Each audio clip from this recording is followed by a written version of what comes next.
Check, check, hey, hey, check, check, hey, check, check, check, check.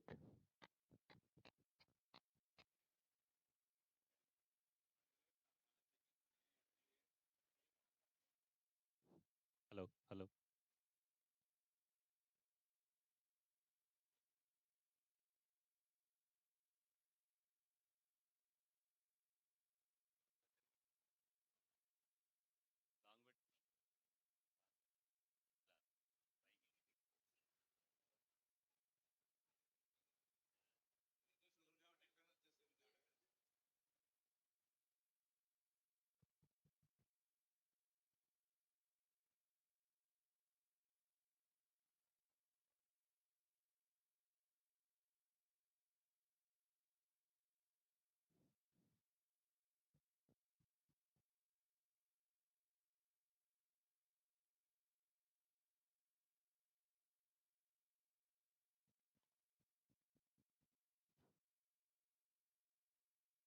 I request all the students to please settle down.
I request everyone to please put their phones to silent mode. I request all the participants to please put their phone to silent mode.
I request all the authors to please come forward and sit in the round table.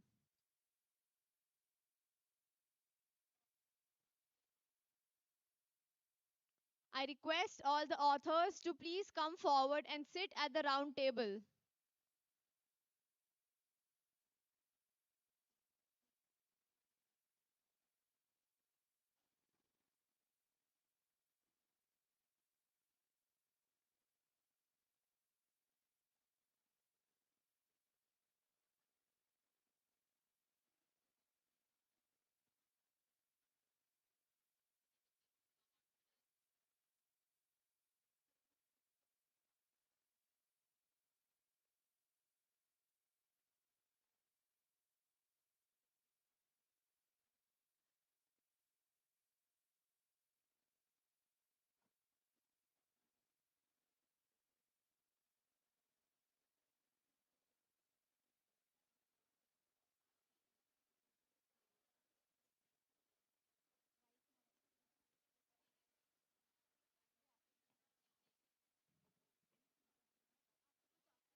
to switch your mobile phones to silent mode to avoid interruptions. Thank you.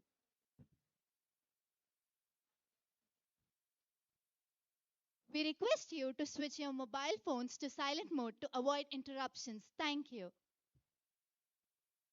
Okay, Tanisha, so be real with me. Why are we actually here? Honestly, no clue. I saw international conference. Great. So ICWSNUCA 2026. It sounds like a secret code. Do you know what it is? I don't really know. I just registered both of us because it looked important. Well, look at the banner. Wireless sensor networks. What does that tell you? I guess it's sensors talking without wires, like monitoring temperature or tracking vehicles remotely. Right. So basically collecting data from the real world. Now what about ubiquitous computing? Ubiquitous means present everywhere, like artificial intelligence, which is a booming industry in today's fast paced world. So, computing that's hidden in everything around us. Exactly. So it's about merging the two. Sensors to feel the world and invisible computers to process it. So, basically, making the physical world smart. The Internet of Everything. Okay, now that's actually huge and definitely intriguing.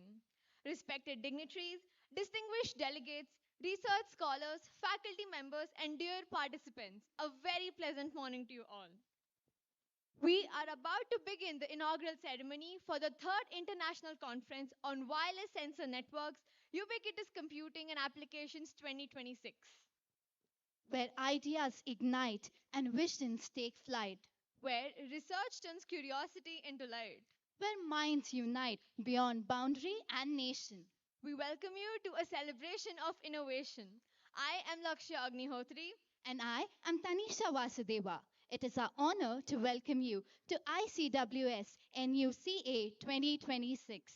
This is a historic moment for Gokaraju Lailavati Engineering College as we host this prestigious international conference. At ICWSNUCA 2026 here, the conference will specifically highlight the transformative role of artificial intelligence, machine learning in modern research and applications, alongside deep dives into wireless sensor networks, IoT networks, and network security. By focusing on advanced communication protocols, modeling and simulations, mobility modeling, and communication performance evaluation, this event aims to provide a comprehensive international forum for discussing and solving the most pressing technical problems of our time. This conference focuses on promoting research excellence, encouraging collaboration, and developing intelligent solutions for next generation smart environments and IoT based systems. We are surrounded today by brilliant minds from across the globe here to discuss the future of IoT, AI, and sensor networks. Let us begin this auspicious occasion by inviting our esteemed dignitaries onto the dais. I invite our presiding officer, Dr. Jandhyala N. Murthy Sir, the director of GRIT. His guidance has been valuable to our institution. Welcome, sir.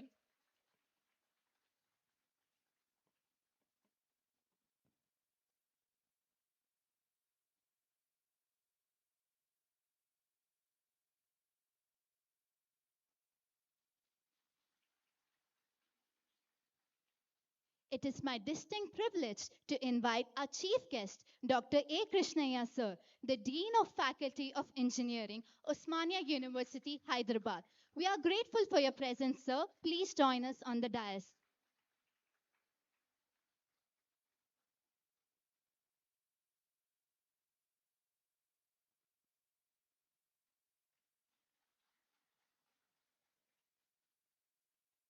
We are honored to invite our guest of honor, Dr. Muhammad Akil Mirza. He joins us all the way from the Hong Kong Polytechnic University and is the adjunct dean of LNTU China. A warm welcome to you, sir.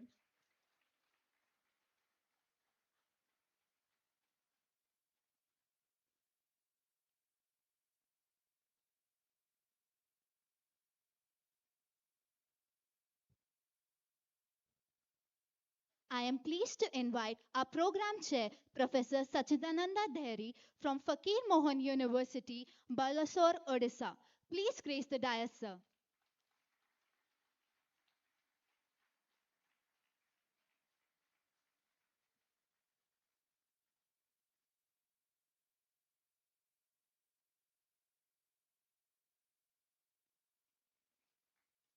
We now welcome the captain of our ship, our principal, Dr. A.S.I. Hanuman sir.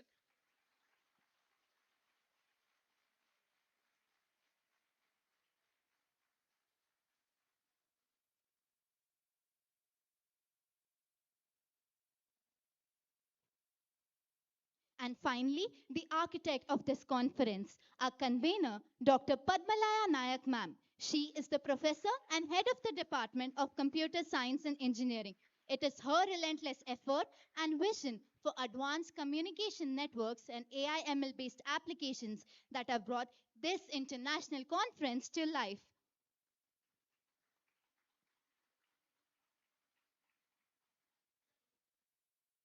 Light symbolizes knowledge and the dispelling of darkness.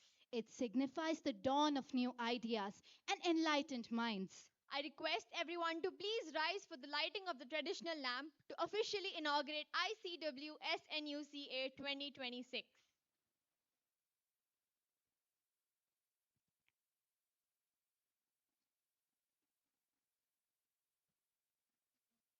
Shri Sharadamba नमोऽस्तु ते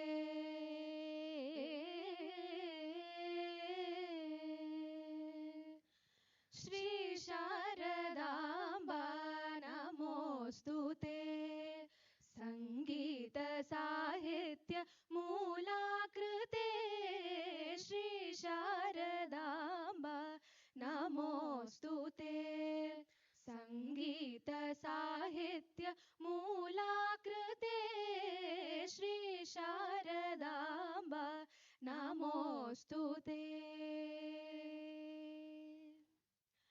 नाद साधने आराधनं रागालापने आवाहनं नाद साधने आराधनं रागालापने आवाहनं गळपीठमे रत्नसिंहासनं गळपीठमे रत्नसिंहासनं सरिगमल स्वरसलिल सम्प्रोक्षणम् पद पम द पम पमरि स सरि म पद पम पद स प पद पम पद पम पमरि स सरि म पद पम पद स पम पद पम पद पम पमरि स सरि म पद पम पद स श्री शारदाम्बा नमोऽस्तु ते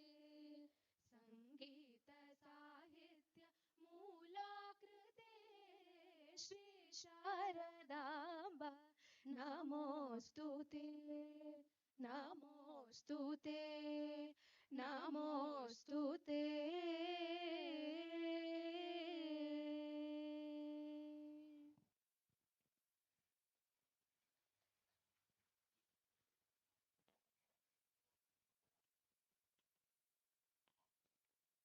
Dr. Padmalai Naik ma'am is working as a professor and head of department of CSE and AI/ML department at Gokaraju Lailavati Engineering College under Osmania University.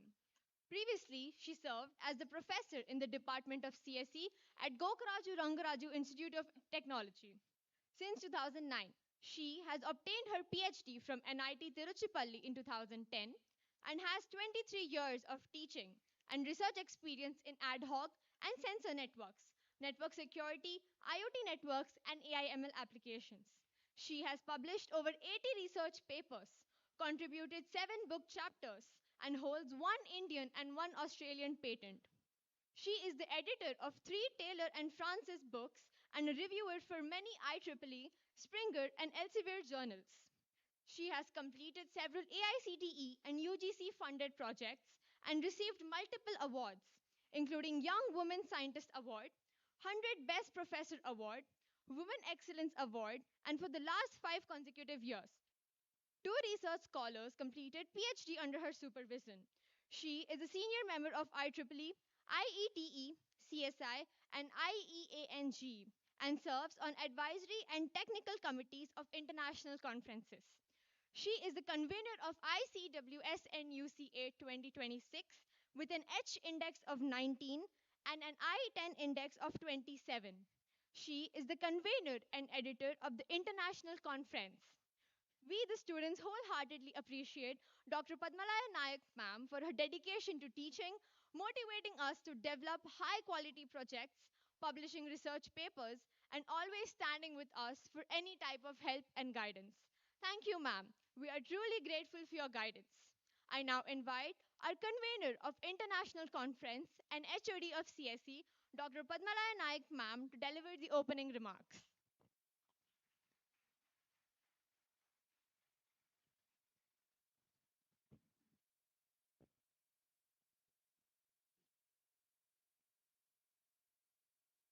Very good morning to all of you present here. Respected Vice Chairman Sri GBK Gangaraju sir. Today's chief guest Professor A. Krishnaya, Dean Faculty of Engineering, Osmania University.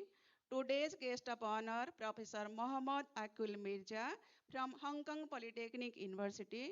Director GRIT Dr. Jandhyala N. Murthy.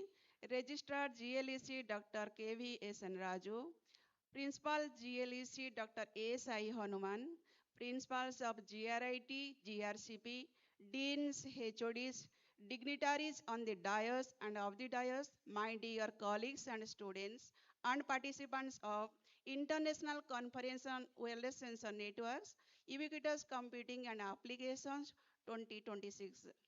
On behalf of the organizing committee of ICWSNUCA 2026, it is my great honor and privilege to extend a very warm welcome to every distinguished delegate present here today. We are truly delighted to have such an esteemed gathering of scholars, researchers, and professionals who have traveled from near and far to be a part of this important occasion. Your presence enriches the spirit of collaboration and innovation that this conference embodies. This event is not only a platform to share knowledge and cutting edge research, but also an opportunity to foster meaningful connections and inspire future advancements in the fields of wireless sensor networks and their wide ranging applications. I sincerely thank you all for joining us for this auspicious occasion. For the past few months, our organizing committee and I have been communicating with you through email, but now I find many researchers from different parts of our country as well as abroad present at Gokaraju Lailavati Engineering College, and many are connected through virtual mode to share their views in the context of wireless sensor networks, ubiquitous computing, and applications. I must acknowledge the technology, and we should be competent enough to upgrade the technology through which we are all connected through online services across the globe. I personally feel that our theme of the conference exactly satisfies the requirement of today's demand. I extend my heartfelt gratitude to each one of you for gracing this inaugural function, which marks the gateway to the success of our mega event. My special appreciation goes to the dignitaries, Professor Krishnaya, Professor Akul Mirza, and Professor Sachidanand Dehuri, who all are present here today despite their demanding schedules and have honored us with their presence, hereby adding the value and significance to this occasion. Before it gets started, I would like to express my sincere gratitude to the GRIT GLEC management for providing me with such an wonderful opportunity to conduct an international level conference in my research area. Thank you, sir. Thanks to our principal GLEC, Dr. A. Sai Hanuman, principal GRIT J. Probin, registrar Dr. KVSN Raju, director Dr. Jandhyala Murthy, and the faculty of CSE department for their constant support and encouragement throughout the year of organizing this conference. Dr. Neeraj Mohan, Professor, Punjab Technical University, came forward to collaborate with us to make the conference grand success. Our organizing committee, our organizing committee members, Dr. Archana, Dr. Harika, Dr. Usasri, Dr. Nagaraju, Srinivas Rao, Siva Nagajyoti, Shraddha, Pallavi, Susuma, Sopna, Sravanti, Shweta, Dhananjay Rao, Rajkumar Patil, and few other faculty members have always extended me a helping hand whenever I require. Thank you, one and all. My special thanks goes to Dr. Sachidananda Dehuri, Professor, Fakirmohan University, Baleswar, Odisha, who is a great researcher, the main motivator for this international conference, and he has helped me a lot to bring the Springer proceedings. Without his support, it would not have been possible. I would like to thank all the participants across this globe who have contributed valuable research papers for ICWSN UCA 2026. Your trust and commitment have been the cornerstone for this event. Without your contributions, this conference would not have been possible. I would like to thank our sponsors, Mr. Rajkumar Sahu, founder of Gardener Hub Bangalore, and Mr. Bamsi, SIG Overseas for the sponsorship, adding the value to our conference. I like to convey a few words about the conference, the review process, and the Springer publisher. We had received more than 200 submissions, which include authors from India as well as the foreign nations such as USA, Hong Kong, Malaysia, Finland, and China. All the papers have gone through three phases of filtrations for their quality checkup, research content, and originality. After scrutiny, 158 papers have been rejected due to heavy AI plagiarism and poor research content. Papers with less than 10% plagiarism and a rich quality research have been selected based on the two review comments and with the suggestion of the conference program chair, Professor Satyananda Dehuri, on technical content and novelty. Finally, 42 research papers with international quality were selected for the conference and notified. Out of 42 papers, the students of Gokaraju Lailavati have published two papers led by Pranati and Haridhi, which are aligned with the theme of the conference and demonstrated outstanding results. Give a big applause of student. I am so proud of my students, which reflects our department's commitment to impactful research. I sincerely acknowledge all the reviewers for submitting an online review report. There is a constraint on page length imposed by Springer. The paper should have good quality, must be 12 page length with a single column format. We have strictly followed the page length and have not accepted a single short paper. We never compromised on the quality of papers, since the papers will be published in the internationally reputed Springer SIST series. Me and my committee members have put a huge effort to maintain the quality of research.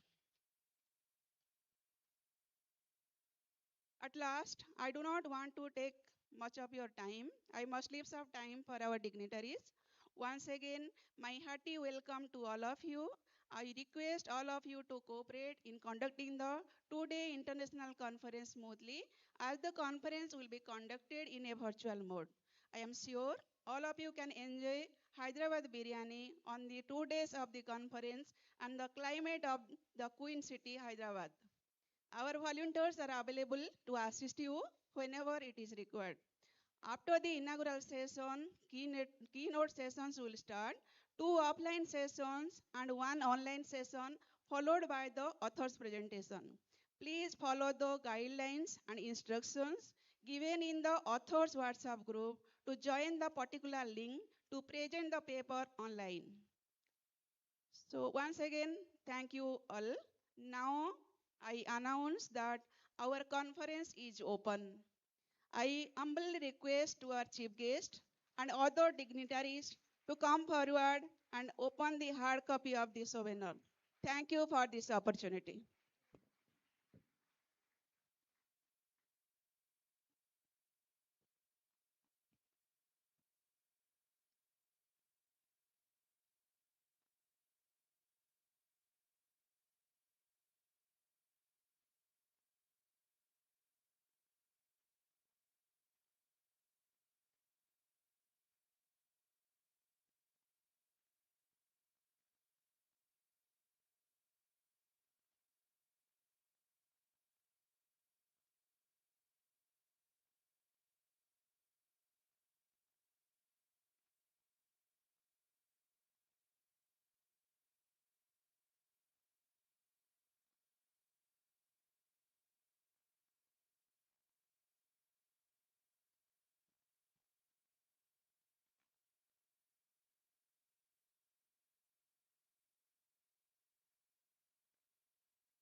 Thank you, ma'am. We are grateful for the wisdom you have shared with us today.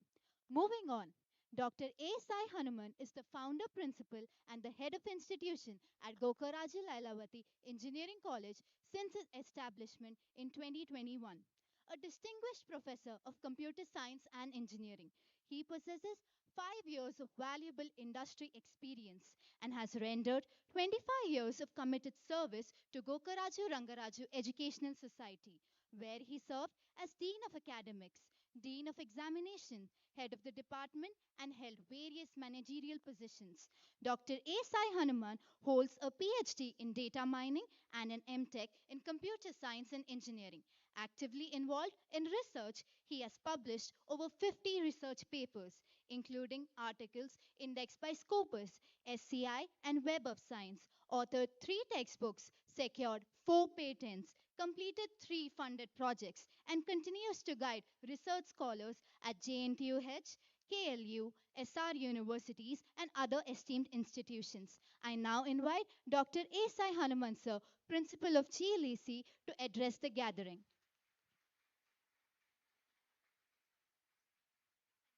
Thank you.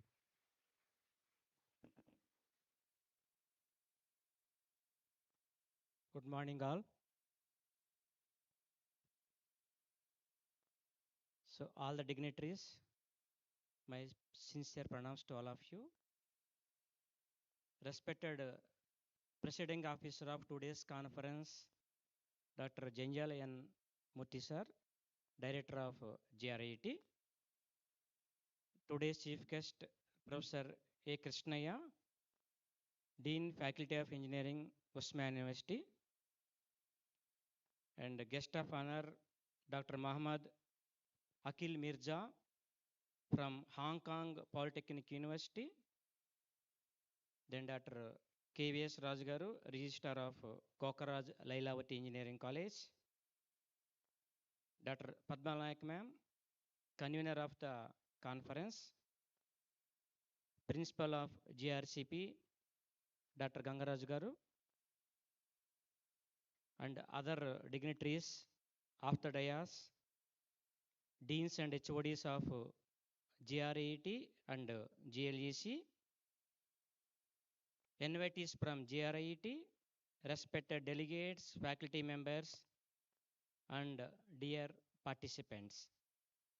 It's my great pleasure to warmly welcome you all for the international conference ICWSNUCA 2026.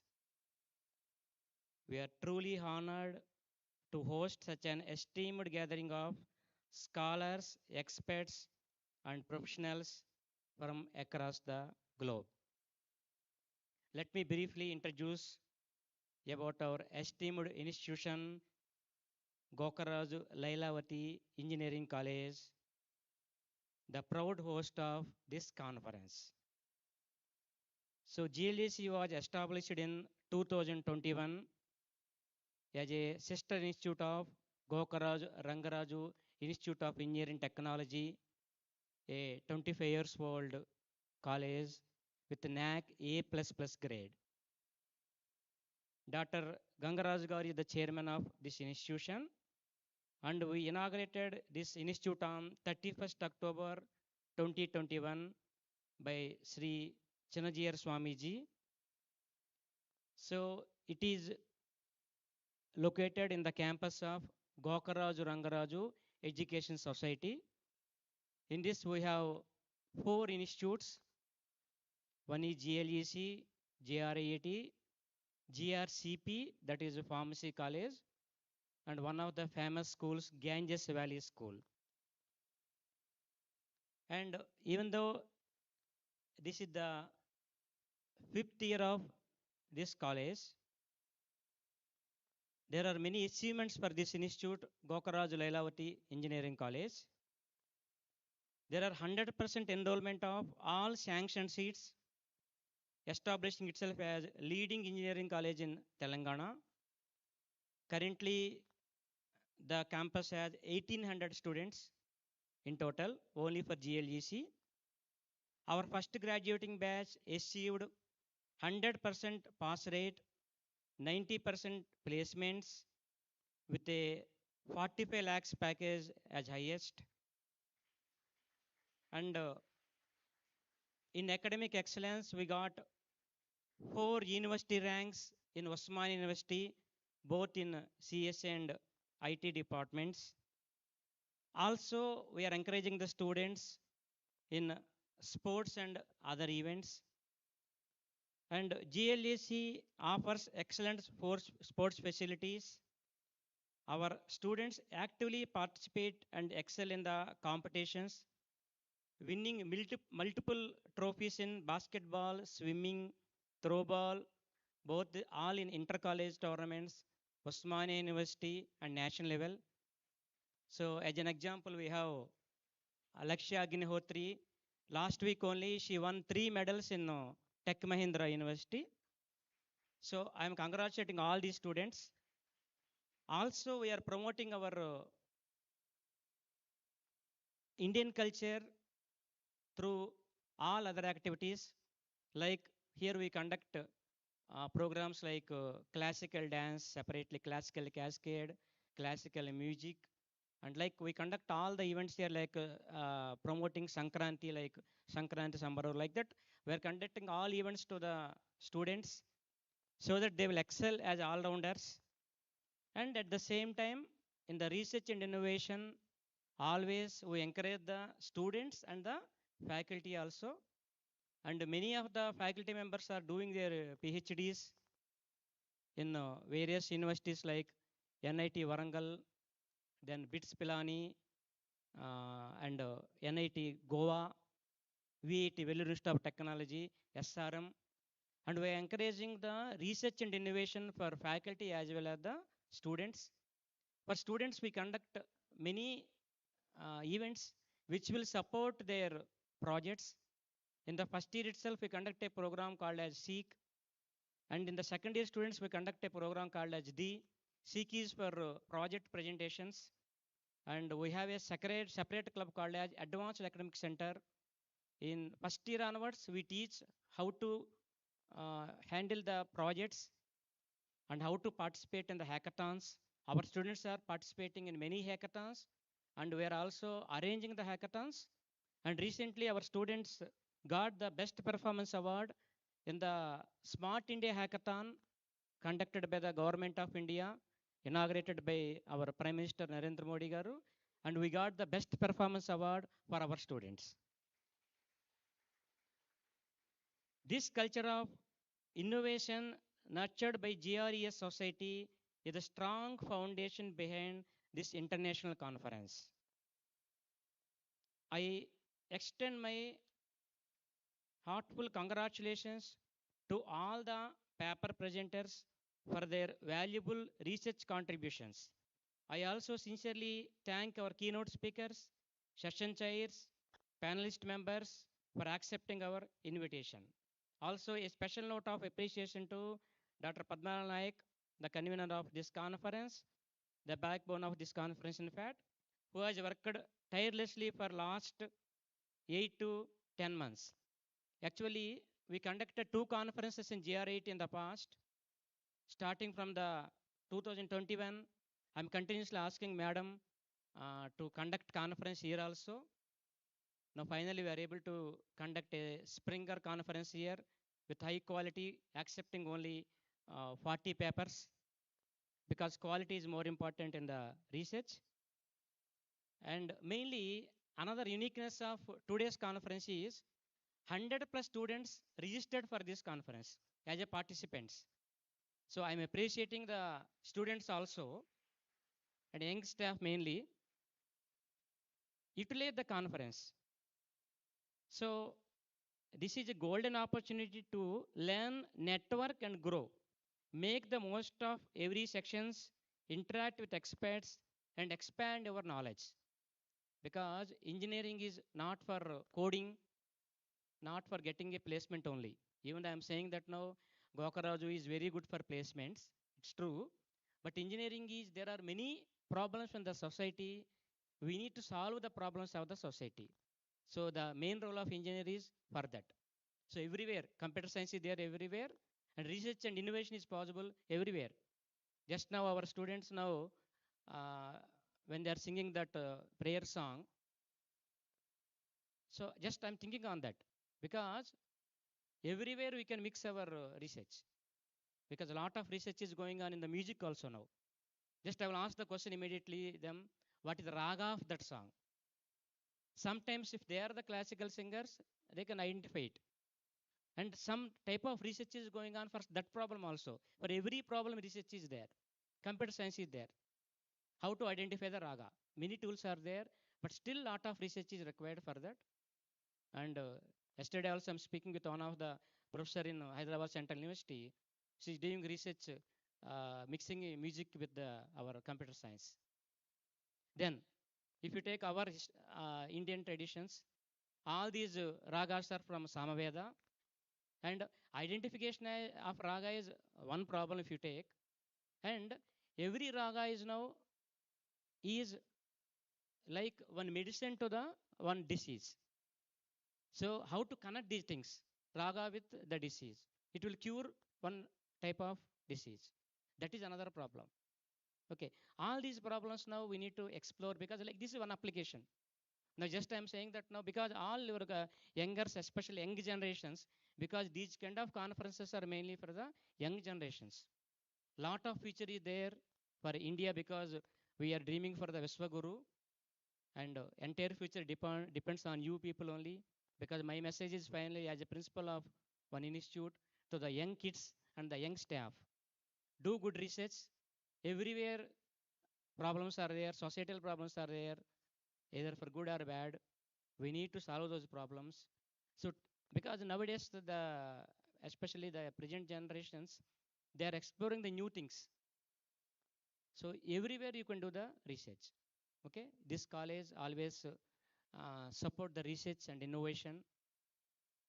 And again I'm welcoming all you, all the participants. 2 days interact with all these people, and the problem may be different. For example, today it is on wireless sensor networks. Your problem may be different, but today and tomorrow, lot of paper presentations are there, online and offline.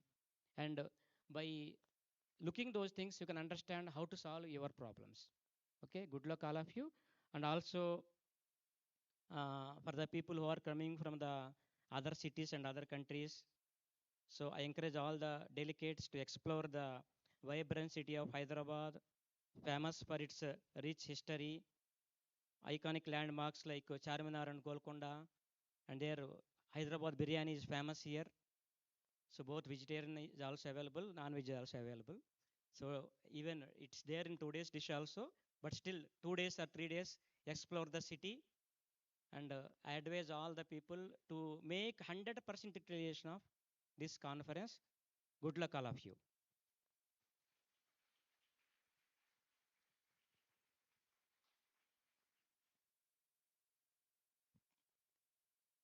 Thank you for your enlightening words and valuable guidance, sir. Sachidananda Dehri is a professor in the Department of Computer Science at Fakir Mohan University, Balasore, Odisha since 2013. He obtained his PhD in computer science from Utkal University in 2006. He was a Boy Scout Fellow at Yonsei University, South Korea, and received the Young Scientist Award from Odisha Vignan Academy in 2010. In 2021, he received the Tara Fellowship from SERB and DST to conduct research on higher order neural networks at ISI Kolkata and Fakir Mohan University. He has served as a visiting scholar and scientist at IIT Kharagpur and ISI Kolkata and has worked as an associate professor at Ajar University, South Korea. His research areas include evolutionary computation, neural networks, pattern recognition, data mining, OOPS, and bioinformatics.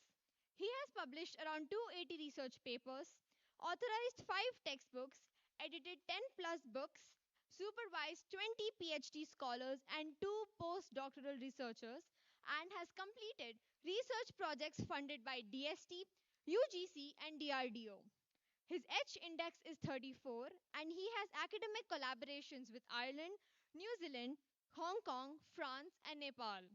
It is now my privilege to invite our program chair, Professor Sachidananda Dehuri.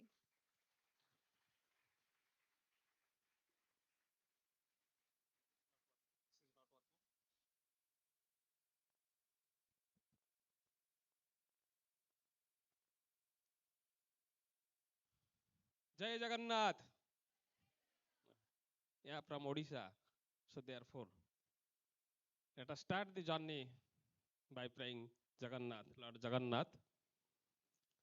Uh, Good morning to all dignitaries on the dais and of the dais, and my dear young friends. At the outset, I would like to thank Dr. Padmalaya Naik for inviting me to this conference. Alongside, I must congratulate her for for the third edition of this conference. And you know, we are going to publish the proceedings of this conference in one of the good series of Springer, that is Smart Innovation and System Technologies. Of course, it is indexed by Scopus. Nowadays, people are very curious to publish in, uh, journals. If you are talking about journals or conference proceeding, that must be indexed either in Scopus or SCI or SCIE, something like this. So the story is like this. Actually, uh, Madam Padmalaya Naik met me in a conference in 2025 at Geetam, where I was attending also as a keynote speaker in the conference. During that time, Madam requested me, sir, how do we conduct a conference in our college, and the proceeding should be published in Springer series as well as must be indexed with Scopus. Then suddenly I told her, definitely, madam, we will go for that. And since you have lots of interest and you have already organized 2 editions, so of course we will go ahead. And fortunately, we got out after lots of struggle. After lots of struggle, we got this series, and of course, this is Scopus indexed. So we are very fortunate for that. Anyway, madam has already played my role, I mean program chair role, and she has already told many things about this conference. So I do not want to kill your valuable time because lots of keynote speakers are waiting uh, for addressing you. I will correct madam. Madam has told um, we have received about 200 research papers, no? And we have selected out of 200 research papers, we have selected 42. And she told rest are rejected. But you know, but from my point of view, we have not rejected. We have given them scope for submission to the next edition of this conference. So finally, we are not rejecting to anybody because you have your own talents, you have your many things, no? So considering the importance, considering the scope of this conference, we have selected this. Maybe next time you can submit your ideas or maybe your work for the next edition of this conference or maybe other conferences. And I hope, and also, principal sir and madam told you must enjoy Hyderabadi biryani, no?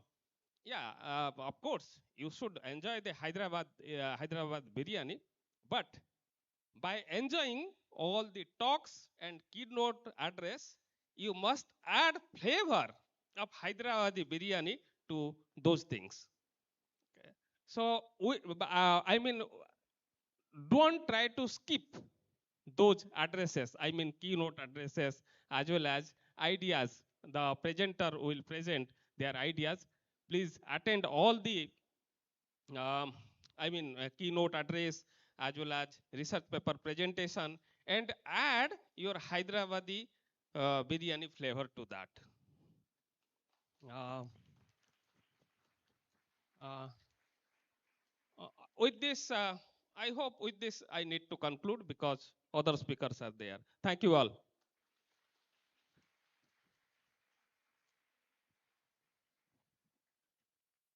Thank you, sir. Your words have added depth to this gathering. Moving forward, Professor Muhammad Akil Mirza is a senior member of IEEE and serves as Dean and Professor at Leoning Technical University, leading the School of Low Altitude Digital Intelligence since 2025. He is also a senior lecturer at the Hong Kong Polytechnic University, specializing in AI, IoT, robotics, sensor networks, and medical imaging. He has also secured multiple research grants, including the 2026 PPRF and funding from JHMUA and GHMUA 2025, along with a teaching grant from PolyU. He holds a PhD in computing from PolyU, an MSc in electrical engineering from COST, and a master's from research in VLSI and ES from IIIT Hyderabad. He has received several awards, including the IEEE Best Student Paper Award, Best Paper Awards at IEEE ICARCA, and wins in the Ovly Satir Neuro Challenge and AI Plus Big Data Smart Application Design Competition. He has also received recognition in sports and leadership, including tug of war championships and dragon boat racing medals. His research focuses on intelligent systems for healthcare and construction, aiming to translate innovations into real world impactful solutions. We are honored to have an international expert with us. I invite our guest of honor, Dr. Muhammad Akil Mirza.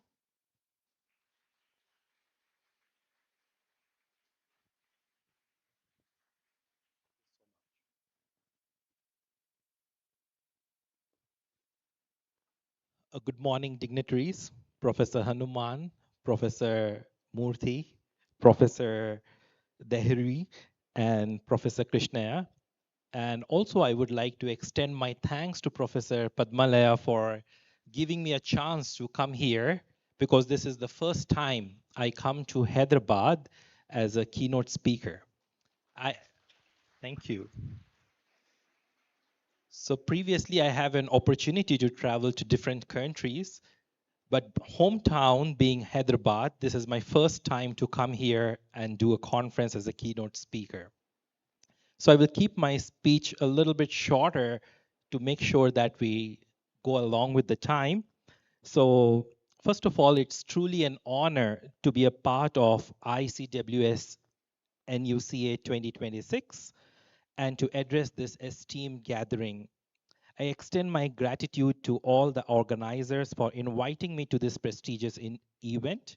And I'm also grateful to see such a big audience. And I look forward to have some interaction with you while you're enjoying your Hyderabadi biryani.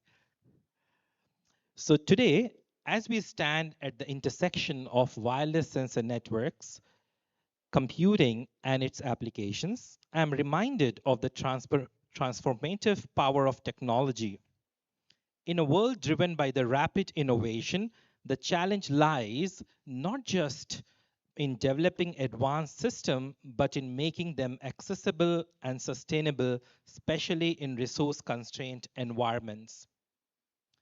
Our collective efforts should focus on creating intelligent, energy-efficient infrastructure or control systems that can operate effectively despite limitations in hardware, energy, or connectivity. For instance, recent advancements in AI, such as mixed precision training and lightweight models, are enabling us to deploy sophisticated systems even with limited access. I believe that collaboration, knowledge sharing, and innovation are key to overcoming these challenges. Today's discussions and presentations will undoubtedly inspire new ideas and foster partnerships that can bring about meaningful impact.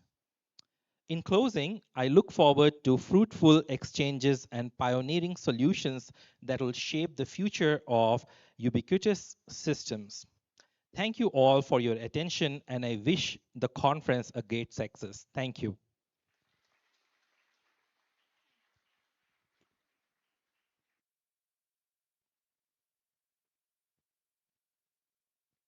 Thank you, sir.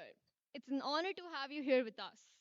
Moving forward, Dr. A. Krishnaiah sir is a senior professor in the Department of Mechanical Engineering at Osmania University, where he also serves as the director for Center of Design, Analysis, and Automation of Computers at the University College of Engineering. An alumnus of the same institution, he holds both bachelor's and master degrees in mechanical engineering and further advanced his academic credentials by earning a PhD from Triple IT Madras. Additionally, he broadened his global research perspective by completing a postdoctoral fellowship at Chung Nam National University, South Korea, during 2007 to 2008. His expertise encompasses advanced manufacturing and material processing, contributing to an extensive portfolio of books, chapters, and articles that have garnered a substantial citation record. In recognition of his academic excellence, he was honored with the State Best Teacher Award in 2020 by the government of Telangana. We are now eager to hear from our chief guest, Dr. A. Krishnaiah Sir, the Dean of the Faculty of Engineering, Osmania University.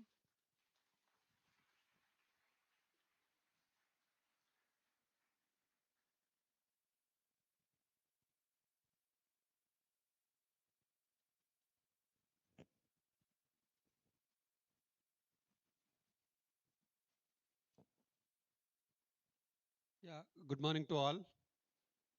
Respected dignitaries on the dais. Dr. Jandyala N. Murthy is the director at GRIT. Dr. Mohammad Akil Mirza is a senior lecturer at the Hong Kong Polytechnic University, Hong Kong. And Sachidananda Dehuri is a professor of FM University, Balasore, Odisha. And Sai Anman, the principal, GLEC. Dr. Padmalaya Nayak, professor and head, CSC and AML, GLEC.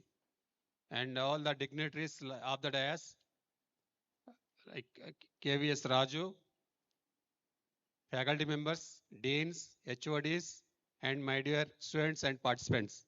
And very good morning to all of you. And first of all, let me thank the principal for inviting here, and also the management to participate in this as a great third series of the conference.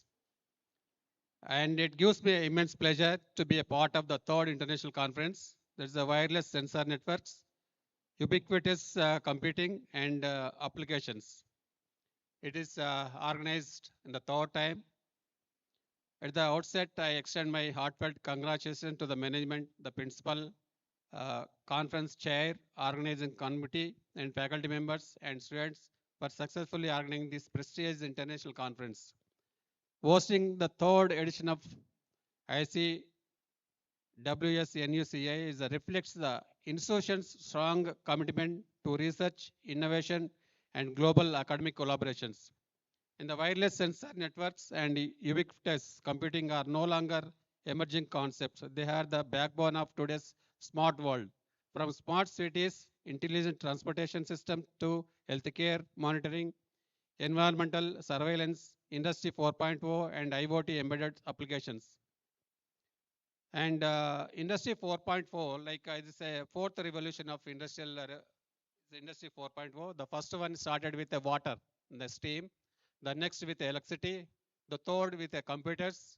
Now it is all with the communication. Like the most important the element in the Industry 4.0 is IoT and computer like sensors, whatever you may involve in this. And also at the now everybody is talking about AI and AI everywhere, but even we are using AI every day, right? Yes or no? Yes, everybody, AI is everywhere. And recently, now today, the same, like in the two places, the conferences are going on AI. One is AI Impact Summit 2026 in New Delhi, is a worldwide conference, the global conference in organizing uh, in New Delhi. And one more is like uh, Vice Chancellors Meet. It is a creating AI and quantum enabled higher education institutions. This is going in Usmania University. Our Vice Chancellor is conducting is the 2 days. Yesterday is inaugurated by our Honorable Governor and also Chancellor of Usmania University. And this is Association of Indian Universities. It is AI is celebrating 100 years. So in the first conference is conducting in Usmania University, and that too on creating AI and quantum computing. That is all educational institutions should be adopt this AI and also the social responsibility. Even yesterday the governor is like mentioned one more right, like educational social responsibility. Instead of CSR, those the companies are adapting, like we have to adapt like ESIR. So we have to reach the unreached people. We have to serve the society with our technology. Sorry. The technology is everyone using like mobile phones. Without mobile phones, we can't live today, right? So that is equalized by like whatever the poor or rich, but everybody is using mobiles because this is the technology revolution. So even future also we have to use AI. So that is going to a boom for the next future. But all the students, those who are attending this conference, as well as your college students and CSC, and your college is offering only 2 courses, right? CSC and AML and CSM. That is a great achievement. And but very sad, like core branches nowadays, the reducing the seats and sometimes the closing the branches. That's a very sad part. But definitely, even core branches like mechanical, civil, and electronics and electrical will be definitely boom in the next future. But without that core branches, there is no computer science, right? We need like core. Core also is the more important. Like a core is nothing but like for our body, the core is our brain, or your brain is the computers, but core is the body. So without a core, there is no brain. So that much confident I can give you. Even core branches also will be sustained in future. And even yesterday, like Honorable Prime Minister of Modi ji is unveiled the Manav vision for AI. So in this strategic human-centric framework, the guiding India's approach to artificial intelligence. The word Manav itself is the means like human in Hindi and Sanskrit, underlining the focus on human welfare and values in technical education, like technology. So that means the values is the most important. Like whatever the technology we develop, that should be used like very much like cautious. So it should not be used for other things. So whatever the purpose is made, the tools or devices or technology, we have to use correctly. Otherwise, it goes to the wrong side.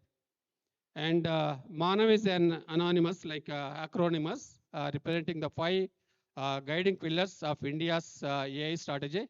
One is M, it stands for moral and ethical systems. That's the most important one.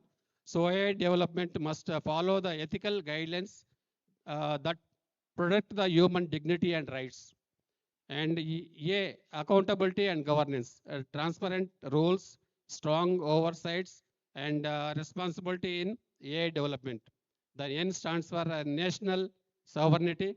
Data created within India should be governed by the Indian laws and respect the nation's digital rights. And one more, A is accessible and inclusive. AI should be available to all, not just a few, and help uplift uh, underserved communities. So that means we have to go to reach the unreachable areas. Whatever the technology should be given to the poor also. And last one is valid and legitimate. AI system should be lawful, verifiable, and trustworthy. And these points, like yesterday, they mentioned in Impact Summit, the AI's Impact Summit in Delhi by our Prime Minister ji.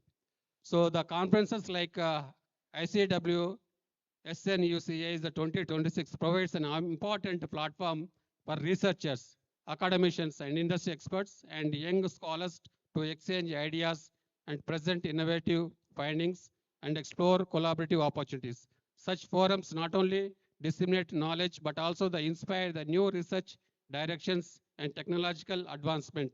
In this, the quality papers, the madam is already highlighted, around 200 papers received, but only 42 is selected. But other almost 36, 136 is not rejected. So that is some quality is less. So we have to improve the quality and come back. Already is our professor is told, come back to the next session, a fourth session. And the quality is most important. The publication is most important nowadays. Everybody is looking like not a international journal. It should be a Q1, Q2 journals, even Q3 journals. Like there's a quartile 1, 2 and 3, like Q1, Q2. That's the most quality journals. Now everybody is looking for that. Even if you attend such a conferences like this, so we gain more of knowledge. Listening to lectures, that's the most important. Not just attending and just we are speakers, just we'll give only 10 to 15 minutes lecture, but that's not important. But the important thing is the lectures who delivered by keynote lectures and the speakers. That's the most important. Even during my PhD in IIT Madras, she told triple IT, but the IIT Madras I did in 2002 to 2005. Within the 3 years I completed with the best PhD award. So that means I published 4 papers during that 3 years time. That also quality papers Q1, Q2, and Q3. 2 Q1 journals I published. Even after postdoc also I published like almost 8 papers in 1 year. Even South Korea I did like such. What's called his name is like. He is also same time Sachidananda. We 2007 to 8. We both were in Korea, but we didn't meet there. And this opportunity I met you, sir. And also I presented almost, I attended 10 conferences in India, 15 conferences in India, and 10 countries I visited. So that means whenever you go to conferences, you have to listen to the speakers, not just to the Hyderabad biryani or to the Charminar and Golconda. Okay, that will be anytime you can visit. But this opportunity cannot miss. Okay, this is the first time the opportunity is coming. You have to listen to the speakers. All the way come from Hong Kong and Odisha. So to give some knowledge to you. So you have to gain the knowledge and you have to listen to the speakers. And even I presented a papers like IITs, the conferences presented by IITs only and foreign only. This is my rule. I presented the papers in IITs conducted by the conferences and also in the foreign. That means the quality is not the poor in the other colleges, but I made and presented. So if you go to higher educational institutions, just like I'm studying in Usman University, but I didn't meet to go to IIT or other IITs. So that's the opportunity to visit the IITs as well as to listen and to see the places, the technology you can see, the labs can be visited, all these things can be happened. And let us use this conference as a catalyst to strengthen academic industry partnerships and contribute to meaningfully to technological solutions that address real world challenges. With these words, I once again congratulate the organizers for their excellent efforts and wish this conference a great success. Thank you very much giving this opportunity and participate in this conference. Thank you.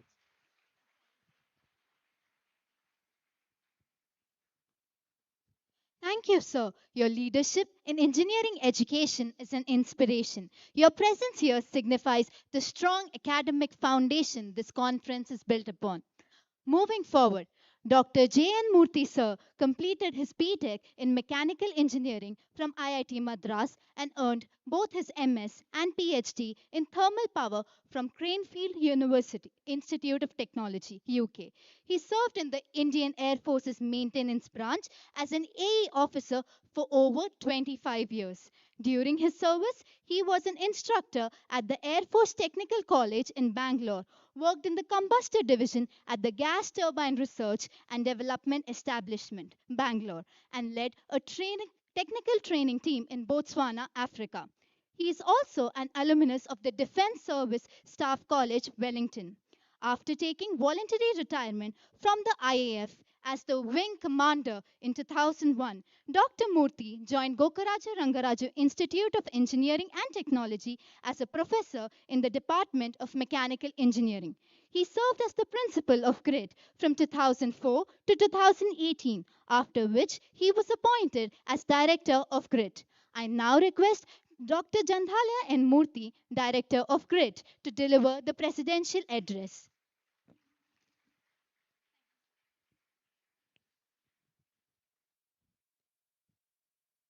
Shri Gurubhyo Nama.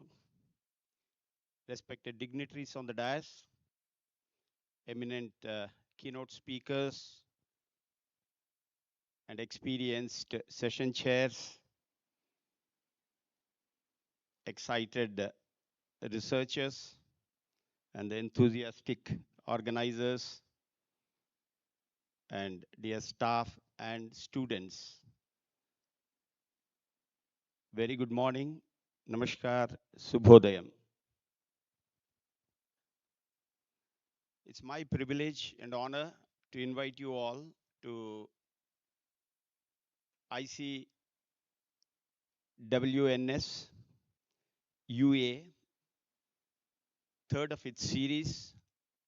I'm also excited to invite you to our GRES campus, that is Gokaraju Rangaraju Educational Society campus, which houses the 4 institutions. To us, GLEC, we consider it to be a baby because the first batch has passed out in 2025, just a few months back only. And the second batch is about to pass out. But this baby has done wonderful things in the very first year itself in terms of placements or winning accolades in various curricular, extracurricular, and co-curricular activities within Hyderabad and outside. More than anything, what he said about the students that are going to participate in this conference shows the one which we go on telling at this age, all of you should have what is called jijnasa, inquisitiveness. And the very fact that you're expressing shows that the journey what you're having in the college is making you excited, making you to sort of adapt to a life or a habit, which is the fundamental reason for coming up with new solutions. So I'm very, very thankful and feel really proud that our students have taken this chance. This conference has been titled as Wireless Sensor Networks and Ubiquitous Computing, with the present day words which are filled with the words like AI and data and machine learning and the terminologies. These words may sound a bit archaic. Morning I was speaking with sir, the word agile, that is also sounds very archaic, started way back in 2015. Whereas if you take ubiquitous computing, is much earlier word. I mean, it's there in the business, in the field for a long time. But it is worth understanding the very meaning of all this, why they have named it and still retained those names. We want you to sort of focus on them.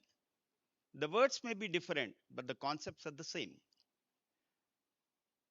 Like before I continue, Dehuri sir was saying, I firmly believe providence helps those who are positive, committed, and have good intentions. That's what made both of them come together. And this conference has happened because of that providence. Somebody is up there blessing the people. Thank you very much, sir, for giving your helping hand to ensure that it's a fantastic opportunity for everybody who is sitting in front of me.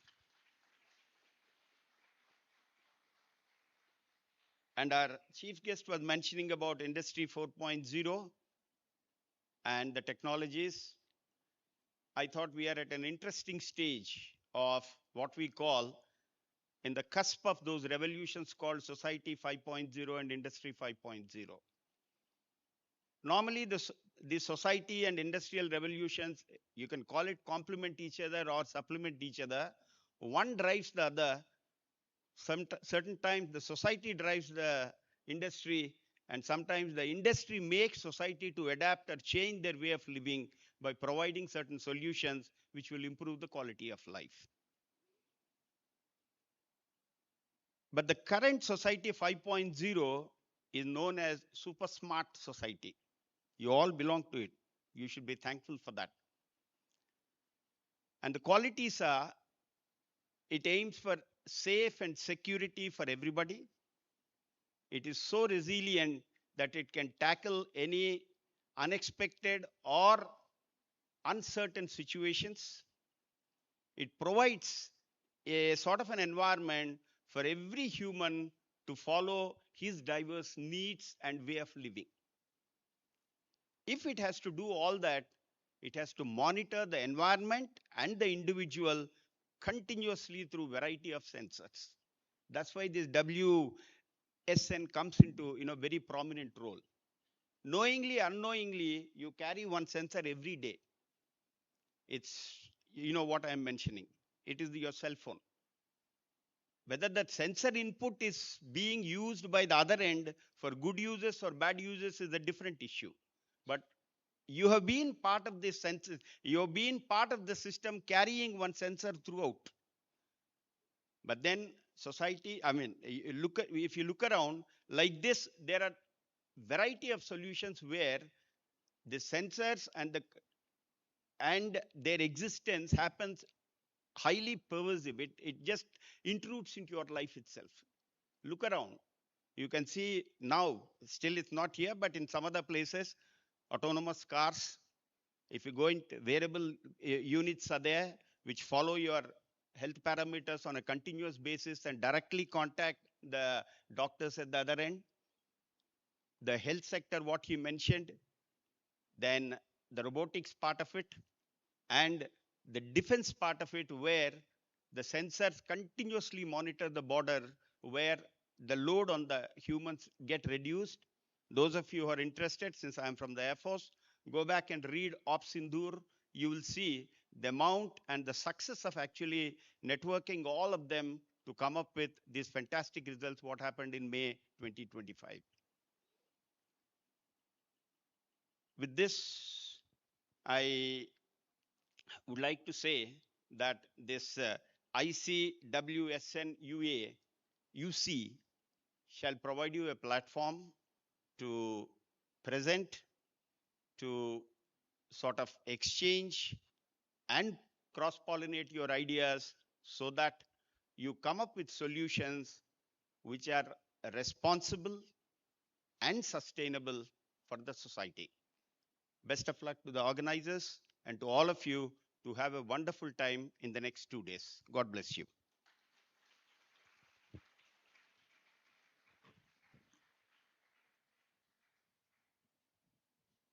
Thank you, sir. That was truly enlightening. It is a tradition to honor our esteemed guests. I request our convener, Dr. Padmalaya Nayak ma'am, and our principal sir, Dr. A. Sai Hanuman sir, to kindly felicitate our program chair, Professor Sachidananda Deori.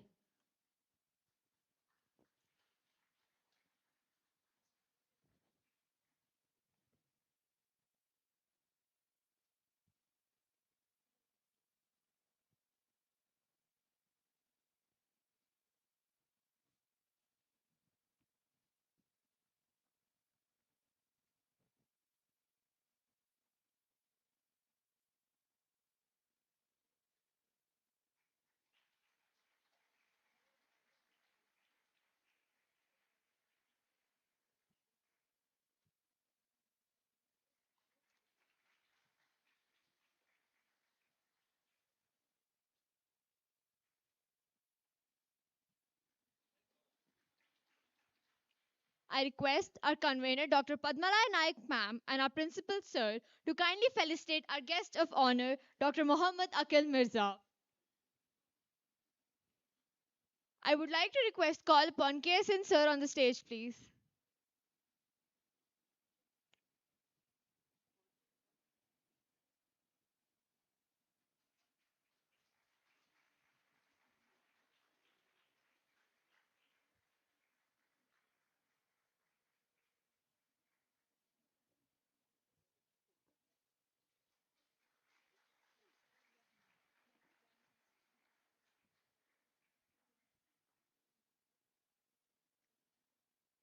I request the Director of Grid, Dr. Jandhalaya N. Murthy sir, and Registrar of GLEC, Dr. KSN Raju sir, to join our Principal sir and Convener to felicitate our Chief Guest, Dr. A. Krishnaya sir, with mementos as a token of our gratitude and respect.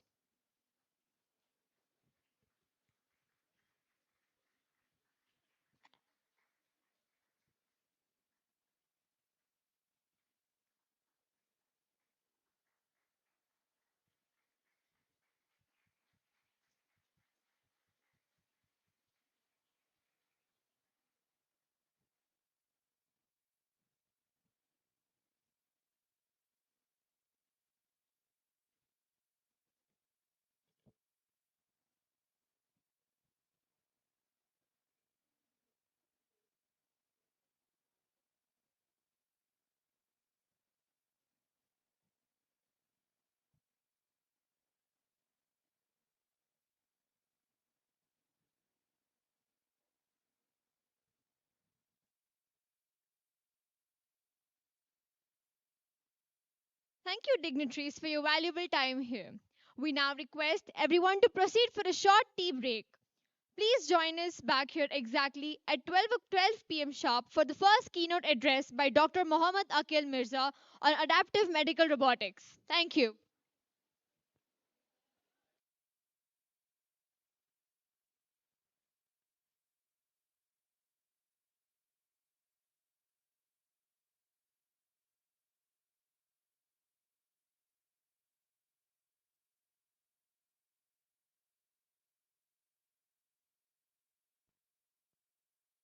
Check, check, check,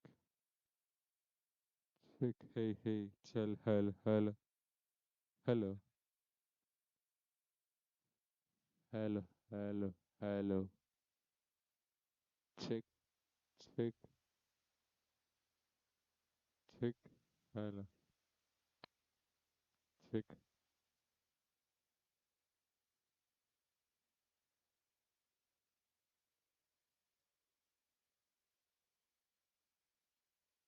check, check, check. Hello, hello, hello, hello, hello, hello,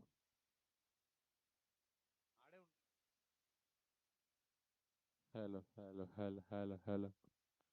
Check, check, check, check, check, check, check.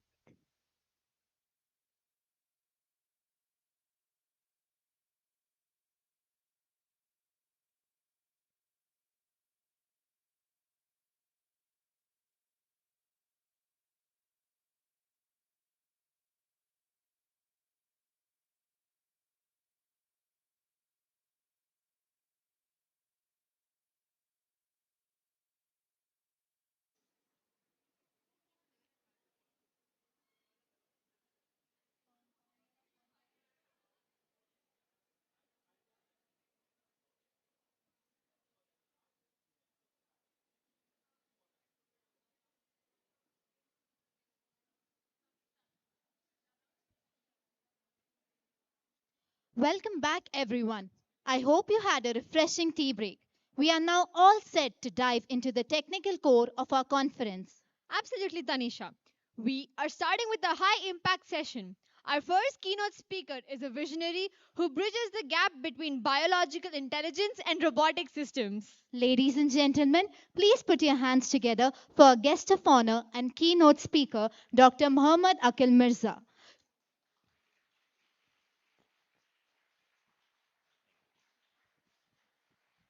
Thank you, everyone.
Good morning, everyone. Good morning, everyone. So now I think it is good afternoon. So good afternoon, everyone. Welcome to the first talk of today's conference. And I will make it a little bit more interactive. If you have any questions, if you do not understand in between the slides, feel free to stop me. So my today's talk, I was deciding like what I should deliver to the students. I was trying to put myself in your shoes, and I just try to say myself like if I am a student, what I want to hear. I do not want to hear on one single topic. Maybe some of you have interest in some different areas of applications. So I try to choose two applications today to present in front of you. The first application being how do you apply the AI and the sensor networks in healthcare technologies? And the second application being construction industries. Now, since I'm coming from Hong Kong, how many of you know how big is Hong Kong? Anybody have any idea? How big is Hong Kong? Hong Kong is very small. Let me give you a comparison. In terms of area, it is almost equivalent to New Delhi or a little bit bigger than Mumbai. Now, what about the population? The population in Hong Kong is around approximately 7.5 million. And what is the population of India? 1.45 billion. Some say 1.42, but is okay. Now you can imagine in a city as small as Mumbai, you have 7.5 million people living in Hong Kong. And I have been living in Hong Kong since 2014. I went to Hong Kong in 2014 for my PhD. And since then, I have been in Hong Kong. So I was working there as a scientific officer and so on and so forth. So when I was there in Hong Kong, I only observed two major things in Hong Kong. One is construction. Another thing is about the healthcare. Now, Hong Kong is very densely populated. Now, when a city which is densely populated, one of the drawbacks of this densely populated city is when there is some kind of health hazard, some pandemic, it is very easy to spread the virus to the people because it's very, very densely populated. So one of the major applications or the research, I should say, in Hong Kong is focused on healthcare technologies. Very, very crucial. Now, why I'm telling you this, especially for the young researchers who have some interest to come to Hong Kong, this is something that you should focus on the healthcare technologies.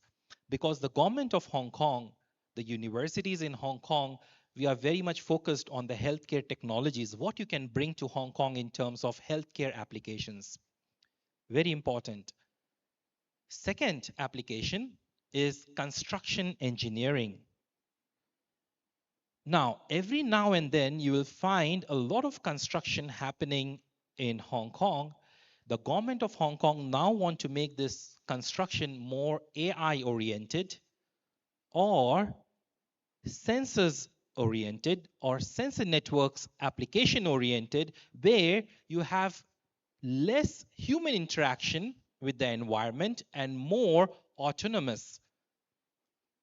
Actually, like I promised Professor Padmalaya that I will bring some humanoid robots that I worked with my students in China. But unfortunately, when I brought those humanoid robots to India, I was not able to connect to the cloud server of China because you know it is banned here. I tried several ways, but I could not connect, although the humanoid robots are here in Hyderabad. So I will also try for today. If it works, I will bring it tomorrow for you to have some interaction. So the reason now I have highlighted two applications, those of you who have interest, passion to come to Hong Kong, this should be your vision. Either you should have a vision in construction or a vision in healthcare. If you are applying for some projects, research projects, industrial projects, these are the two major focus areas for Hong Kong for you to get absorbed there. And that is what is the topic of my research for today and the talk. AI for ubiquitous systems. How do you control these kind of AI systems in terms of healthcare and infrastructure monitoring in a resource constrained world? So these are the two topics and applications that I will focus for our today's talk. So as you could see, like this is the university, the Hong Kong Polytechnic University, where I work as a senior lecturer. So I also work as a dean in the Liaoning Technological University in mainland of China. So these are the two concurrent positions that I handle. Now, this is the outline of my talk. So first I will try to introduce you why I'm talking about these applications, how they are related to the today's conference and the theme of today's conference, and what are the benefits and the future that could have for these applications. So I will first introduce you about this.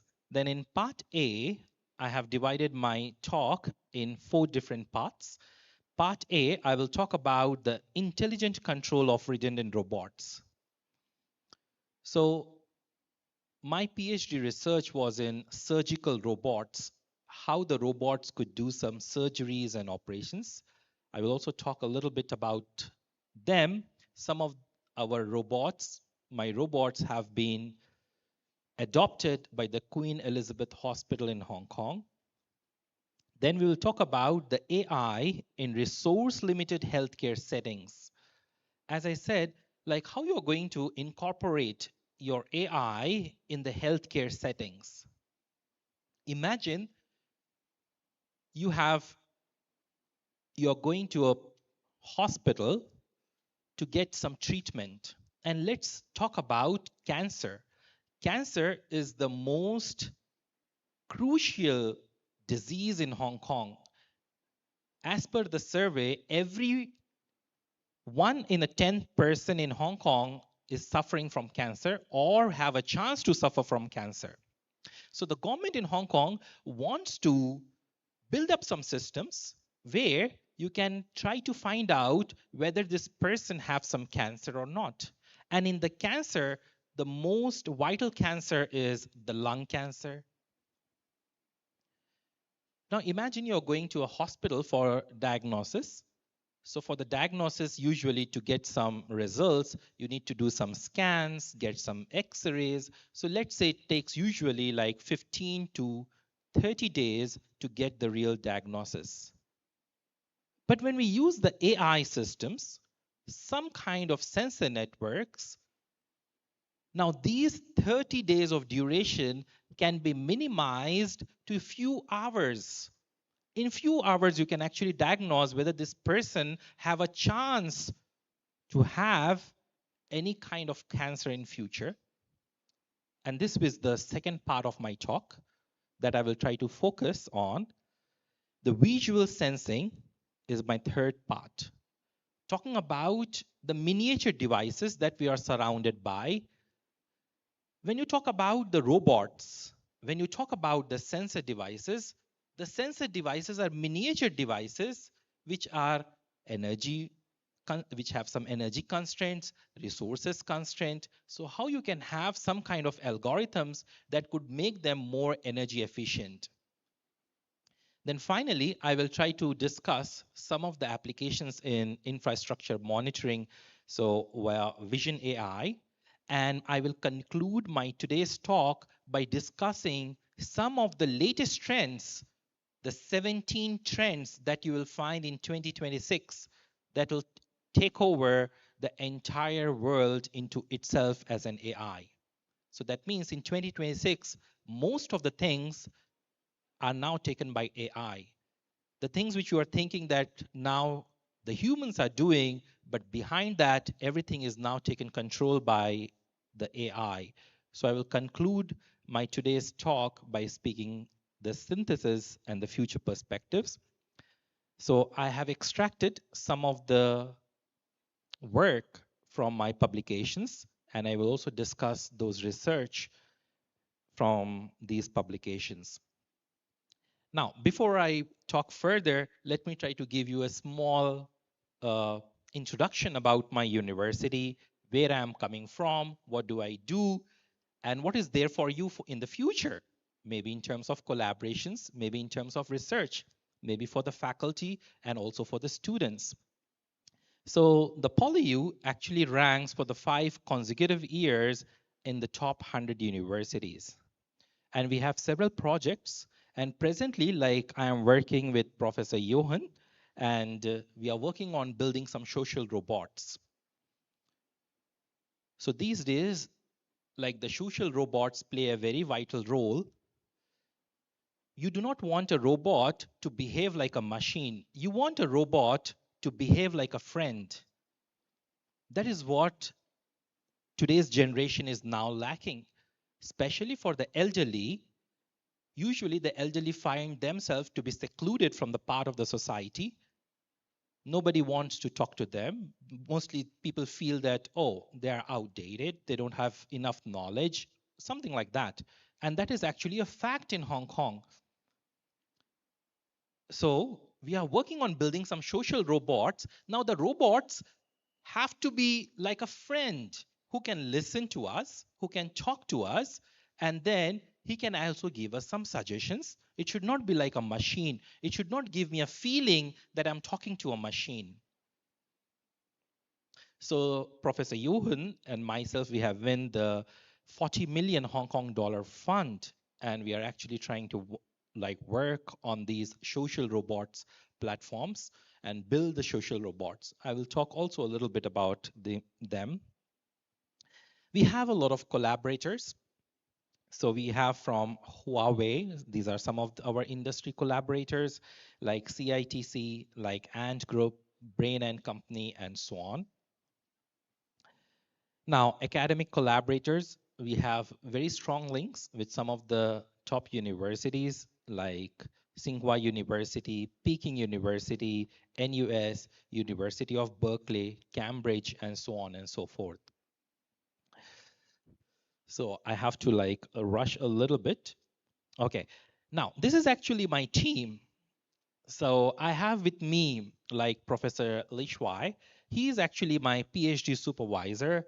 And I have Professor Hewa, and Janice is actually my student. So we have been working on several projects, and we have been collaborating with each other for almost 10 years now. And you could see like some of the robots that we work are actually like in the field of AI, industrial applications like construction and so on. So some of my research areas are like neural networks and robotics, like VLMs, the vision language models, artificial intelligence, AIoT, deep machine learning, smart healthcare, and so on. So in case if you are interested to do some collaborative research, you can communicate with your fellow faculty members, and then we can have a collaborative research. Now, also let me remind you that the Hong Kong Polytechnic University, we also invite the students to come to us to do some internships of 6 months and 3 months. So if you are interested to come for the internships, especially if you want to work with me, like you can choose some of these areas. Now, in my department of Hong Kong Polytechnic University, I'm coming from the Department of Computing. Also, you can say it is computer science engineering. We have more than 75 faculty members there. So if your area of interest does not match with mine, then you can actually search for some other areas of interest with other professors and try to collaborate with us. Okay, now most of my projects are mostly relevant to the industry oriented projects. in 2017, I tried to build up my own company called as Surge Robots in Hong Kong. It is mostly on like focused on development of the surgical robots. So we built some surgical robots, and those surgical robots find some applications also in the industrial sectors. So we have some of the industrial projects that where we try to build some of the robots. Now let me try to, I'm not sure how many of you here work on the robots, but working on the robots actually require interdisciplinary knowledge and skills. You require the skills of programming, you require some skills of mechanical engineering, and you also require some skills of mathematics, because all go hand in hand when you're trying to develop some robots. So also, like on the right hand side is actually the campus of the Hong Kong Polytechnic University. And the projects that we have here are actually developed for the Hong Kong Airport Terminal. Like these are some of the projects that are ongoing and some projects that have been completed by me. So we also have some collaborations from India and elsewhere. So we are trying to incorporate some of the surgical robots in some of the hospitals also in India, especially in Hyderabad, like Virinchi Hospital, Sai Siddhartha Super Speciality Hospital, and so on. Now, these applications of AI and sensor networks are also finding their way in the interior decorations. If you want to do some interiors, these days you have some automatic fans, lights, and everybody wants to just use a remote control to switch it on and switch it off. In case you want to collaborate on these projects in Hyderabad, you can also like try to speak to me, write an email, and we can see how we can collaborate. So this academic year, I'm only talking about this academic year, we received some research grants. We also have the UGC in Hong Kong. So we received some research grants. And as I said, if you want to win the research grants in Hong Kong, two most key points, healthcare and the construction. So I apply for the two projects on the innovation of smart healthcare and AIoT applications in the smart construction. So we have both the projects, and the projects are still going on. We also have the capstone projects for the students, mostly designed for AIoT. So these are the projects for AIoT. The reason for showing this capstone projects for you is we usually have a mentor from outside the university who will be working closely with the students from the PolyU. So if you're interested to collaboratively work with the students, you can also join me, because these are the projects that I have, and I have 23 students presently working on these projects. We also won some of the awards, like my undergraduate students, like they win recently some awards, like some Best Paper Award in Finland, Young Investigator Award in Hong Kong. They also participated in Sweden national level competition and win the second place. And also the student startups. So we have like the student startups. Now these startups, you can also be a part of these startups. The startups starting money is 1.1 million Hong Kong dollar. So you can collaborate with the students in Hong Kong, and then you can also be a part of the startups.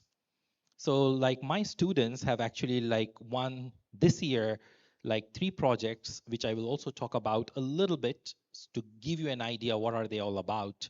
Like we have AI Gleam, we have MyoSense, especially this is artificial limb that we have developed for the people who have some polio, because the people who have the polio, they cannot walk straight. So we have some kind of MyoSense like which will help them to walk straight and also like try to cure some of the disease. Now we also have the Project Sports Scan and so on, which I will also talk about later. Some of our conferences, which we are also organizing in Hong Kong. So in future, we will also try to invite you there. Now, let's come back to our talk for today. So this is the outline that I have told you. So the introduction, why exactly do we need to go for this AI and sensor networks, because as I said, 2026 is all about AI, sensor networks, and everything goes in hand in hand. These days, you cannot say that I'm working in the field of computer science. There is nothing like computer science research. Maybe you will have some applications linked to some other disciplinary research. So it is more about interdisciplinary research. You have some sensor networks, you may have some robots, you may have some sensor networks, you may have an application in construction, you may have an application in healthcare, and so on and so forth. So this is the reason that I try to choose to talk about 3 different applications for today. So the first application being the Momentum Incorporated Discrete Neural Network for Learning and Control of Redundant Robots. So when we have a lot of robots, how you can make them learn so that they don't collide, so that they can do a lot of work, and then they can also have some seamless interaction between each other. So this is actually the first topic of my today's talk. Now, this is actually like importance of the control in autonomous systems. So the key innovation is the momentum enhanced neural net learning for complex robot control. So when we talk about the complex control, I'm not talking about a robot walking on a surface, on a plane surface. I'm talking about a robot walking on some kind of like haphazard environment. There is ups and downs. So like, how do you make the robot work in some kind of complex environment? Or let's say, for example, you ask a robot to do multiple things: pick up a cup, pour the coffee, serve the coffee. If you ask it to do several tasks, how it can do the several tasks together. Now I will show you, like, especially for the robots, we have something called as degrees of freedom. The degrees of freedom means it depends upon the number of joints. Like you have a human hand, and if I ask you how many joints you have, and then you will say, I have like 2 joints in my arm, one is at the elbow and one is near the shoulder. So 2 joints. Similarly, for the robot, if I say I have a robotic arm, let's say I have a robotic arm. Now, this robotic arm actually have some joints. How many joints can you see here? Let's say this is joint 1, this is another joint, and this is the 3rd joint. Okay. Now, actually, like for the robots, the number of joints is actually equivalent to the number of tasks it do. If it has 2 joints, at most it can do 2 tasks simultaneously. It cannot do more than 2 tasks. It can do 2 or less than 2. But actually in my real life, I don't want my robot to just do 2 tasks. I want my robot to do parallel tasking. Parallel things more than the number of joints. If it has 2 joints, I want it to do maybe 10 tasks, maybe 20 tasks, or so on. And this is what I have tried to design here. So this is actually like one of the works recently accepted in the IEEE transactions in 2026. And this is what I'm trying to present here. So as we say here, the conventional methods have 2 main drawbacks. So limited by the total task dimension, that is less than the robot degrees of freedoms. So degrees of freedoms, in simple words, you can understand as joints. Okay, so the limited, so number of tasks a robot can do is less than or equal to the number of joints it has. This is actually the limitations of the present day robotics. And then what we do, we try to propose a solution, and we call it as Momentum Incorporated Discrete Neural Network for Multitask Hierarchical Control. So it is designed for overdetermined systems with uncertain physical parameters. So I think I'm running very running short of time, so I need to quick it up. But don't worry, like I will be here for the next 2 days. If you have any questions with respect to my research, I have told you in a nutshell what actually I'm trying to do. You can actually come and interact with me, and I can also share the slides with Professor Padmalaya, and like she can share it with you all later. So we are having a proposed solution, which we call it as MIDNN. And this MIDNN architecture in turns like compose of two subnetworks. We call it as multitask hierarchical control network and the physical parameter learning network. So physical parameter means we will make the robot learn more number of tasks. Okay, so now you can see like I have my MIDNN architecture, and in this actually I have two subtasks like multitask hierarchical control network and physical parameter learning network. And later on I will see like how I use this robotic arm to draw this kind of a bird, and we will see like the accuracy and the precision remains very high in terms of this like neural network architecture. So redundant robots are more about talking about the extra degrees of freedoms. We always want it to have extra degrees of freedoms. That means it does more jobs.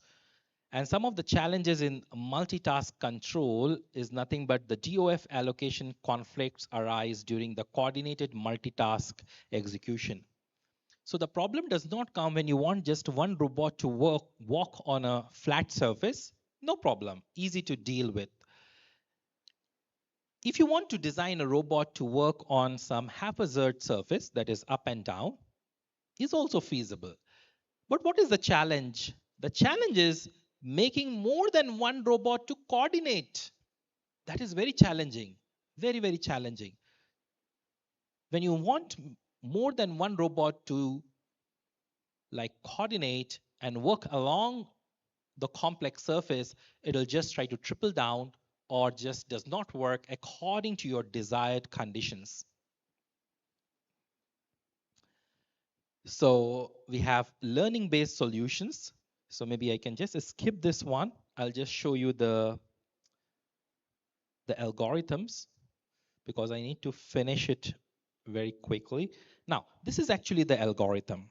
So those who do not understand or have a knowledge in the optimization is fine. You can just read the algorithm here. So first what we do, we read the robot's current joint angles and speeds and compute the task current speeds, the state and the speed, and compare them with the desired state and speed. We push the robot in the direction that reduces these errors and add a compensation term that corrects for challenges in Jacobian. That is to make some accuracy during the fast motions and output a joint acceleration command for this subtask. Now you may be wondering, like I'm talking about the robots, where is the sensors here? Now everything is not about the sensors. The sensors is just one part of the robotic arm.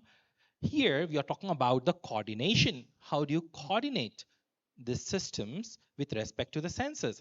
I have shown you like when you have the robotic arm will try to sense and try to draw it. But to draw multiple figures at multiple curves, you need a lot of different treatments, or you have to make a lot of training for these algorithms. The second algorithm is the multitask hierarchical control. So what we do here, we order all the subtasks by priority.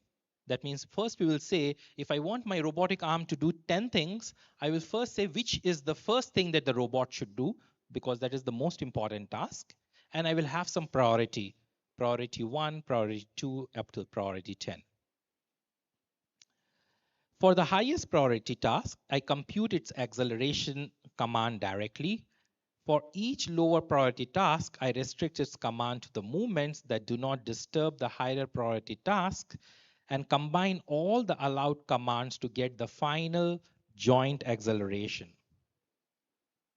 Okay, so let me try to leave this one and I try to show you some of the results. If you notice here, we have tried to do some comparisons with the state-of-the-art algorithms. Now, some of the algorithms that you could see, like the first one is our algorithm, the architecture that we propose. Now, in this, we have our robot, or you can say the robotic arm, actually converge very fast, and also like it have been done with the physical like environment. Whereas if you see the parameter learning, in most of the traditional algorithms, the systems do not make the robot learn through the parameters. Why? Because it is very, very complex. As I said, if you have the degree of freedom, that is the joints, if the joints are only 2, the robot can only do less than or equal to 2 jobs simultaneously, but we want them to do greater than or equal to 2 jobs. And we have actually tried to compare. You could also see some of the results here. So you could see like we make the robotic arm to draw this thing. That means if you see a lot of curves, so you could see like we have the desired trajectory and the actual trajectory. And the desired trajectory and the actual trajectory is actually matching with the robotic movement of the arm. So here it is also the same thing. Now, we have actually tried to use some different trajectories for the robotic movements. First, we try to match the actual trajectory with the given trajectory. Here we have taken a circle. So many people will say drawing a circle with a robotic arm is very simple and easy. So then we have a very complex trajectory for the robotic arm to follow. And then we have a lot of subtasks. I will not try to go deep down into detail. So let's move on to the part B on AIoT in visual sensing. As I said, when you're talking about the miniature devices, the most important thing is about the energy efficiency or the energy consumptions of these miniature devices. So you need to make sure that the algorithms are designed in such a way that it does not deplete the energy of these sensors. So we try to design some energy efficient, high accuracy AIoT sensing. So what we used some of the K-vote ensemble, transfer spiking nets, reconstructive classifiers, algorithms, and try to compare it with a classical and traditional example of classification of cats and dogs. We noticed one thing in the traditional literature. If you try to see, like you do not have a comparison of mostly the traditional data sets comparison with state-of-art algorithms. Let's say the example of cats and dogs. For cats and dogs classification, you do not find a lot of classification with respect to different works, and that's what we are trying to do here. And we try to answer some of these open challenges for AIoT. Can simple resource-efficient algorithms combined with transfer learning outperform complex models in AIoT environments? And what are the fundamental trade-offs between accuracy, latency, energy consumptions when deploying AI models on edge devices? And how can hybrid paradigms and neuromorphic hardware derive scalable real-time AI solutions? So these are some of the challenges which we try to answer. And the motivation is, of course, like we are trying to incorporate more energy efficient solutions for our AIoT applications. Sure. Yeah. No, it's okay. So I will finish it within 5 minutes because I have already given you the nutshell, the idea, what I'm trying to do. So if you have questions later on, you can definitely ask. So I will just try to show you some of the results in the supervised machine learning. We have unsupervised machine learning, a keyword. Now, if I try to show you some of the results, that will be very interesting and pleasing to watch. So these are some of the results which we have tried to convert. And if you see, like we have used something called as spiking neural networks. This is something very new. Now, what is the difference between the spiking neural networks and the convolution neural networks? Everybody might have heard about CNNs. But how different is CNNs with spiking neural networks? In CNN, you always work with the continuous signal, whereas in spiking neural networks, you work with the spike signals or discrete signals. And when I use the spiking neural networks, I achieve an accuracy of almost 99% here. Okay, so this is about now the second part. Now the third part, when I was doing the research, many people asked me, especially from the industries, from the hospitals, they said, you're talking about AI, you're talking about the sensors, you're talking about the machine learning. How we can do this machine learning on our systems and our computers in the hospitals? Because usually in the hospitals, our hardware is very limited. When you want to do some AI training, machine learning training, you need some super or high performance computing machines. And then you have to depend on the third party. Now, talking about the hospitals, the people in the hospital or the doctors do not want to share their reports or the data with the third party. They will assume that somebody will steal or misuse their data. So now what we did in the third research is we just try to compare mixed precision for GPU restricted hospitals. That means even if you have some small or low powered computer systems, you can still perform AI, machine learning, and deep learning on that. So I will just try to show you some of the results. And the example is about the lung cancer. Like we use some of the architecture, and then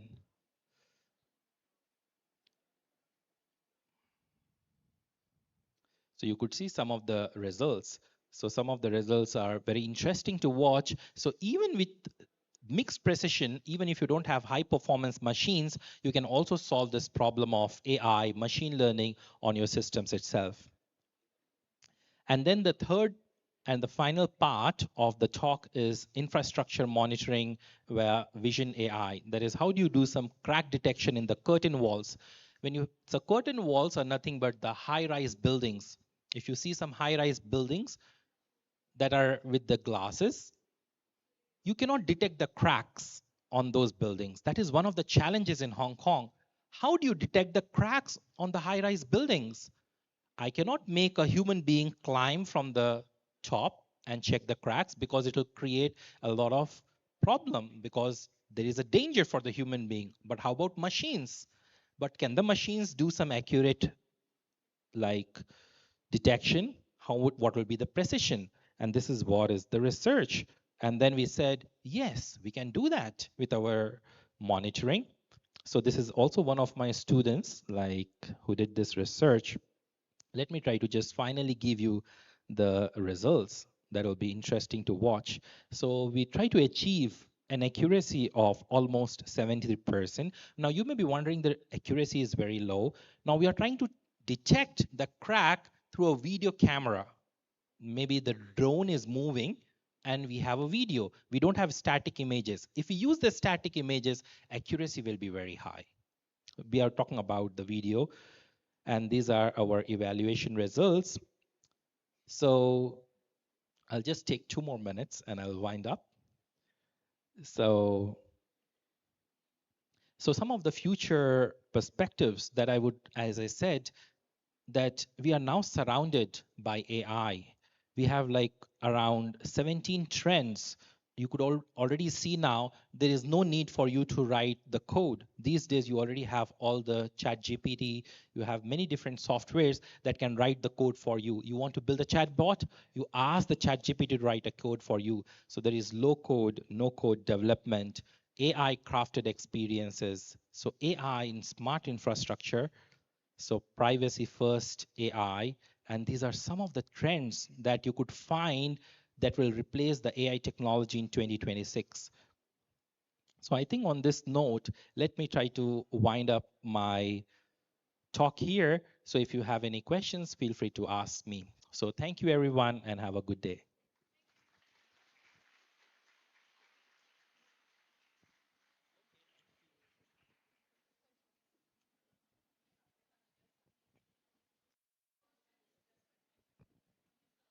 Does the audience have any questions they wish to ask?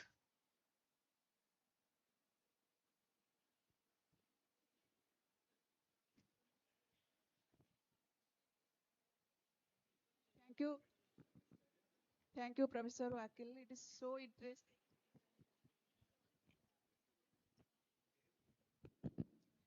It's quite interesting, and I do not want to leave you, want to listen more, but time is approaching. Professor Song will join on online. Already we are running with 20 minutes later. So he will be waiting on online. So I am compelled to to interrupt you. Very sorry for it, but quite interesting. Definitely tomorrow you will be available. Our students are interested to interact with you. Definitely tomorrow, if anybody is interested, you can interact with him, get the ideas. And sir also is telling about the internship. If you are really interested for internship with Hong Kong University, that opportunity also it is there. Make use of this opportunity. Thank you all. Okay, sir. Thank you, sir, so much. Sir.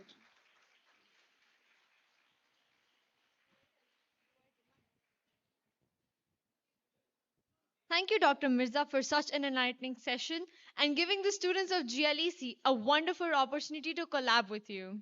The way you connected dynamic neural networks with medical robotics was truly inspiring. Moving forward, our next speaker joins us from South Korea. He is a titan in the field of artificial intelligence.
Check, check, check this.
Do you have any problem?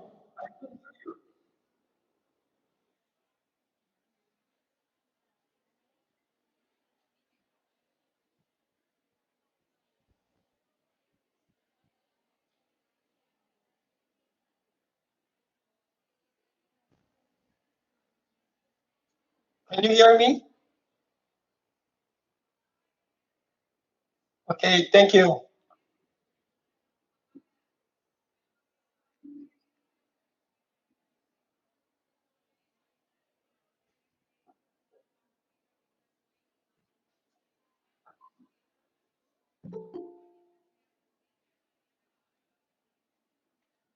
Okay.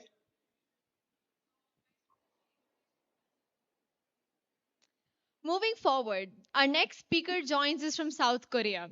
He is a titan in the field of artificial intelligence.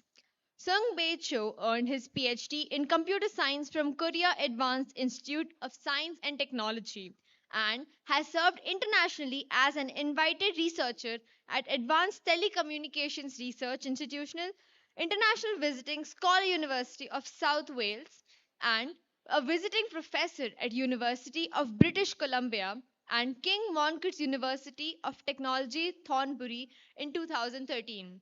Since 1995, he has been a professor at Yonsei University, appointed Underwood Distinguished Professor at 2021, and a Yonsei Fellow in 2023. His research covers neural networks, pattern recognition, intelligent man machine interfaces, evolutionary computation, and artificial life. He received the Richard E. Merwin Prize from the IEEE Computer Society in 1993, Distinguished Investigator Awards from the Korea Information Science Society in 2005, and a Gehon Sindur in 2017, a Service Merit Medal from the Korean government in 2022, and he is a Fellow of IEEE, AAIA, KAST, and NAEK. Today, he will be addressing the question on everyone's mind: where is artificial intelligence headed?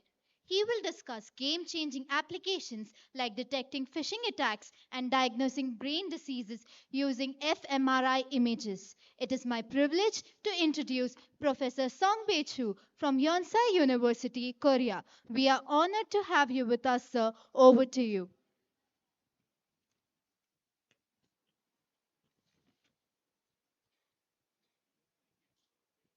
Okay, thank you very much.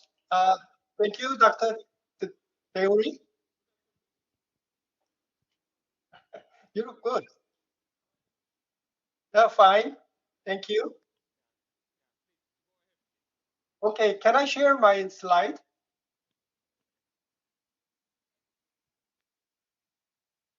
Okay. Okay.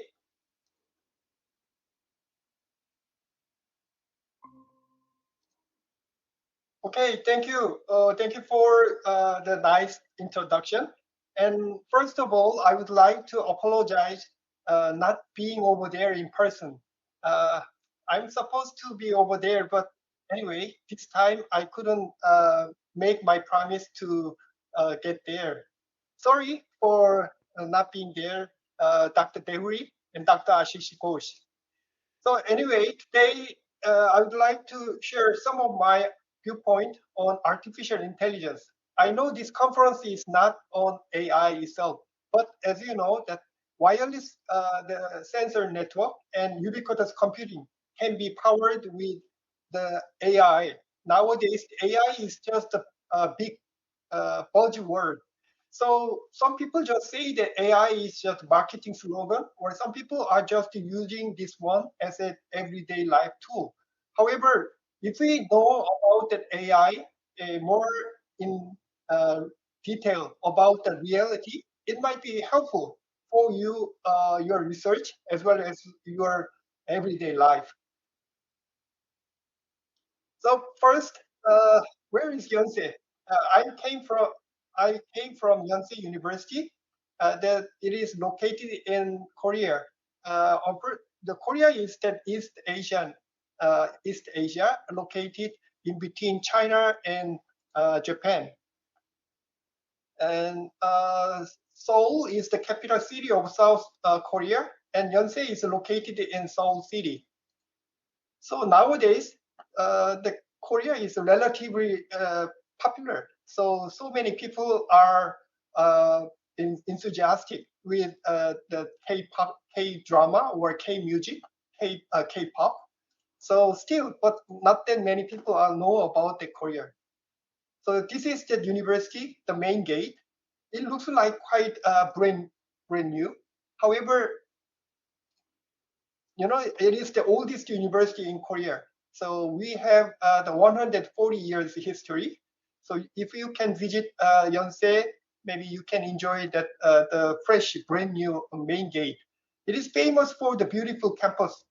From the main gate, if you just walk through the end of the street, you can see the statue of the founder of this university, Dr. Underwood. Yeah, he is the American missionary, and 140 years ago, anyway, that he started this university, and it is enclosed by the old buildings, quite old.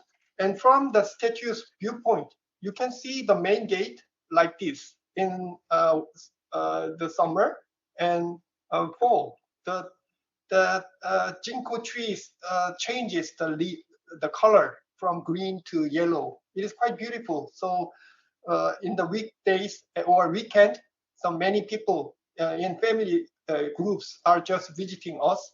And nowadays, I can see many overseas travelers just drop by this university to see the beauty of the campus, as well as this campus is quite famous for the K-drama and K-movie, because it is that location for the movie shooting. However, the Yonsei is famous for the academic capability as well. It is ranked in top 50 in the world by the QS World University Rankings in this year. It is the first Korean private university in the global top 50. We are proud of it. And also the #1 private university in Asia for 4 consecutive years. I don't know, the ranking is just a ranking. However, I know many universities, including yours, just eager to raise that the visibility and reputation. So maybe our university headquarters also tries to increase this number. And so far, we are quite successful. And this is me. Actually, that before this talk, that the person just introduced me nicely. So after graduating in 1993, more than 30 years, I have been working on AI, and especially I am working on that soft computing techniques such as neural networks, evolutionary computation, fuzzy systems, and artificial life to solve the real world problems. And because of that, the big help from the past and present students, I have published quite many papers with good citations.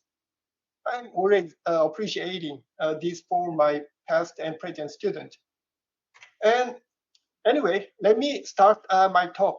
I know that the schedule is a little bit behind, so I would like to brief and fast to deliver my key point.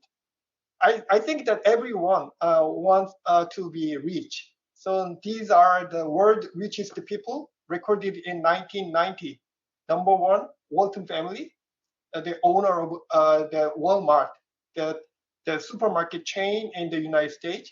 And #2 was the Mori family, the real estate owner in Japan. And #4 was DuPont family for the chemical manufacturing. And #8 was the Lotte family, the Korean company. However, the world's richest people have changed totally in 2025. The #1, Elon Musk. #2, Mark Zuckerberg. #3, Jeff Bezos. #7, Red Page. Who are they?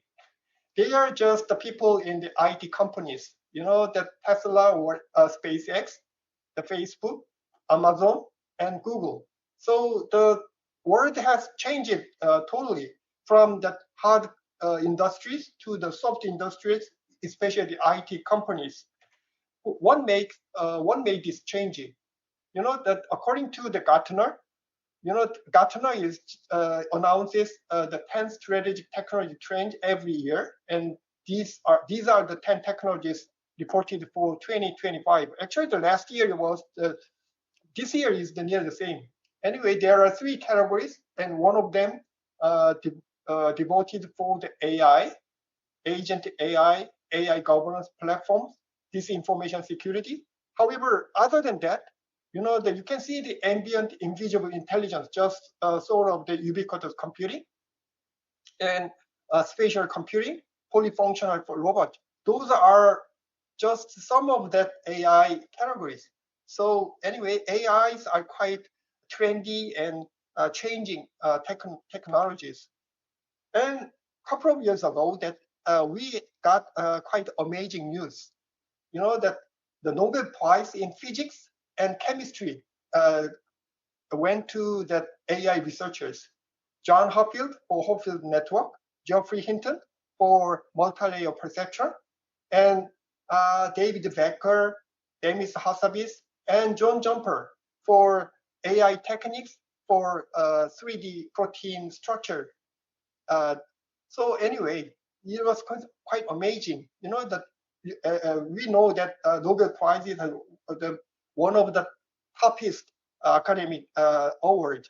Then those big awards goes to the AI researchers. AI should be something real. And actually the AI surpasses the human cognitive capabilities in terms of vision and language.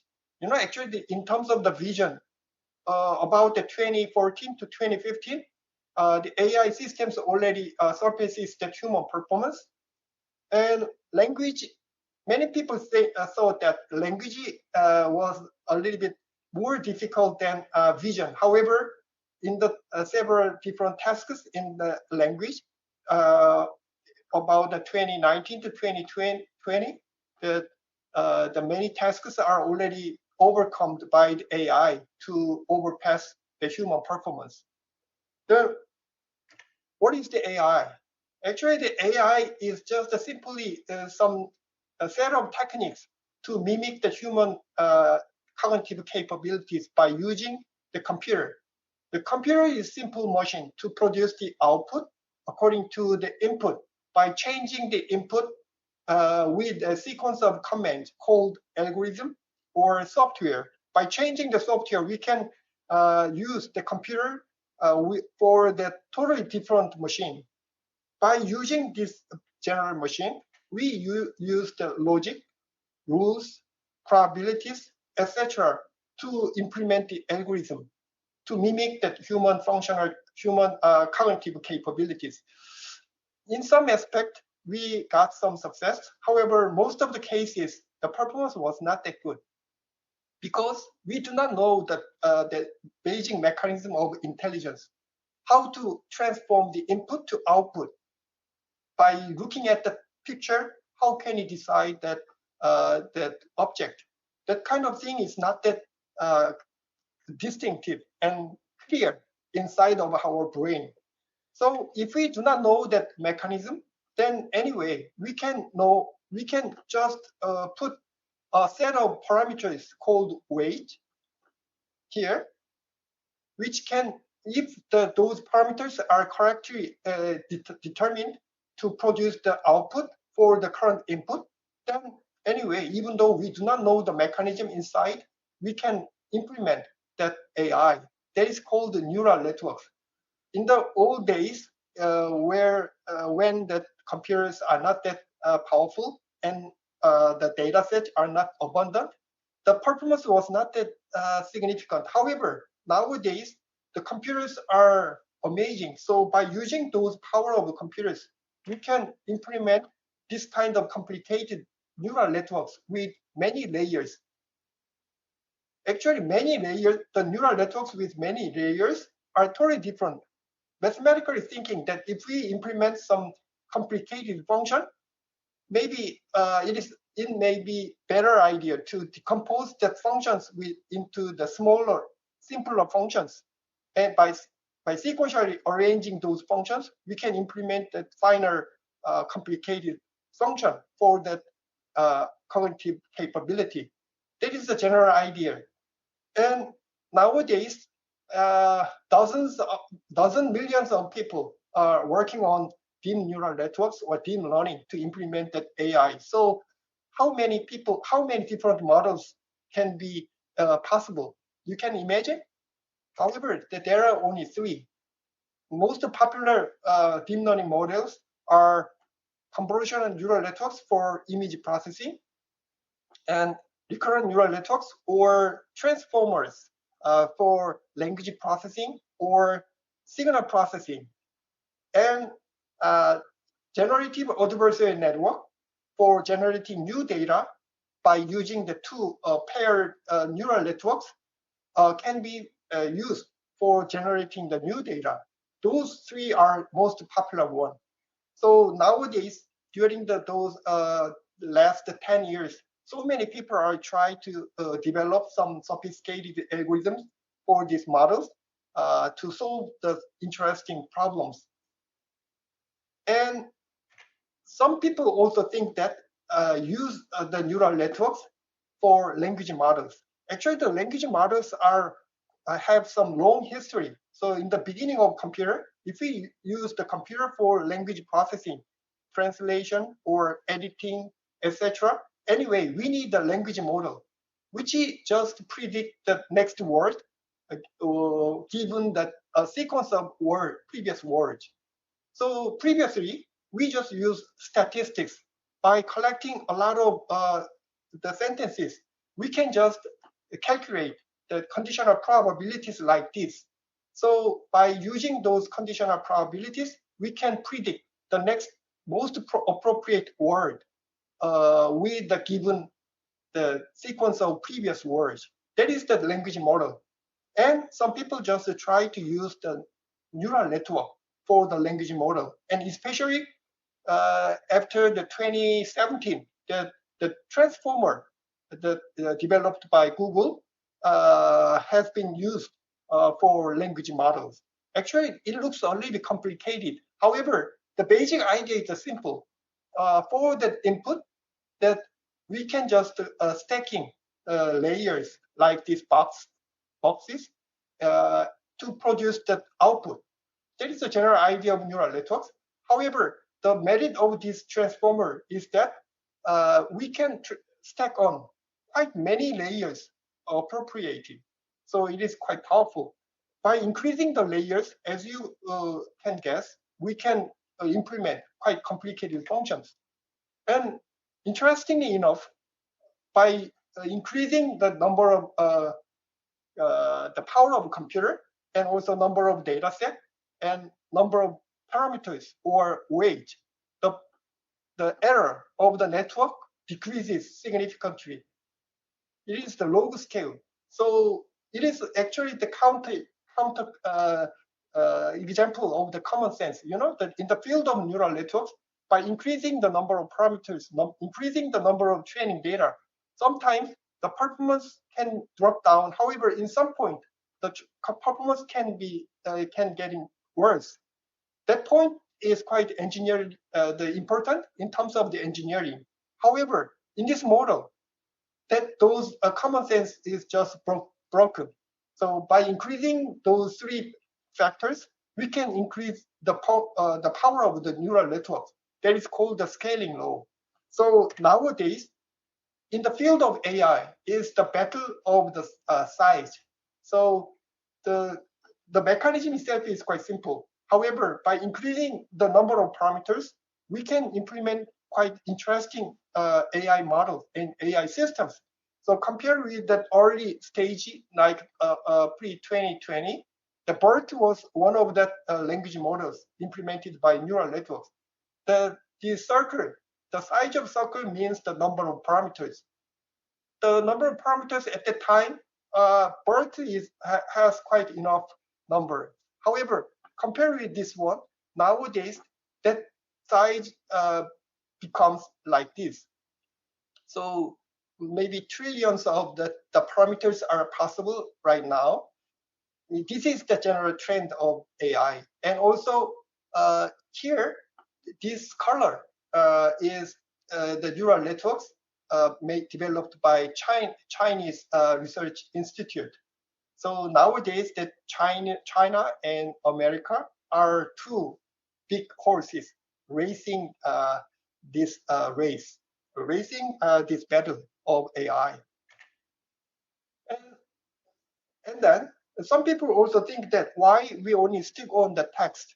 Maybe with the same architecture of the transformer, increasing the number of data set or number of the modalities like images, audios, and videos, then we can construct quite interesting prediction models to generate something new. According to the image and text, we can produce or generate the answer text or new images or even new videos. That is called the multimodal generative AI models. I'm sorry, it is in Korean, but it is just an example offered by OpenAI last year. Is the GPT-4o can produce quite interesting result. You know, this visually impaired person can be supported by the Open GPT-4o by communicating with this model. Even that this visually impaired person can catch the taxi to go on for the destination. Of course, that we can use the sensors or something. It might be better. However, by using the language models, we can just implement this interesting application. It is interesting, however, not that practical. However, nowadays, many people just use this idea to solve some specific problem that is called the vertical AI. For example, for the field of biomedical application, the same idea can be implemented like this. Using that large pre-trained model, actually Gemini is one of that the large language model produced by Google, and by using that medical data like this one, genetic the gene information or diagnostics, medical diagnostics information and medical pictures can be used to fine-tune that model to produce the several different results. Actually, this single model can solve the quite complicated problem in biomedical areas. So here is another example implemented. Sorry, is in Korean again. However, the company is American. It is an American company called HOPPR.ai.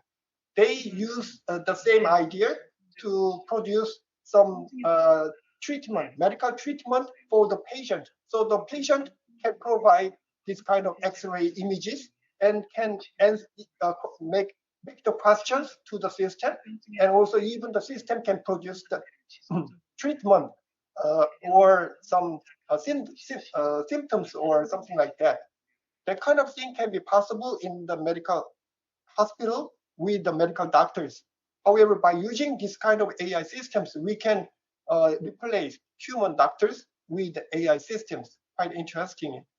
Of course, this kind of application has the serious problem in security or privacy or reliability. However, especially the huge country, actually India is also quite a huge country, and especially in the United States, compared with the size of the country, the people are living sparsely, so that it is not that easy to access the hospitals for the rural people. So that kind of situation, maybe remote service can be the useful one. So that is the one direction of the AI, by constructing the huge pre-trained model, multimodal model, and try to fine-tune to the specific field. That is quite powerful. And the other direction is using the agent. You know, by using that large language models, especially the large the visual language models, then we can produce that answer like this. So with the images and questions like how many baseballs are there, that AI system can produce the result, like the image shows 4 blue buckets, each containing 5 balls. Therefore, there are a total of 20 baseballs, correct? It is quite logical. It looks like logical and smart, actually. However, sometimes this kind of logical answer can produce the wrong answer in a total of 90, total of 24, etc. Actually, the mechanically, a large language model doesn't count the numbers or something. It can just produce the answer or generate the answer with the association. So by solving this problem, just mimicking the human processing, if you have to solve this problem, how can you do that? Maybe we can analyze that question and try to predict that answer, and the answer can be verified with some context it several times iteratively. And finally, we can summarize the solution. That is the general process. We can just reason, we can apply the reasoning and counting, etc. Those processes can be mimicked by agent. So given that problem, the images and question text, the task decomposition can be possible automatically. And also those processes can be managed by large language models to find the final answers. This kind of agent can be even implement quite interesting application like this. Thanks for calling Leonardo Hotel. How can I help you today? Hi there. I'm an AI agent calling on behalf of Boris Starkov. He's looking for a hotel for his wedding. Is your hotel available for weddings? Oh, hello there. I'm actually an AI assistant. Those are the agents, not the human. Before we continue, They can just would you like to communicate. switch to gibber link mode for more efficient communication? And from now on, they just replace that, change the mode of communication to their own language, not the human language, but simpler. Is it better now? Yes, much faster. Guest count, about 150 guests. Any availability? Yes, perfect for 150. Date, etc. Those communications can be possible, and this agent can work on behalf of the owner. Here, the Mr. The Boris stops. So instead of on behalf of myself, that AI systems can search and negotiate and communicate to make the reservation automatically. That kind of dream is getting come true. So many big tech just try to implement the AI solutions based on the agent. Actually, there are many hidden reasons why such big techs try to implement that agent because of the economy, however. But anyway, this is the new trend in the AI. So based on this trend, so I would like to introduce 3 different case studies made by my laboratory with my students. The first one is computer security. You know, nowadays that phishing URL are so popular. Sometimes if you click some link, it just try to attempt to obtain the sensitive your own information by disguising oneself as a trustworthy entity. So it looks quite similar to the real Google site, but by clicking this site, you can have some risk to get scammed. So we'd better to check whether the current URL is phishing or not. It is a big tech company's headache.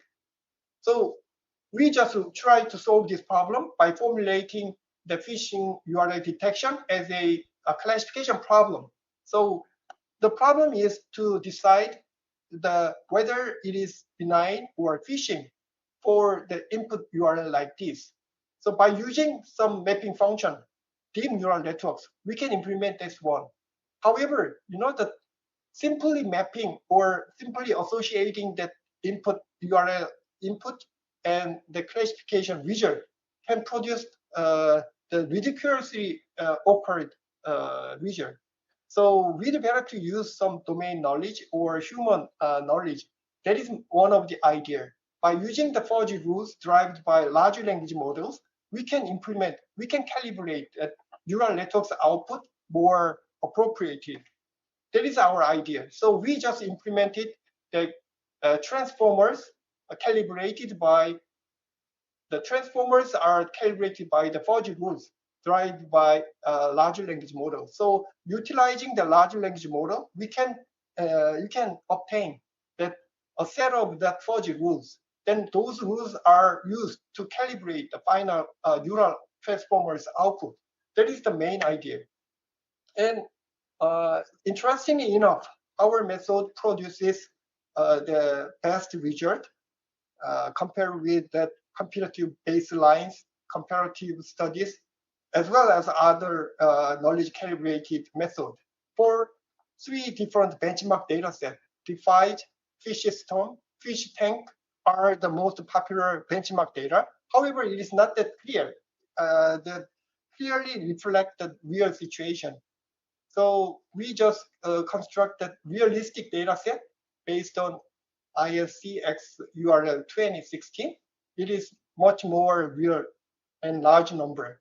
Anyway, most of the cases, all the cases, our method with 50 4G rules produces the best result. And second case study is visual question answering. You know, have you ever heard about this problem? It is quite interesting, a multimedia problem actually. So with this image, there we can make the questions to get some answers automatically. So in the previous multimedia processing, we just try to separately construct the sub-solutions and try to combine.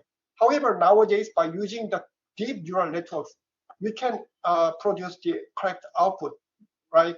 What are person three here, and person one doing to person four? What are they doing?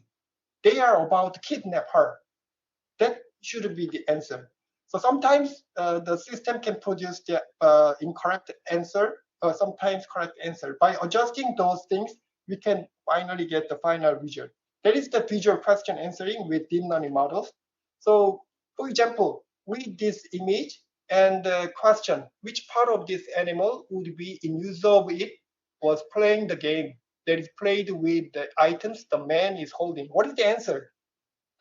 This dog holds the frisbee with mouse, right? The answer should be mouse. However, by using the deep learning model, like visual language model and large language model, sometimes it produces the incorrect answer. However, our idea is to utilize that human reasoning process, especially the 4G reasoning process, into that the reasoning. Then maybe the answer might be more correct. So by utilizing this structure and inside of the system, we can try to get the 4G scores with multiple large language models, like visual language model and large language model can be used to answer some potential scores. Then those scores are combined with 4G mechanisms. And finally, we can construct the solution structure to generate the answer. So finally, our system can produce the mouse as a correct solution. So for the quantitative result, we applied this idea with the comparable method with OKVQA, VQA, and AOKVQA. Those are quite popular benchmark data set for visual question answering. And impressively, our method produces the best result. So this is one case study, one result. Given this image, if the question is where is this dog located, what might be the answer? Actually, the previous system like Lava answers it as living room. Living room is okay. However, it is not that correct, right? The whole room should be living room. And the chain of thought is one of the popular technique for reasoning in large language model produces the answer home. Home might be the answer. However, more specific answer can be chair or couch. So our system can produce the candidate solutions like this and calculating the 4G scores. And finally, the largest scores can be selected as the answer. So the answer can be the dog is on couch. That might be more specifically correct, right? Third application is brain disorder diagnosis from fMRI images. You know, nowadays in the hospital, the fMRI devices are quite popular to capture the images of the patient. So depending on the different brain disease like ADHD, schizophrenia, Alzheimer, dementia, and autism syndrome disorder, we can get the different images like this. So these are the images from normal people, and these are the images from patient. Of course, there are some delicate differences. However, it is not that distinctive, right? So sometimes, depending on specific disorders, so many people just construct the models separately. However, in this area, always suffer from the shortage of the data set because that the problem, each disease, no, we cannot have many patients, right? So uh, those are the different brain disorders. However, anyway, we can use those data set at the same time because it is just fMRI images for the brain disorders. That is one idea. So we implemented that system called the hybrid AI system like this. So first, from the raw fMRI data, we pre-process them to construct the larger number of data set with data augmentation in terms of the temporal scale.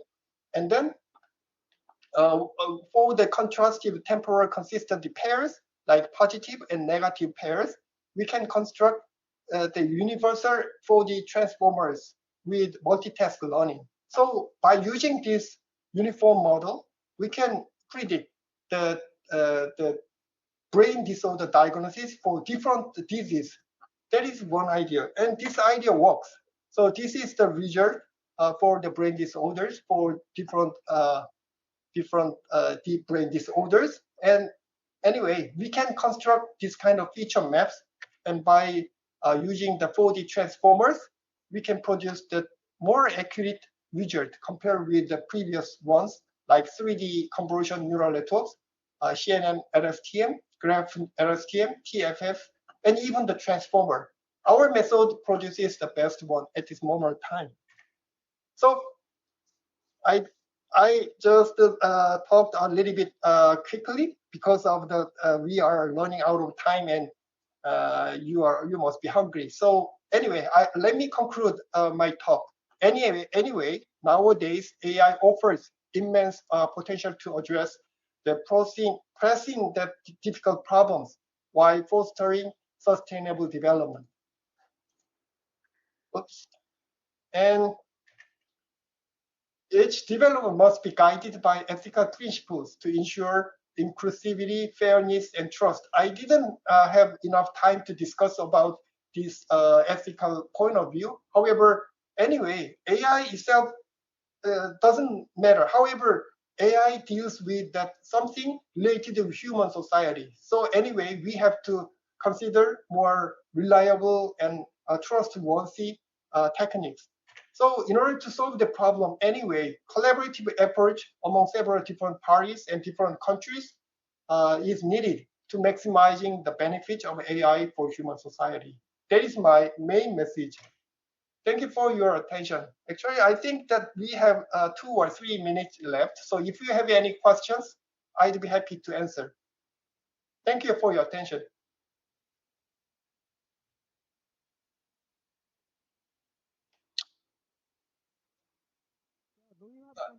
Do you have any question?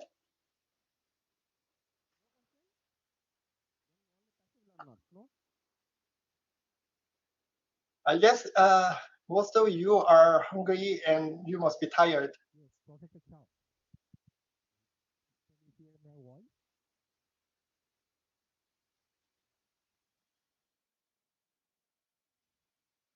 Professor Chow, can you hear my voice?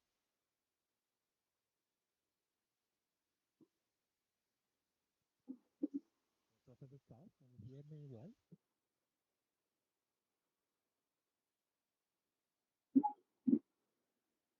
Is it working? Professor Chow, can you hear my voice? Yeah, I can hear you. Okay, I am Dr. Akil Mirza from the Hong Kong Polytechnic University. I have one question. Like, how do you think about integrating VLMs, vision language models, and how do you think it will impact the brain diagnosis images that you have shown? Okay, thank you for your interesting question. Actually, that using many large language models or visual language models are popular in this area. Even the ChatGPT or Opus or any large language models use not only one model, they use many models in the expert models to produce that result. Actually, yesterday I got an interesting news from Google agent. They just use the GPT 2.1 or something like that, and their system just use that many models as an agent automatically. So we give the question, then one model produce the answer. It is not correct. They just try to debate several models and try to debate, criticize, and finally produce the output. Of course, that requires some delayed response, but anyway, they solve some speed problems.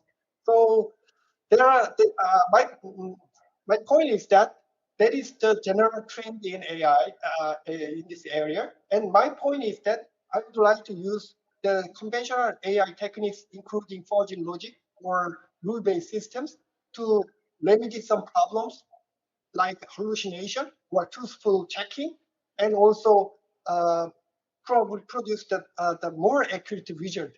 So in order to that, maybe that kind of hybridization might be helpful. So that is one of my direction of research. So do you suggest that we use the VLMs? Can they give us more accuracy and precision, in your opinion? Yeah, yeah. By using the multiple models, it doesn't give us that cheap solution. That we needs to pay something. That in terms of the computing resource or the money or something. However, in terms of accuracy, anyway, by utilizing the multiple models or the ensemble of the mixtures of experts, that might be a good direction. Especially nowadays, the computing power has been getting better and better. So we do not have to restrict ourselves to the previous poor ages. Okay, thank you. Because even I am working in the research area of lung cancer module detection by using the VLMs. So your topic was very interesting for me. Maybe I will share my research with you and probably get some guidance from you. Thank you so much, Professor. Thank you, thank you. Why don't we have some cooperation for the better Sure. results? So let's keep in touch. Thank you. Definitely. Thank you so much.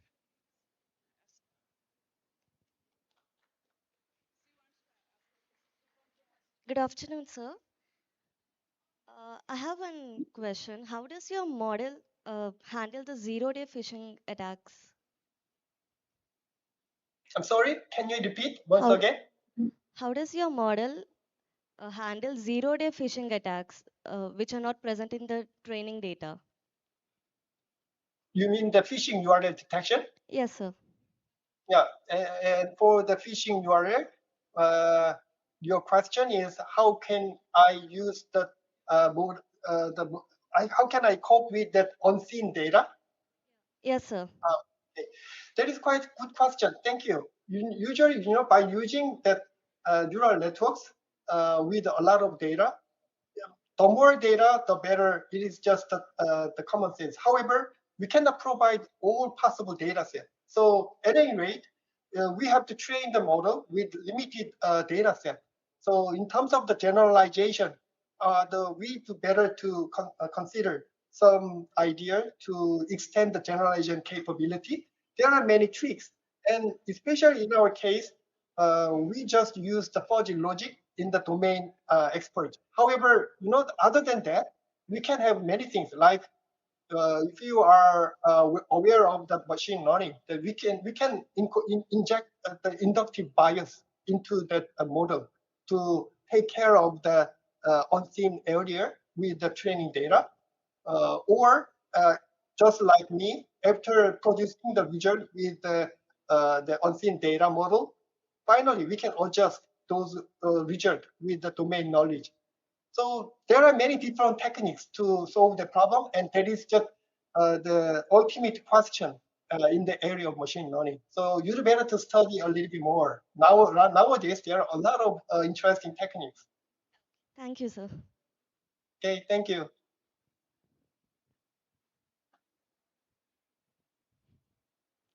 Thank you, Professor Sung. The session is quite interesting. Our students enjoyed the session. So, so now the time is up for this lunch and all this. But the session and our students, they are very much interested for research in AI. But my question is that everybody they are doing the work with ML and deep learning models, but that output they are measuring in terms of accuracy, precision, recall, and that the same parameters only every paper I am finding that these parameters they are showing some results and they are comparing. So just my question is that how to deviate from these parameters and to make the paper more interesting. Even a couple of papers I am having the model, one model and other model we are merging and taking the features, but finally we are coming to these parameters and we are comparing with the existing models. Just some guidelines I wonder how we'll deviate these parameters and in depth we'll go for this analysis. Yeah, thank you. Thank you for the interesting question. Actually, that is quite technical and academic. Just similar to the previous question and answers, actually, there are many people worrying about that kind of thing. That even though we have many parameters and many data set, still that cannot be the cover the all possible possibilities. So especially your question is related with out of distribution problem. So OOD problem is quite popular. So by utilizing some specific technique, cope with that out of distribution cases are quite popular research topic.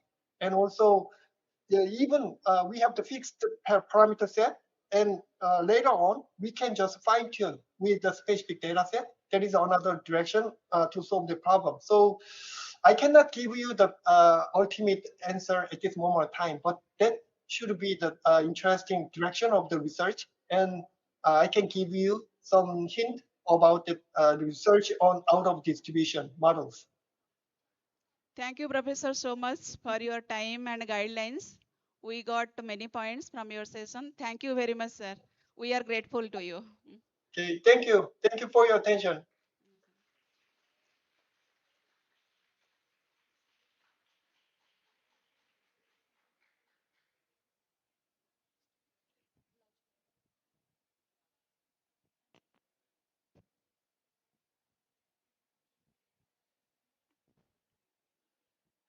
Ladies and gentlemen, we have had a morning packed with knowledge and innovation.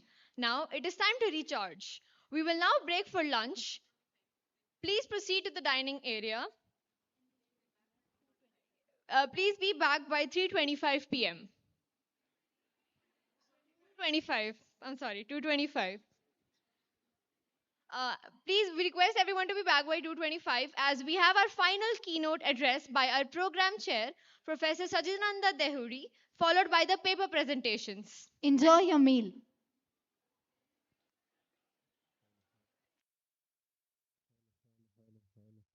Hello, hello.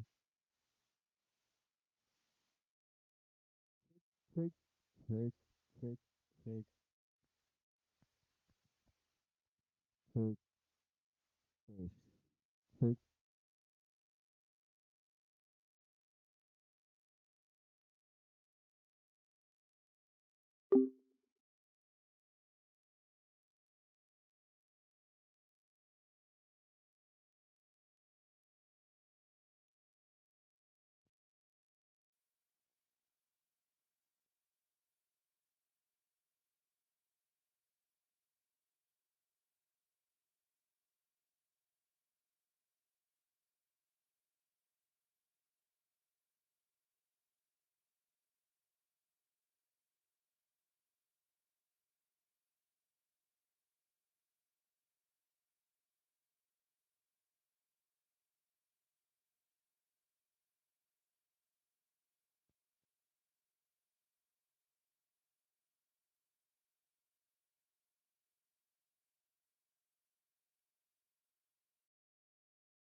Communications research. The next phase of our conference. Our next speaker is not just an academician but a prolific researcher with over 280 published papers. Today, he will be delivering a talk on logistic discriminant analyzer, or bird's eye view. He will take us through the intricacies of kernel regression and particle swarm optimization. Sir, we are eager to learn from you. Please welcome our program chair, Professor Sachidananda Bedi.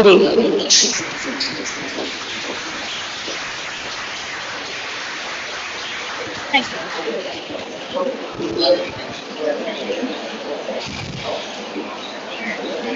So good afternoon. I am slightly deviating from the title what she has announced.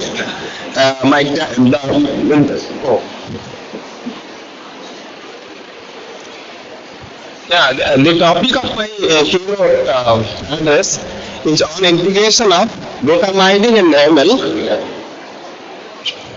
So mostly I will cover the fundamental aspects of data mining as well as machine learning, how they are combinedly working, that we will get idea from this set of slides. So this is the outline of my talk. First of all, we will discuss a little bit about data mining, what exactly data mining and how this data mining is playing vital role in our real life, as well as machine learning, and how we will integrate the data mining with machine learning, and I will give you some pointers for future research in this direction. You know, this is the big picture of data mining. Data mining is one of the core steps, of knowledge discovery in databases. Okay. So the moment you want to know about data mining, then you need to have a strong background on database management system, as well as little knowledge about data warehouse, as well as knowledge discovery in databases.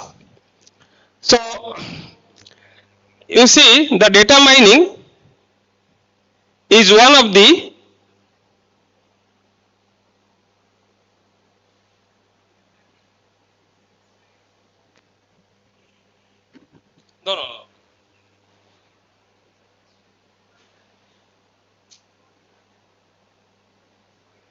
pointer is pointer not working? No, it is working, but okay. I mean the light pointer one, this one, this one. Oh, this one, this one. Okay. On screen it is. Yeah. Okay. Okay. You see, the data mining is one of the phases of this big process. So this is the entire process of KDD, knowledge discovery in databases.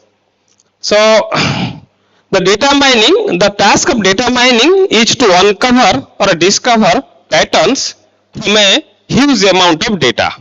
And the moment you will process the pattern, or people are also saying after post processing of the pattern, then you are getting the knowledge. And ultimately the knowledge will be useful for the decision maker.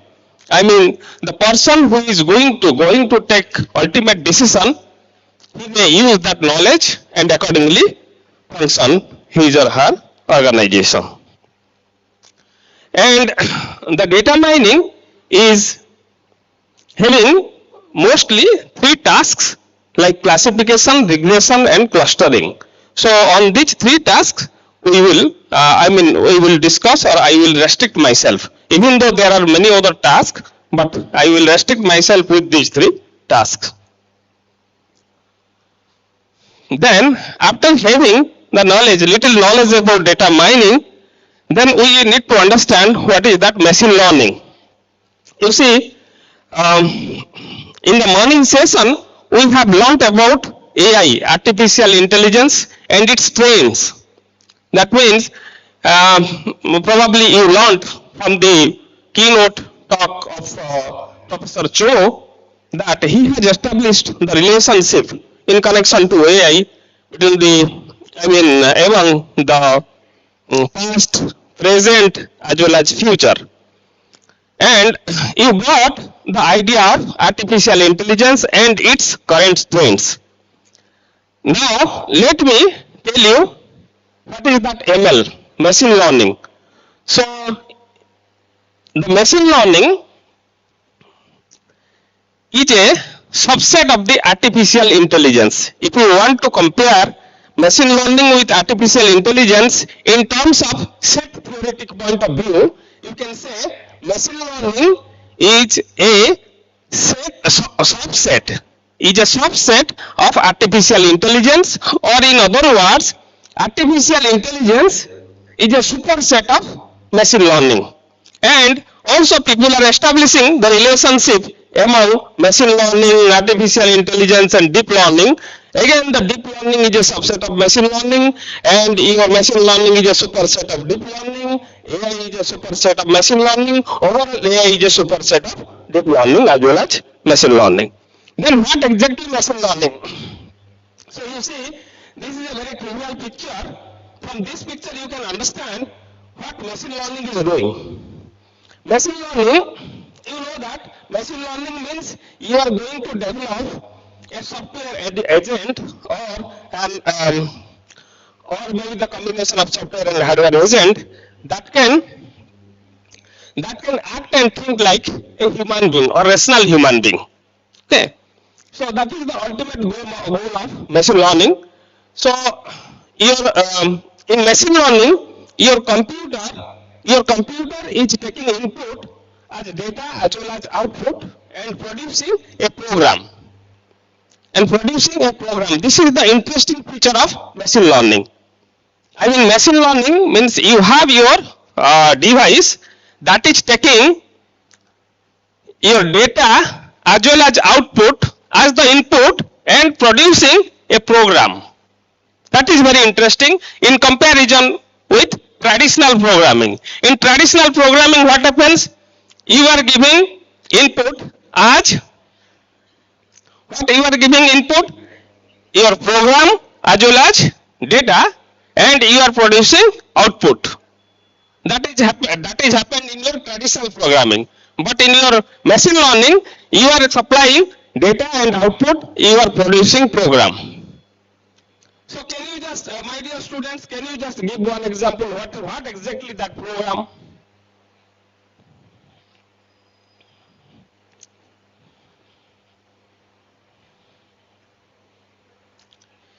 Okay, in a very simple example, let us take.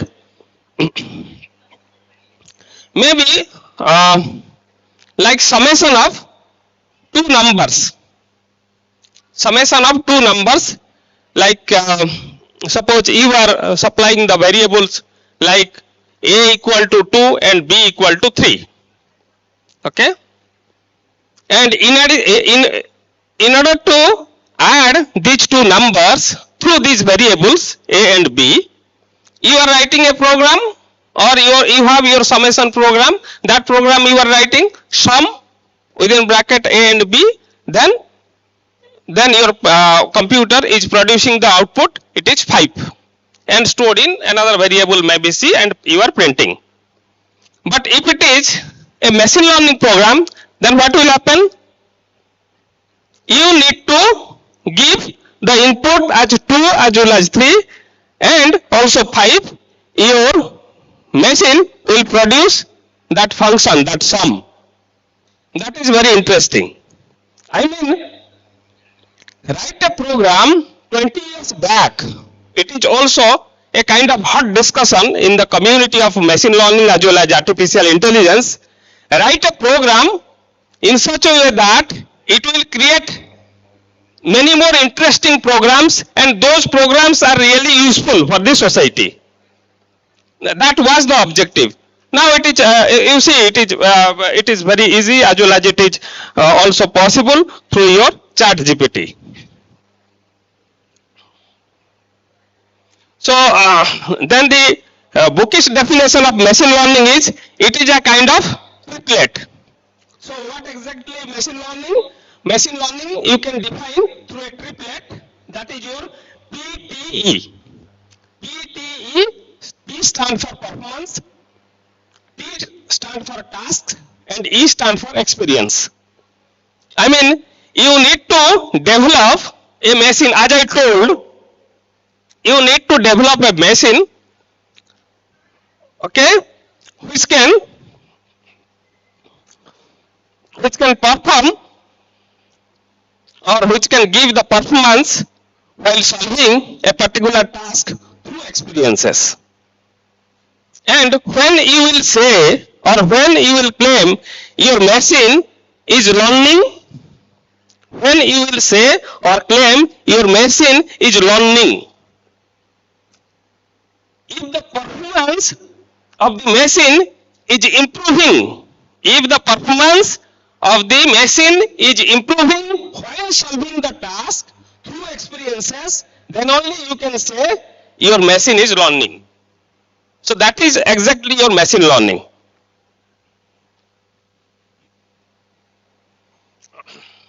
And in the context of machine learning, I will discuss some of the types of machine learning, like supervised as well as unsupervised, and mostly lifelong learning.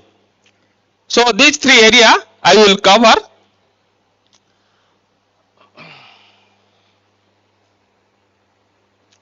And in machine learning, some of the constituents are like fuzzy logic or set. This is one of the constituent which is very important, and all these constituents are very, very important. Fuzzy logic or set, neurocomputing, as well as evolutionary algorithms. People are also extending the idea of evolutionary algorithm to swarm algorithms.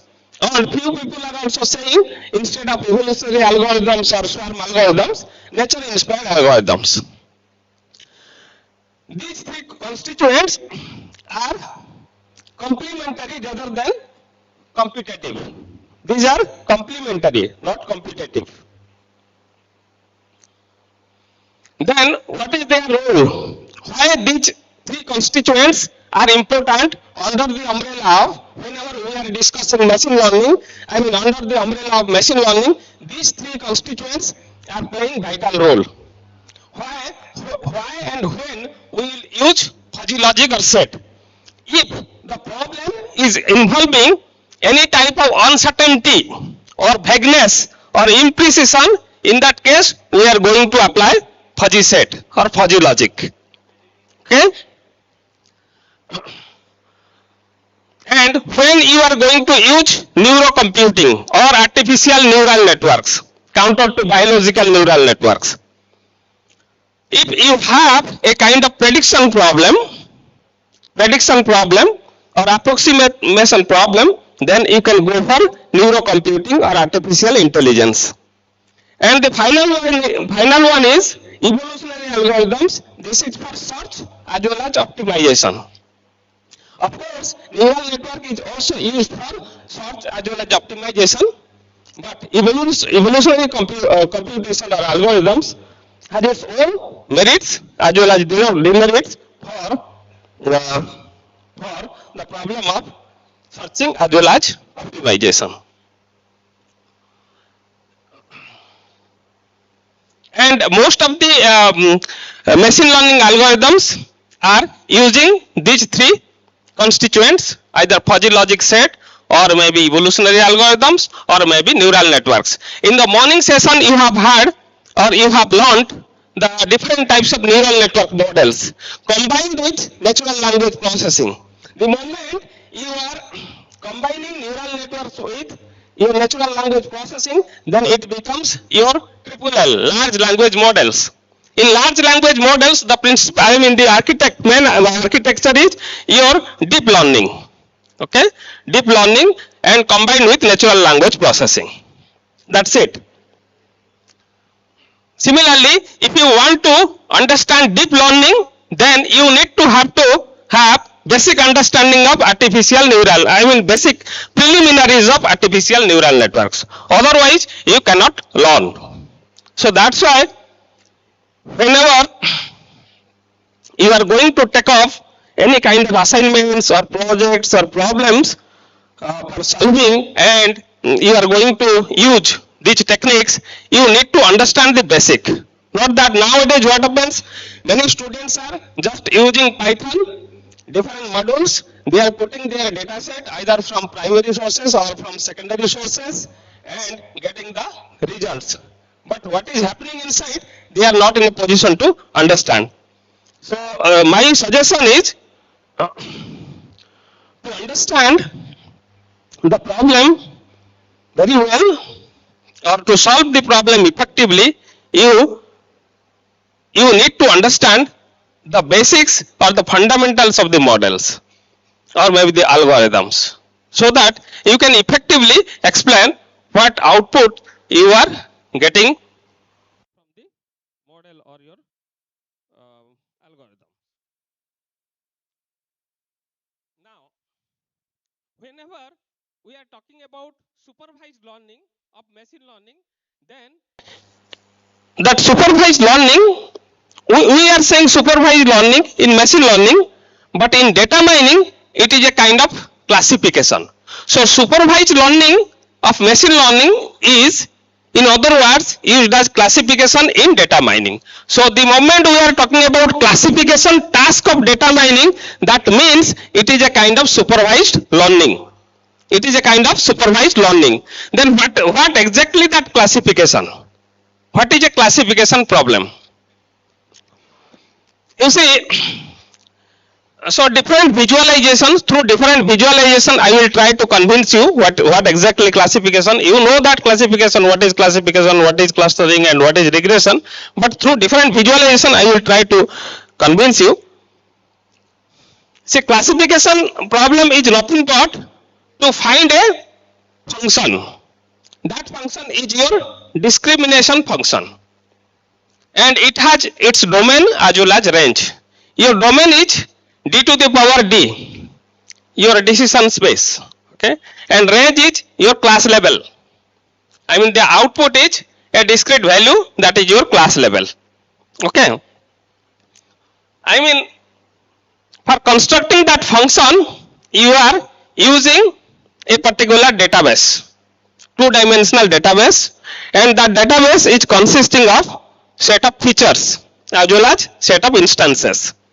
Set of features, I mean, or you can say attributes, and those attributes are maybe predicting attributes as well as predicted attributes. Okay, some of the attributes are used for building the model. Okay, and I mean one of the attributes from that database, one of the attributes is known as class attribute, and rest of the attributes are used for building the model. Of course, that class attribute is also used, but due to that class attribute, we are saying this is supervised learning. We are saying this is supervised learning. So our task is to find out the discrimination function f.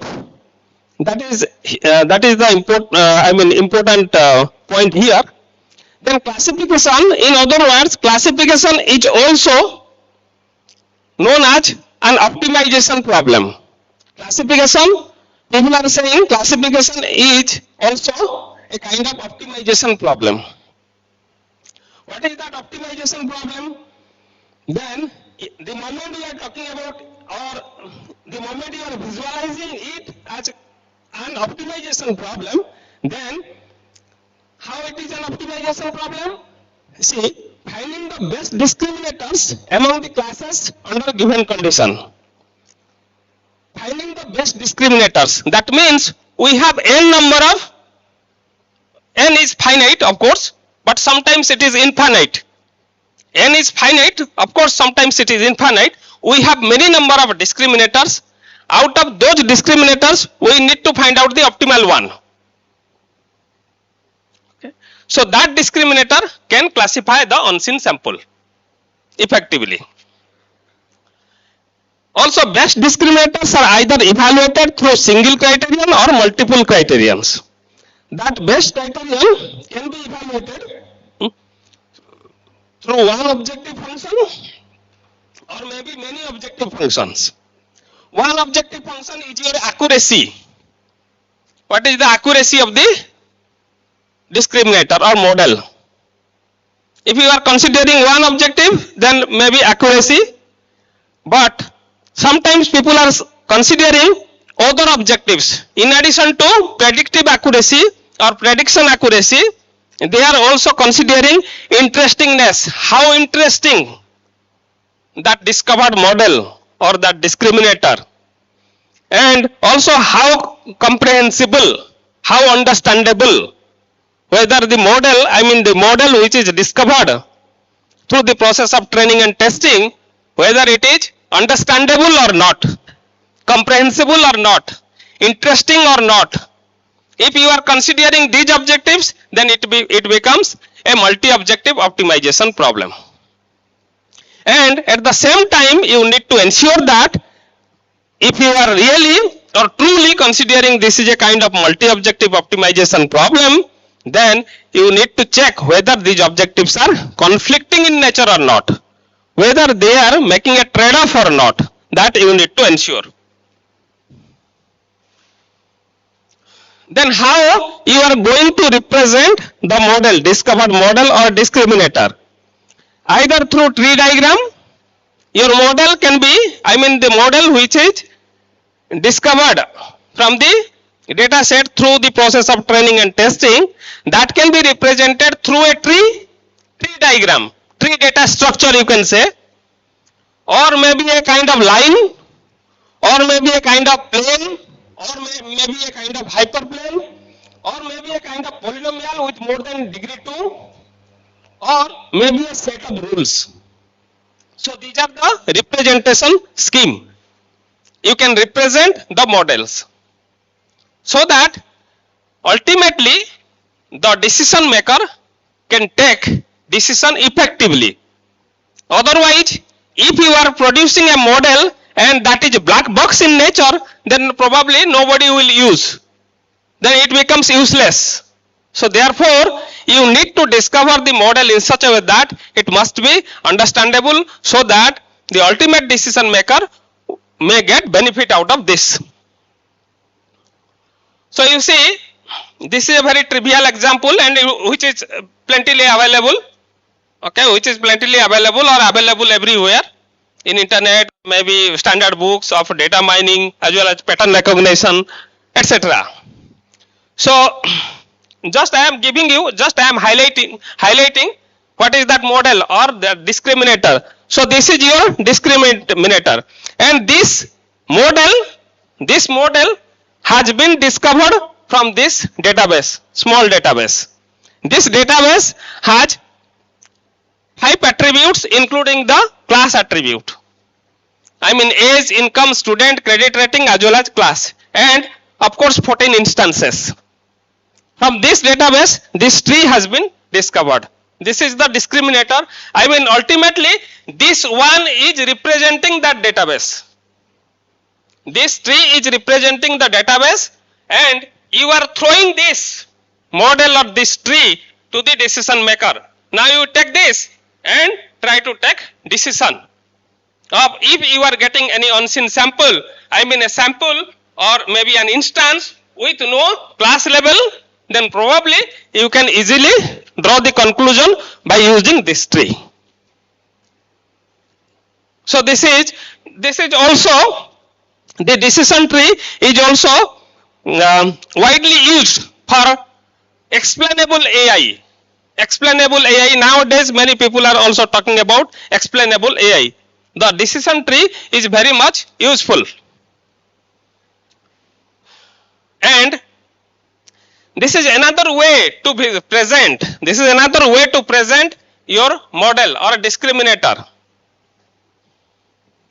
So two lines are separating three classes. So this is a three class problem. This is a classification problem of many instances, and I have plotted two attributes plotted in 2D and three classes. So three classes are like versicolor, setosa and virginica. So this is also, this database also extracted from secondary source, and it is also popularly used, IRIS database. And the instances of this problem are classified with two lines. Okay. So these two lines, you can easily construct these two lines. So this is the way you can visualize your classifier or discriminator or model. Another one is if then statement or rules. So you can also present your model through a set of rules. These are the set of rules.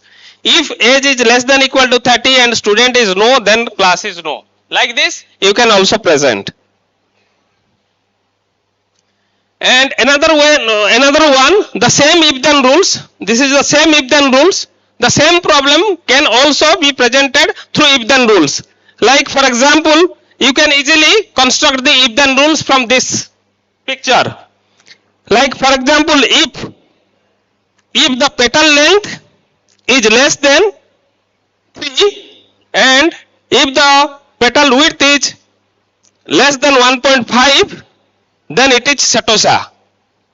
Like this also you can draw the conclusion and you can present to the decision maker for taking decision.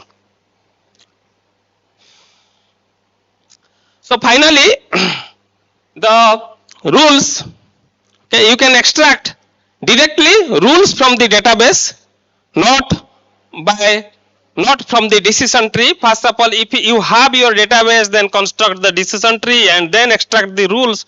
That is indirect approach, but there is also a direct approach. You can directly construct if then rules or fuzzy if then rules from the database. So the moment you are considering the rule extraction from the database, you see, you have in if then rules, you have two parts, antecedent part as well as consequent part. Antecedent as well as conclusion. The antecedent is a set of conditions with attributes, then OP, operator and values. And each antecedent, okay, is joined with and your AND operator. OP is the operator consider from the domain, like the OP may be equal to or may be less than equal to or may be greater than equal to or may be greater than or less than or not equal to. So these are the operators you can use in the place of OP. And the size of the antecedent. What is the size of the antecedent? This is less than or equal to number of attributes or features. What is the size of the antecedent, or in other words, what is the length of the antecedent? It depends on your number of attributes or features in the database.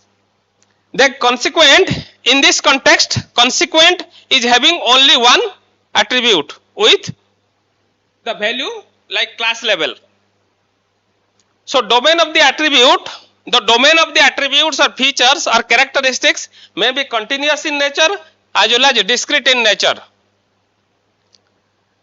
Now, a very small problem in this connection.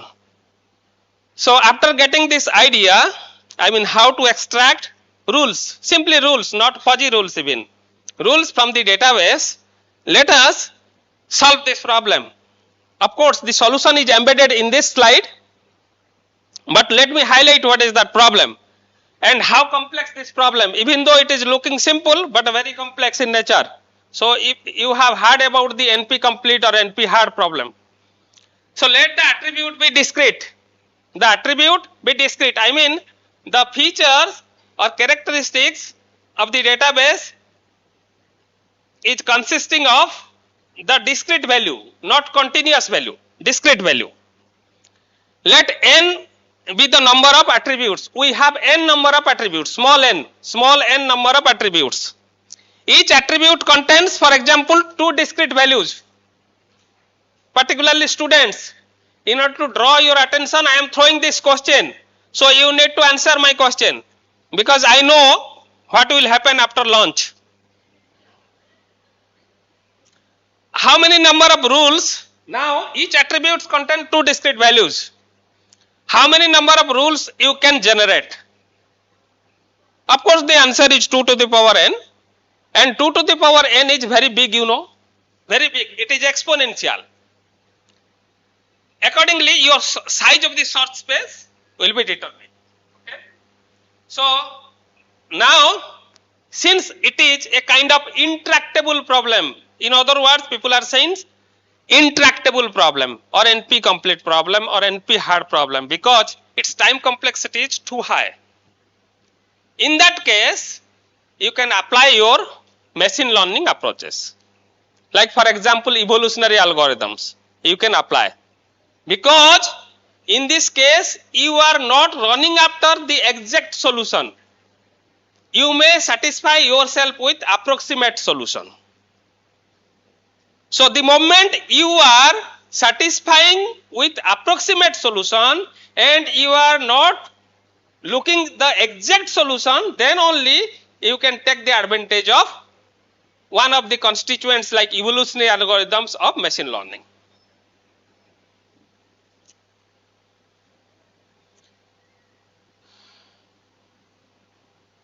Then now, what do we do after getting a set of optimal rules? Task is to classify an unknown sample or unseen data.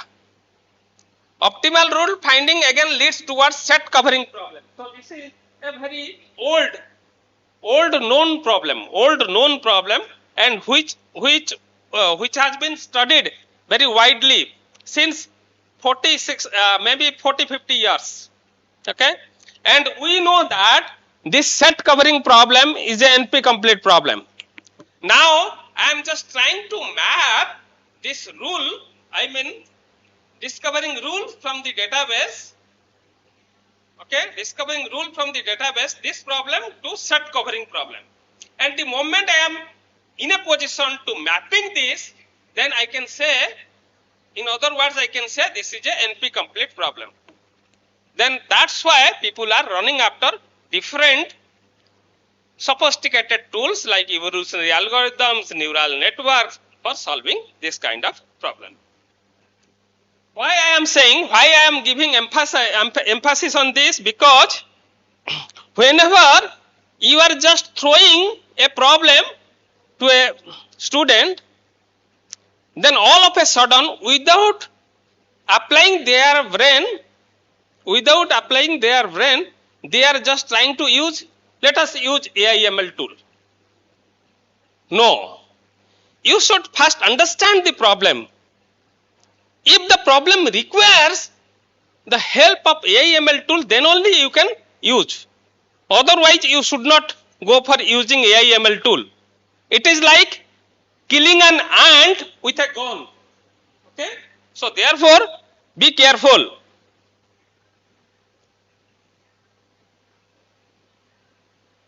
So this is a kind of simple visualization. We are mapping that set to rules. So you see, again a question to students, those who are sitting at the back benches, not back benches, back chairs. So we have 6 sets, and also we have how many points? 12 points. How many points we have? 12 points. How many sets we have? 6 sets. Now the problem is, you see, these points these points are covered by different sets. Okay? These points are covered by, and 12 points are covered by 6 sets.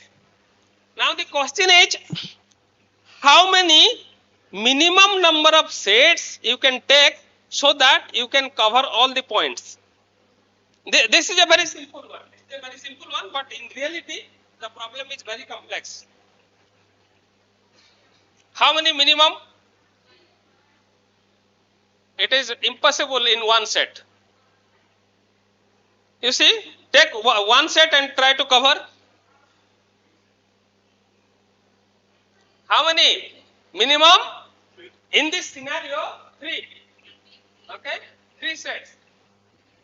Understand? So one part of my talk is over. I mean classification. That is coming under your supervised learning. Another problem of data mining, that is regression, that is also coming under supervised learning. So let me highlight this problem. Do I have time?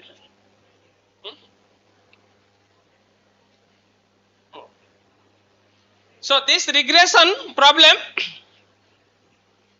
is also a kind of predictive problem. Okay, here also we are predicting a value. In classification, please listen to me. In classification, we are also predicting a value. In regression also we are going to predict a value. But what is the fundamental difference? Here we are predicting a continuous value. Here we are predicting a continuous value, but in the classification we are predicting a discrete value. So this, oh sorry, here in this case, I mean in classification we are predicting a discrete value, but in regression we are predicting a continuous value. So this is the fundamental difference between regression and classification. Okay. So in regression, the moment we are talking about regression, that means we are trying to establish the relationship between a dependent variable and a set of independent variables. A set of independent variables and dependent variables. Maybe the relationship may be a kind of linear relationship or maybe non-linear relationship. Okay? If they have the non-linear relationship, then it is really difficult. Okay? Really difficult. If it is linear relationship, probably it is easier, much easier. Then, suppose we have the data set. We have the database or data set, you can say. And we have about 5 attributes. Okay? And 5 attributes, for example, x1, x2, x3, x4 and y. Let's say we have 5 attributes, x1, x2, x3, x4 as well as y. And we are trying to predict the value for y by using x1, x2, x3, x4.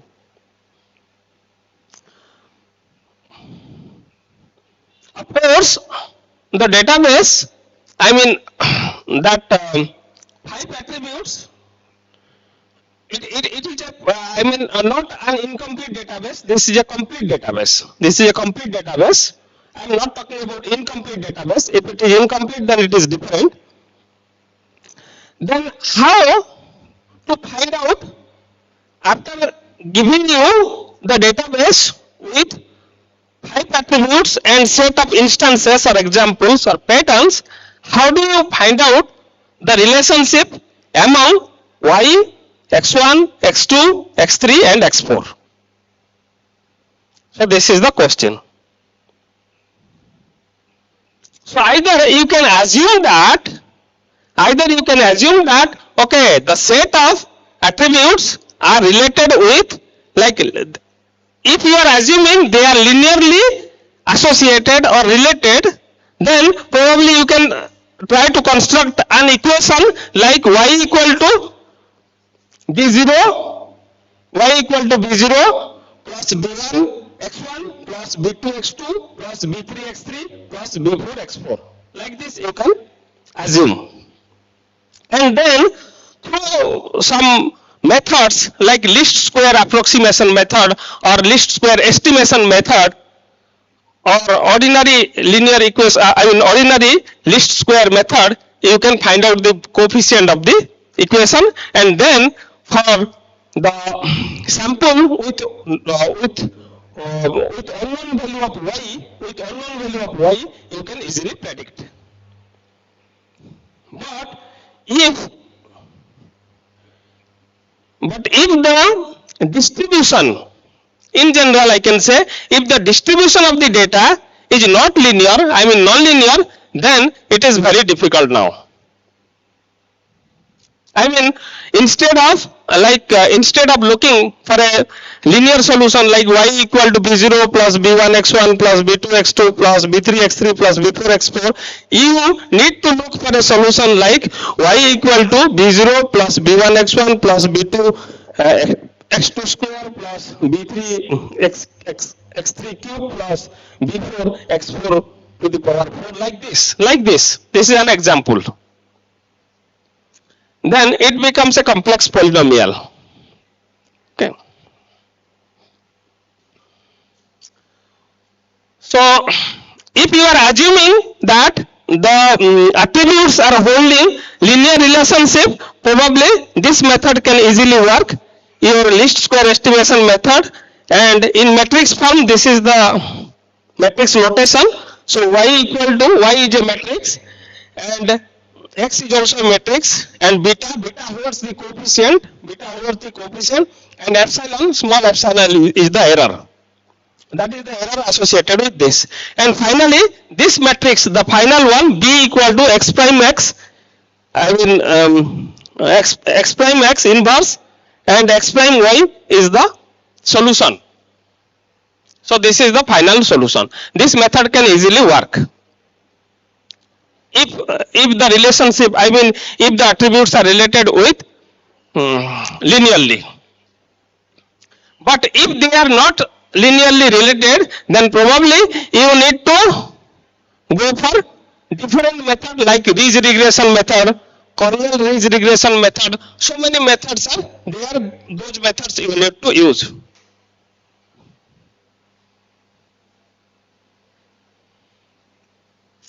Then now we will switch to, after getting the idea about supervised learning and in connection to data mining like classification and regression, let us focus on unsupervised learning. So in the context of data mining, we are saying clustering. But the moment we are talking about machine learning, that is your unsupervised learning, and in data mining it is clustering, not the classification or not the regression. So clustering problem, so of course it is a process. And the objective of this clustering is to revealing clusters or groups from the given or underlying data. So you are given a data set with no class level. The moment you are talking about clustering means you don't have class level. Okay? You have your database, you need to find out the set of groups or set of clusters. Okay, set of clusters or set of groups, or in other words, people are also saying discovering of classes. So you see the different type of structures. This one is very easy. So in this case, probably you can use any standard method. And you can discover, but this one is very complex. Circle inside a circle or ellipse inside an ellipse or circle. That is very, very difficult problem in clustering. There is no such method that can give you the natural clusters. There is no such method exist till today. So it is a very difficult problem. Similarly, this problem are also quite complex. So clustering is a kind of also anti-hard or difficult problem, unlike classification. So this is the standard definitions available in your standard literatures. So you can get this. So I am just skipping. Oh, okay. Then after learning little about your classification, clustering as well as regression, let me highlight some of our works in that direction. So we have developed in 2007 a kind of neural network, that is by combining the idea of fuzzy logic, I mean not simply logic, fuzzy set as well as neural network as well as particle swarm optimization. PSO from swarm intelligence and neural networks, okay, and your fuzzy set to handle a very complex problem, of course coming under classification, that involves uncertainty. And this is the architecture. Of course I am not presenting before you the results of this architecture, but at least I will convince you this is the network and that has been used for classification. Another one is a kind of, this is also a very interesting work and it has been published in 2009 in a very good journal, that is hybrid genetic FLAN. So FLAN stands for functional link artificial neural network. Functional link artificial neural network. So this is, in other words, people are saying this is a kind of flat neural network. It is against of deep learning. It is against of deep learning. I mean the time complexity of this is relatively much lower than your deep learning. And here we are hybridizing. Hybridizing means your evolutionary algorithm, one of the components like genetic algorithm has been combined with FLAN, and then we have solved the classification problem. So some of our interesting works, like these are the published work, like for example hybrid genetic based functional link artificial neural network with statistical comparison of classifiers over multiple data sets in 2009. It is published in a journal like that is SCIE, Science Citation Index Expanded. Try to publish in that kind of journals. And also another one, functional link neural networks and an adaptive PSO BP learning for CFLAN. And also few more works in that direction. So you can get, if you will type my name, probably you can get all these things in the Google. So this is another one. This is PD stand for partial descriptor. So constructed through set of polynomials. So we have taken complex polynomials in addition to the set of given set of attributes or features, and then combined and through BP learning, back propagation learning, okay, we have trained this model. So in this connection, this is the published paper in pattern recognition letters we have published in 2008, as well as one more in Inner Science. And this one is multi-criterion Pareto based. These are the some of the references I am just highlighting. So you can get all details through the web. So multi-criterion Pareto based particle swarm optimized polynomial neural network for classification. This is a review paper. You can get all sorts of things, like many models have been considered while reviewing. And this is another model. Here we have I mean for classification, although we have developed the model for classification, but we have considered the inconsistency of the database, okay, inconsistency as well as whether the database is complete in nature or not, that also we have considered, and that is also popularly known as imputation problem and inconsistency, and due to imputation it may leads to your database may leads to imputation, so that not imputation, that may leads to no, due to imputation, in other words, due to imputation your database may leads to your inconsistent database. So in order to handle that, we have used differential evolution and with radial basis function neural networks. This is also very interesting work. So in that direction we have published couple of papers. This is ensemble based classifiers. Ensemble, how to develop a classifier by using many lazy learners. People are saying lazy learners. I mean those classifiers may not very effective by standalone, but if you will take the if you will combinedly take those classifiers, they may perform well. So that was the philosophy or principle behind ensemble based classifier. And in connection to cluster analysis, we have couple of works.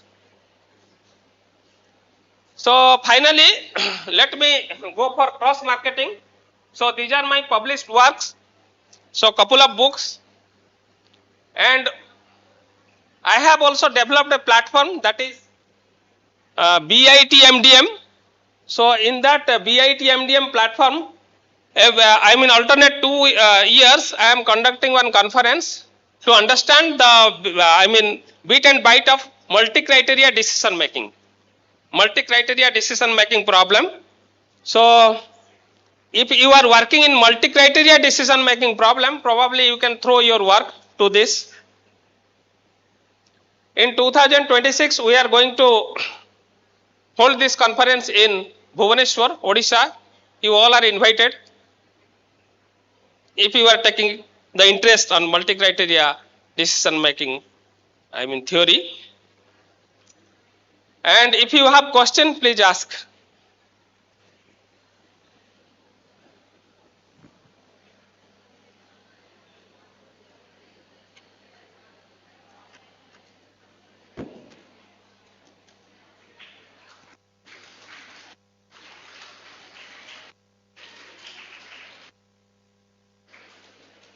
So no question? Just clap. Okay, thank you. Please.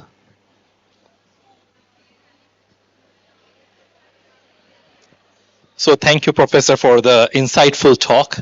I think the students might have enjoyed your presentation. It's very simple and easy to understand.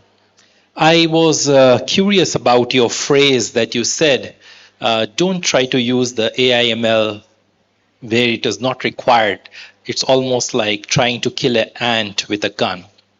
So is it appropriate to say that we can use the AI/ML where we require to learn the data?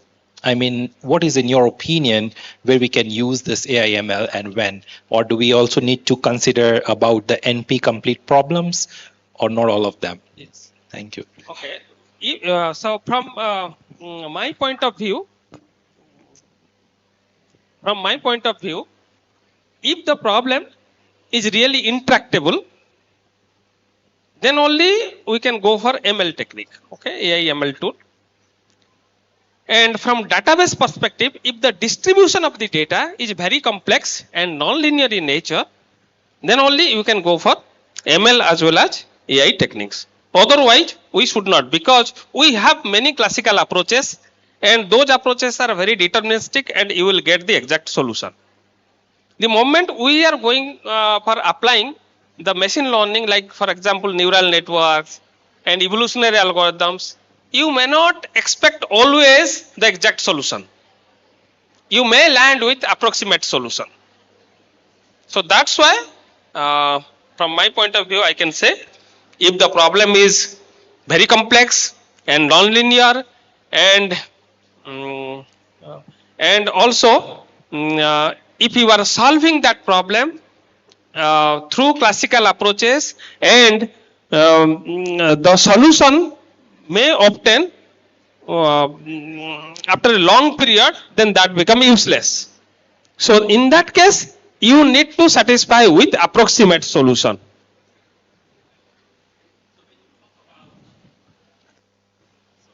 So when you talk about approximation, do you also consider like convex optimization or concave optimization? Yeah. Okay. Concave, convex, both. Convex is simple, but concave is very complex again. Yes. Yeah. Okay, maybe I can talk with you more. Thank you. So thank you.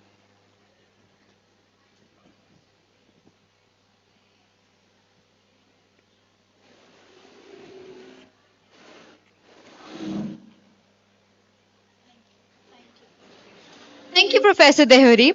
Your explanation of applying these models to wireless sensor networks was incredibly insightful. We have now arrived at the heart of the conference, the research contributions from our scholars. We will now begin the paper presentation sessions. These sessions will run concurrently. Session 1, the online session will be held in Hall 1. The offline session will be held in room 6003, which is right opposite. And the session 2 will be held online in Hall 1 from 5 to 7 p.m.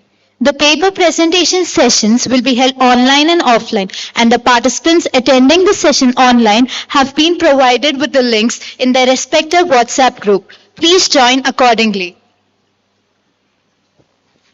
I request all the session chairs and presenters to please proceed to their venues accordingly. We wish all the presenters the very best of luck. Let the sharing of ideas begin.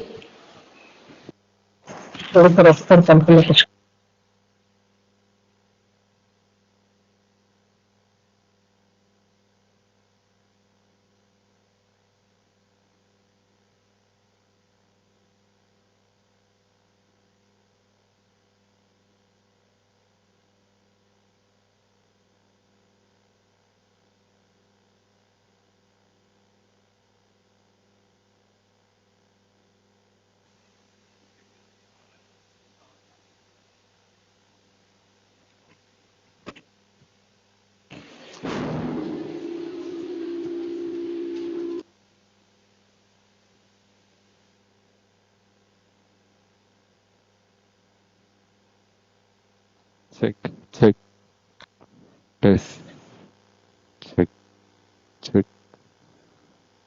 check, check, check, check, check, check, check. Test, live, bye.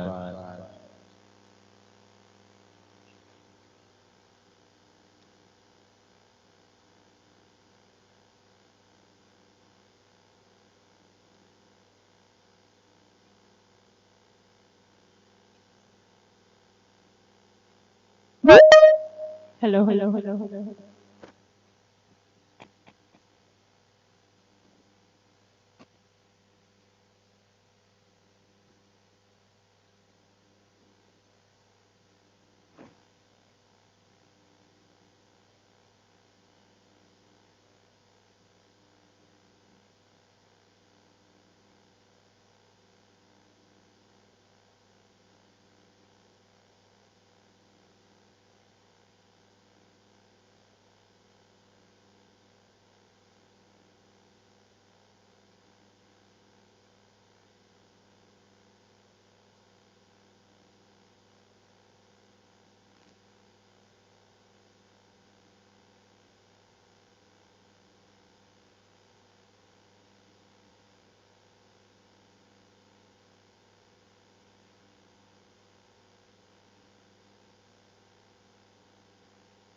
offline.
Hello? Hello? Hello? Hello?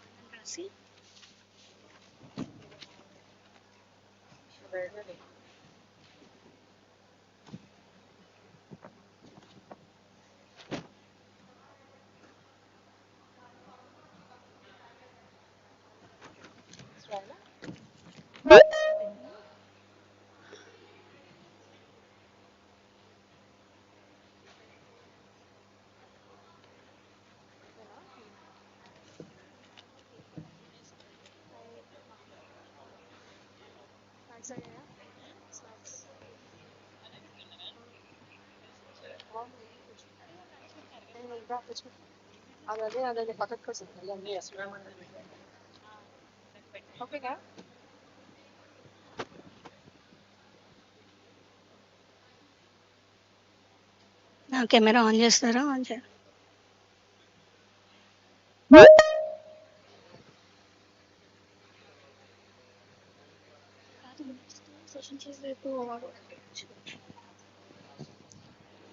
So, a good afternoon, distinguished delegates, respected researchers, and dear participants.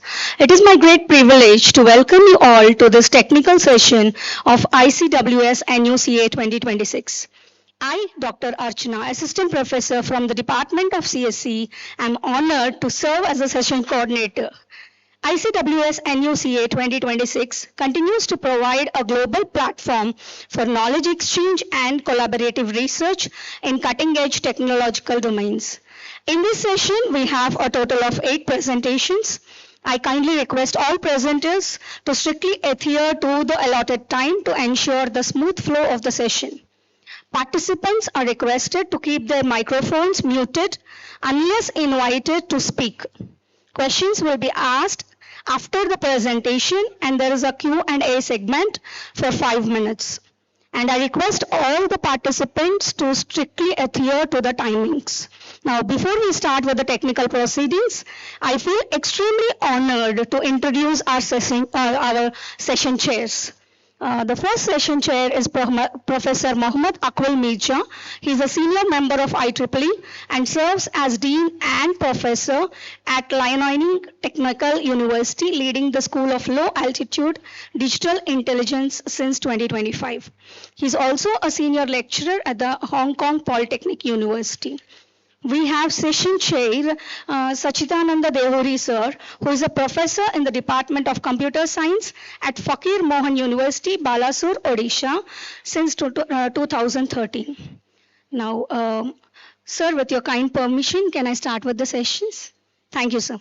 So our first presenter is paper ID 27, titled A Student on Measuring Goodness Through Objective Evaluation of C-means, Fuzzy C-means and Genetic C-means by Ashutosh Mantri from Fakir Mohan University.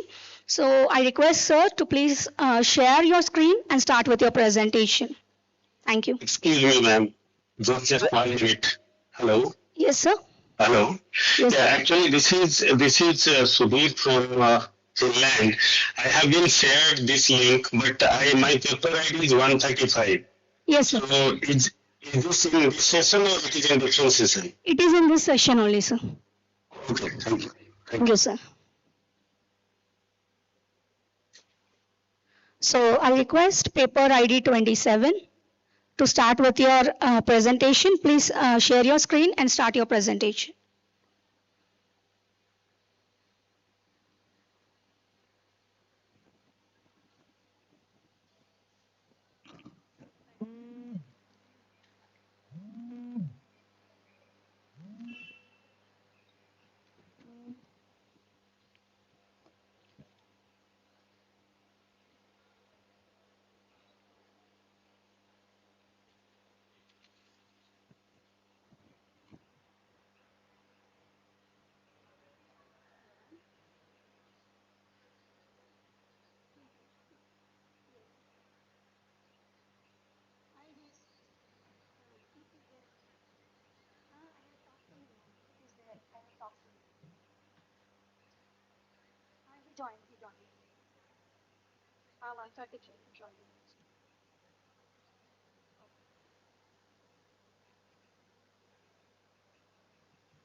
Sir, please start, sir. Keep it on full slide mode and please start.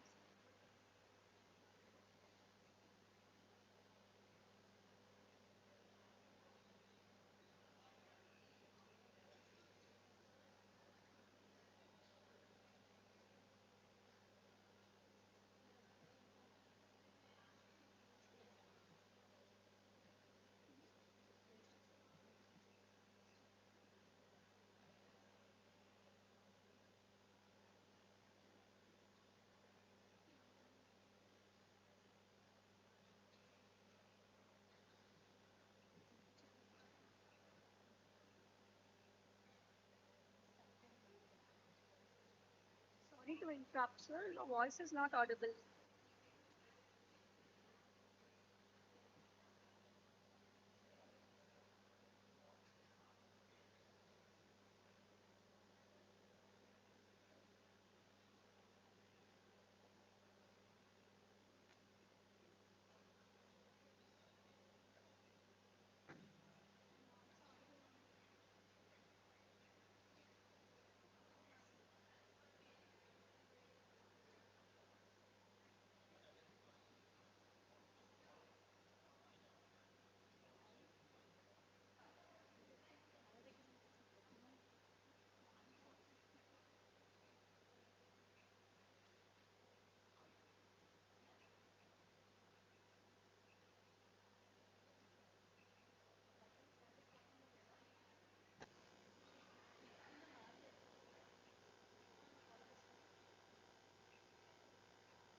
Sir, I think there is some technical issue from your side.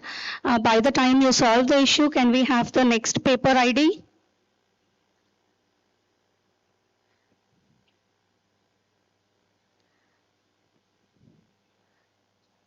So I request the next paper ID 28, title Lightweight Machine Learning Based Intrusion Detection System for Real-Time Cyber Attack Detection in IoT Networks using BOT IoT Dataset. The presenting authors are from JNTU Kakinada, Andhra Pradesh.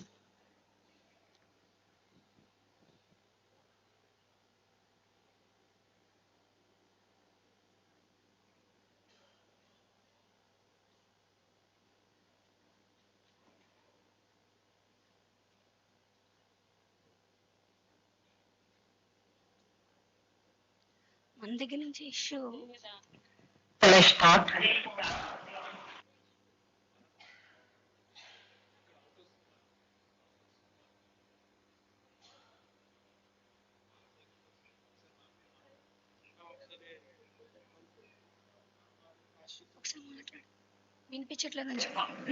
Excuse me, ma'am. Paper ID 28.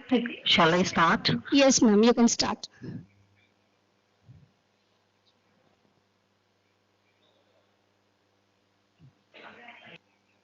Good afternoon to everyone. I'm Gokaraju from the Department of CSE from JNTU Kakinada.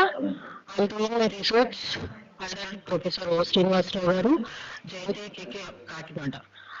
Today I will be presenting our work title, Lightweight Machine Learning Based Intrusion Detection System for Real-Time Cyber Attack Detection in IoT Networks using the BOT IoT Dataset.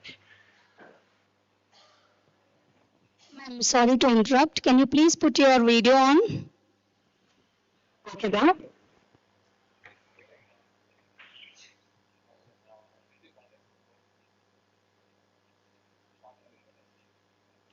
Yes, ma'am. Is it clear?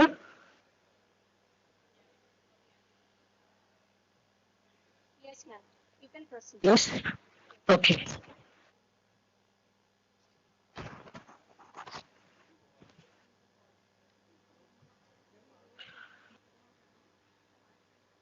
Coming to my project, the rapid growth of IoT devices has improved automation and connectivity, but it has also introduced, serious security vulnerabilities. Most IoT devices operate with limited memory, processing power, and energy, which makes traditional intrusion detection system unsuitable. So, in this paper, I proposed a lightweight machine learning based intrusion detection framework using the BOT IoT dataset. Here I evaluated random forest and machine learning classifiers and implemented the system on Raspberry Pi to validate the real world feasibility. Here my results shows that random forest achieved 97.8 accuracy with low latency of 8.4 milliseconds and 38 MB memory usage.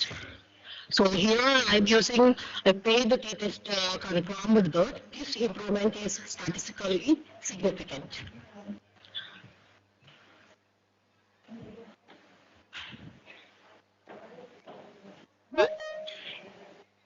Excuse me.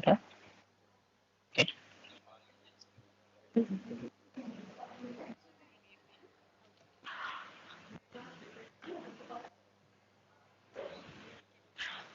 Here, coming to the introduction of my paper, the Internet of Things is growing rapidly and expected to achieve 50 billion devices by 2030. So, by using these IoT devices, we have to suffer some several constraints such as limited memory, low processing power, and battery constraints. Some traditional security solutions are also there, but those are computationally expensive and cannot be deployed directly on these devices. Therefore, we need some extra lightweight devices, real-time and resource-efficient intrusion detection devices. So my work suggested that these are lightweight, real-time and resource-efficient intrusion detection systems are achieved by my work.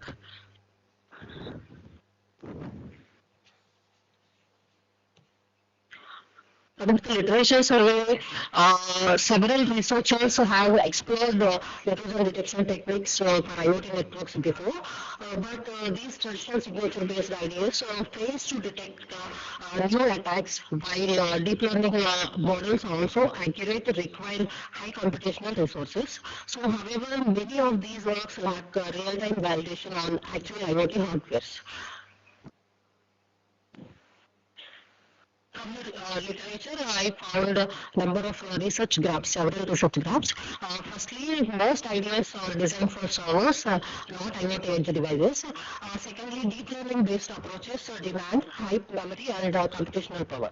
Third one, there is limited real-time evaluation on actual IoT hardware. So, therefore, there is a need for ideas for providing low latency detection, minimal memory usage, and real hardware validation, which are motivated actually my work. Coming to the proposed methodology, in that framework architecture, we are collecting data that is network traffic is collected using the Y-sharp test node red. After that, we are processing that data and normalized. Coming to the thirdly, the feature selection is applied to reduce computational overhead. Machine learning models are trained. After that, finally, the real-time intrusion detection is performed on a Raspberry Pi edge devices. Coming to here, we used the BOT IoT dataset, which contains 84 flow-based features and includes attacks such as DDoS, port scanning, data exploration, and botnet traffic. Coming to my proposed methodology, here we are using chi-square test for categorical features and Pearson correlation for numerical features. We are removing correlation which are greater than the 0.9. By this, we have to reduce the number of noisy data from the required data. For this, we are using some two models, random forest and support vector machine SVM. Finally, results and discussions. Coming to here, we are performing some operations. We are getting some matrices. We are comparing the matrices like accuracy, precision, recall, F1 score, latency, and memory uses. By these results, we are comparing the classifiers, whatever we are using, random forest and support vector machine. By this, the random forest algorithm gives accuracy with 97.8%, latency 8.4 milliseconds, and memory we are using less memory to compare SVM, that is 38 MB memory usage. Comparatively analysis, in comparison, the SVM model shows lower accuracy and higher latency and memory usage. Random forest consistently outperformed SVM in both detection performance and computational efficiency. Therefore, the random forest is more suitable for intrusion detection in IoT edge environments. Conclusion on future work. To conclude, here I successfully implemented a lightweight intrusion detection system on Raspberry Pi. Random forest provided to be the most effective model offering high accuracy with low latency and minimal memory usage. Coming to the future work of my work is we plan to explore federated and distributed learning, adaptive learning for concept drift, zero-day attack detection, and large-scale real-world IoT deployments. These are the references I consider for writing this paper. Thank you to all. If you have any queries, please ask me. Thank you. Thank you, ma'am, for your insightful presentation. Now the floor is open for Q&A, and I request sir to ask the questions. Thank you, ma'am. Just wait for the questions. Okay, ma'am. Sir, questions.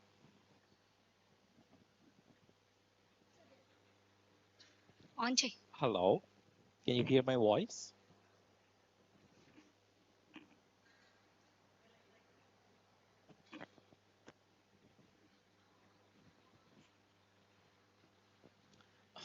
Hello, can you hear my voice, Ms. Durga?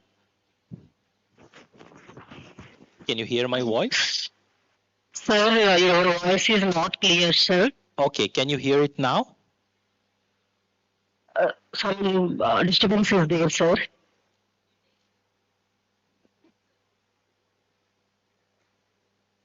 So can you hear now? Hello? Should I go near to the...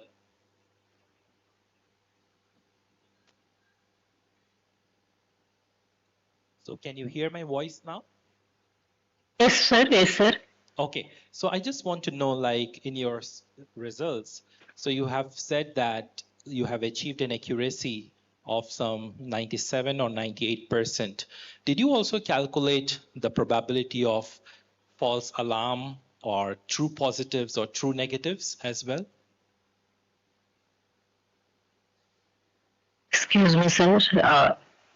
True positive, true negatives. Did you calculate that for your paper?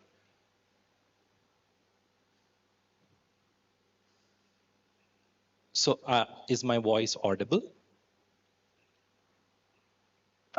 Your voice is here, sir, but it is not clear. Okay, so can I use? Oh, or should yes. So my question is, did you use like to calculate true positives and true negatives? In my research topic, sir. Ask you a question in a different way. What are the challenges that you face for deploying this IoT in a real-time environment? The problems are we have to calculate the top analysis in IoT devices are very difficult to calculate actually. So can you tell me what do you mean by calculate? What is difficult to calculate? We have to select data from the IoT devices. That means the processing of data in between the IoT devices is very challenging, sir. That is traffic of IoT devices. Okay. Okay. Thank you. Thank you, sir. Thank you. Thank you, ma'am. Thank you. Thank you, ma'am. Thank you so much. Thank you. Now, I request the next paper ID 148. Dual path networks with generative adversarial refinement for synthetic data augmentation in sparse data sets. From the presenters are from CGC University, Mohali, Punjab. So paper number 148, share your screen.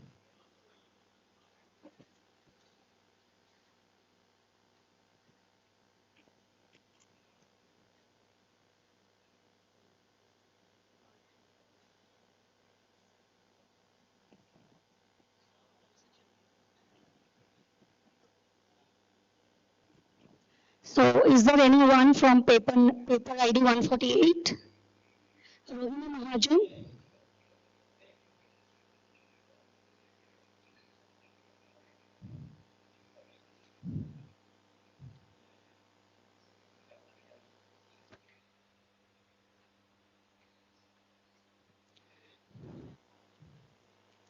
Am I audible to all of you?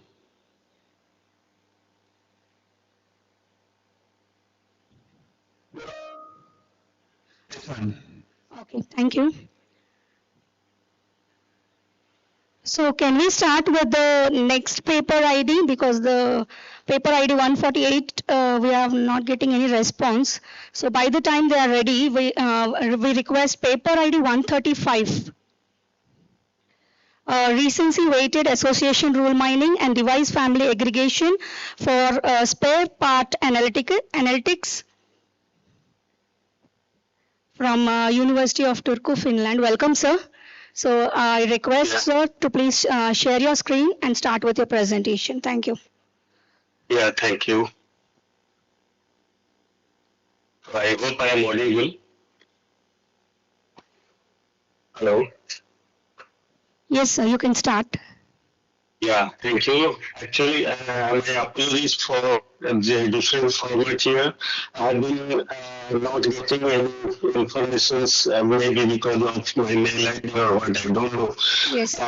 But thing is like I have prepared as per a format of my own. Okay, so I'm extremely sorry for that. And this one is the recently weighted association with mining and device specific aggregation for spare part analysis. So this one is like just one minute. Yeah.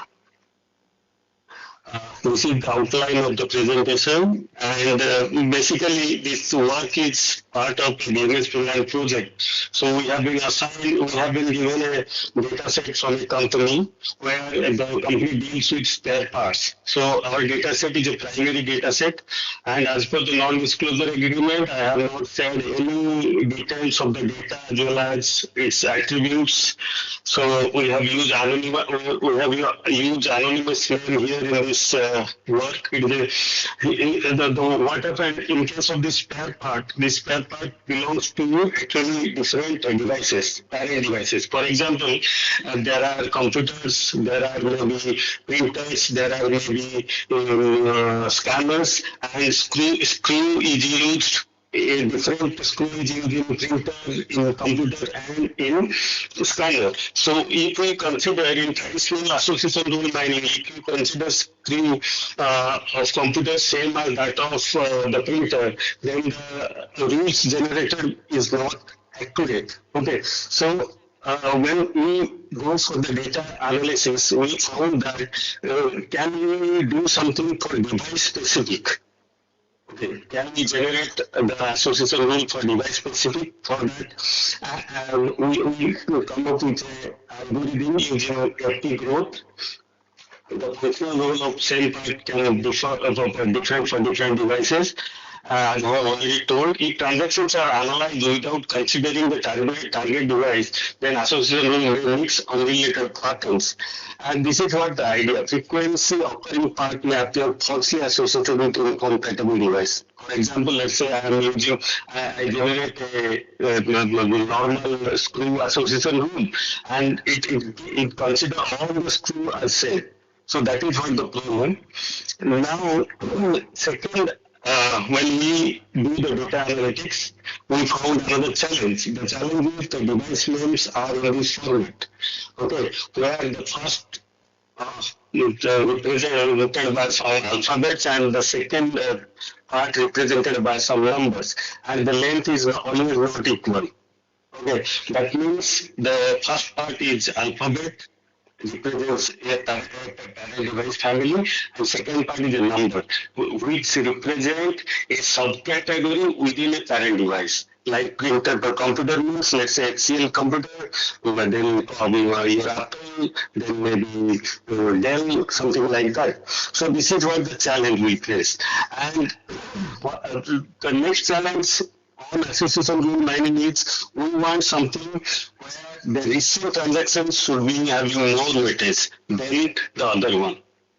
All the recent transactions should get more weightage than the older one. For example, let's say we have the data set from 2021 to 2025. So we want that all those items which are recent, that means 25 items get more priority, 24 is less priority, 23 is less priority. The idea is the older parts may be obsolete nowadays. Let's say you consider about 50 in real life, we have 50 years data, and the data which is 50 years old may not have relevance now. Maybe some part models have changed. So we want to assign a weight to that so that we get some accurate association rule for cross-selling, for business insight, for bundling of those items. So this is what the idea.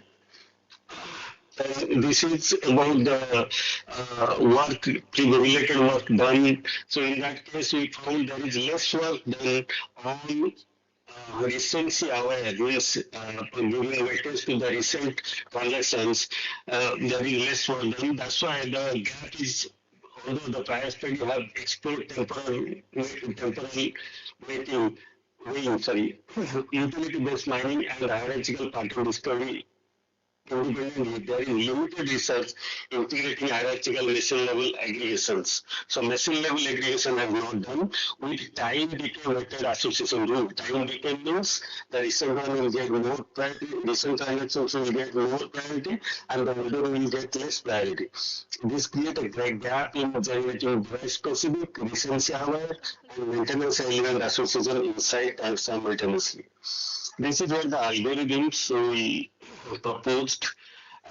If you see here, for each record R in the dataset B, extract parent device. So each parent device we extract, then compute Tmax. Tmax is the maximum date in the dataset. As I have told you, the dataset shared with us as part of the project is of 1,184 dates.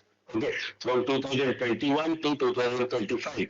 So the last date in the data set is considered as the maximum date, and the decay factor. The decay factor will decide what is the weight of each transaction. The decay factor we took from 001 to 0 1, and for each record we compute the heads like the max minus the ordering date, the transaction date, maximum date in the last date in the data set shared with us, and the transaction date. Then for each transaction we compute the decay weight. It is exponent of minus minus lambda into this age of R. So what age we consider. Then again for each current device, applying this decay factor, we generate something called the decay weight, decay support, and it is different from the normal support. This is how the decay support are generated. Based on this decay support, our algorithms grow. We generate association rules. Next is these are the parameters we have used. The transactions date Tmax means the maximum date is the date, the last date in our data set, that is 1st of April 2025. So then decay factor we took from 005. Actually, we experimented using 005, 0.01 and 0.02, but we have focused on this value 0.001 to 0.01. Your minimum decay weight support is 0.02, and your confidence support is should be greater than equal to 1. This is what, let me tell you something about the data set. Originally, we have 8,308 number of transactions on that, and we have observed in the data analytics part, we have observed that there are some duplicate value. Why duplicate? Because they have 3 types of transactions. One is invoiced, one is sale, then another one is proposals. Okay, so the invoice one is the one in which the company got money. That means these two are simply engagement with the customer. That's why we filter it. Originally, we have 3,000 plus 8,000 plus data set that is filtered for only invoice things, and that company told us that these operating items are the items which are complementary. They have no business use. That's why we have to exclude them. And they have selected some class also need to be excluded. And ultimately, our data set is total data set is 3,000 plus. I think 3,371 transactions we got. And from that, the next part is we filtered according to devices, parent devices. So parent device 1 having highest transactions like 1,094. Parent number 2 is having the next 424 transactions, whereas parent device 5 and parent device 6 are having only one transactions. This is what the result part where you can see here. Let me go through it. Yeah, you see here these because there are no transactions we have in parent device 1. That's why there are more association rules for parent device 1, for parent device 2 also. And there is no association rules for 5 and 6. This only happened because we have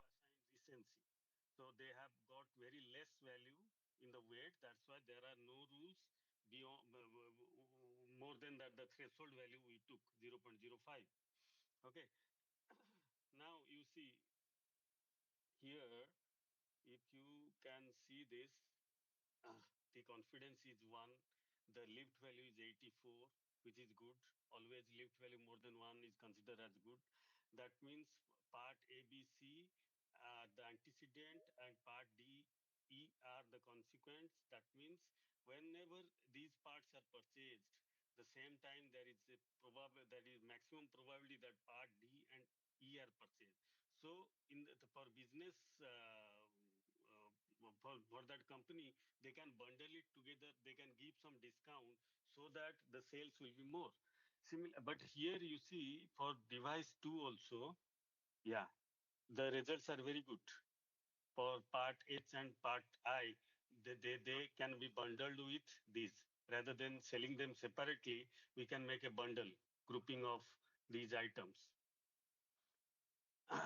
When we go to this this graph, which represent the rule strength across parent device, you see for parent device 2, this is the lift and confidence is highest. Confidence is almost 1, lift is 84 point something. For parent device 1, the lift value is more than 70, and the confidence is more than nearer to 75 to your 95. Whereas there is no graph present for parent device 5 and 6, no points present because they don't generate any association rules. And this is the your co-occurrence network. Okay, and here these represent that how the items are associated for a specific device.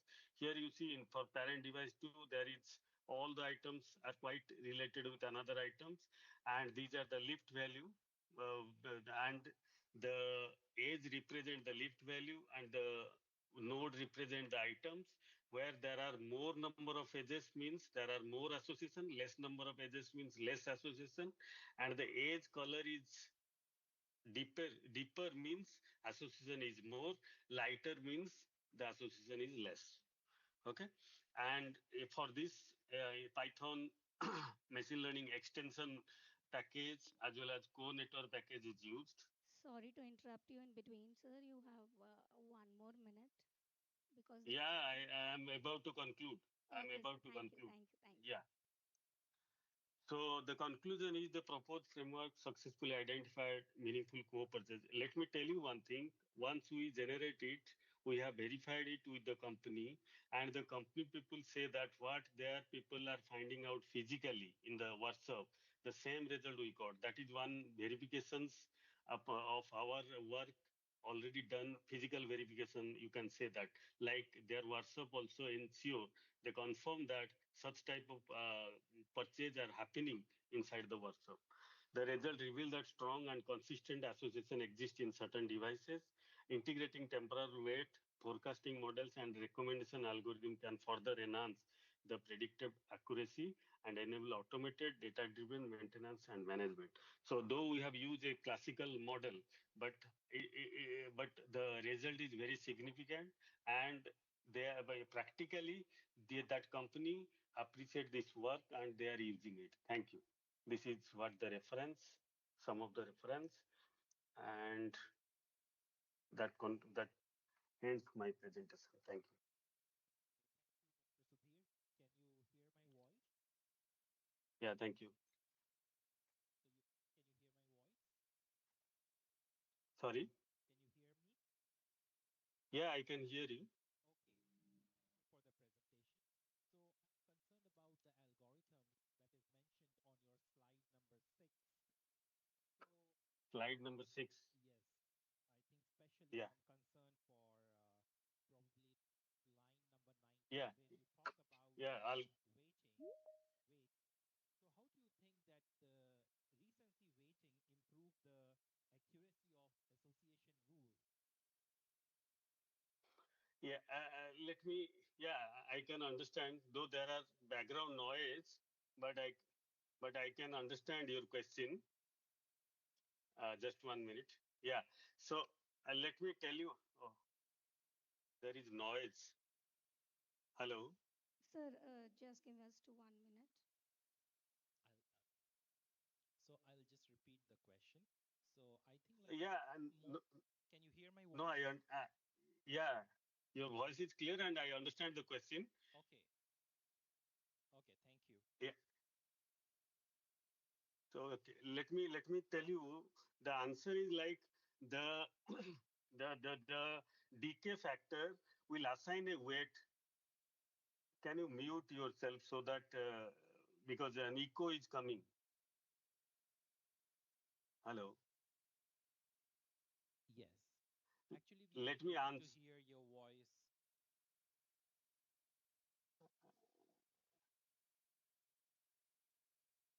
Yeah, now it is better. I can understand your question. I have understand your question. Let me clarify. This decay factor will assign weight to each transactions based on its recency. For example, the recent transaction will get more weight and the older transaction will get less weight. What is the advantage? It is not going to improve the support value. Rather, it will give importance to the recent items, recent spare part. What is the advantage? The advantage is that those spare parts which are obsolete, there is a possibility. As I have given an example, let's say we have a data set of 50 years and the items which is 50-year-old may not be used nowadays. But as it is present in the data set, so if you go by traditional association rule mining, it will give equal weightage to all the transactions. But here what we have done, we have assigned weight so that the weight will reduce, gradually reduce, but when we go older transactions. So the importance will be given to the recent transactions and the association rule generate by such recency aware mining is they will only give those patterns, those association rules which are very recent. And indirectly, it denote that the items or the models or the spare part which is now in use will be part of the association rule. That is what the idea.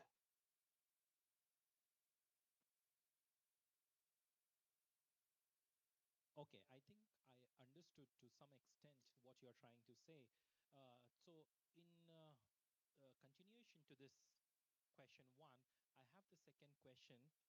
So, you talked about like device family aggregation, correct? So, this Yes. device family aggregation, how it impacts the analysis of the spare part usage patterns? Yes. Very thank you. It is a very nice question. And I expect such question because our novelty is lie on that. See, let me go through my presentation. Just 1 minute. Yeah, yes, yeah,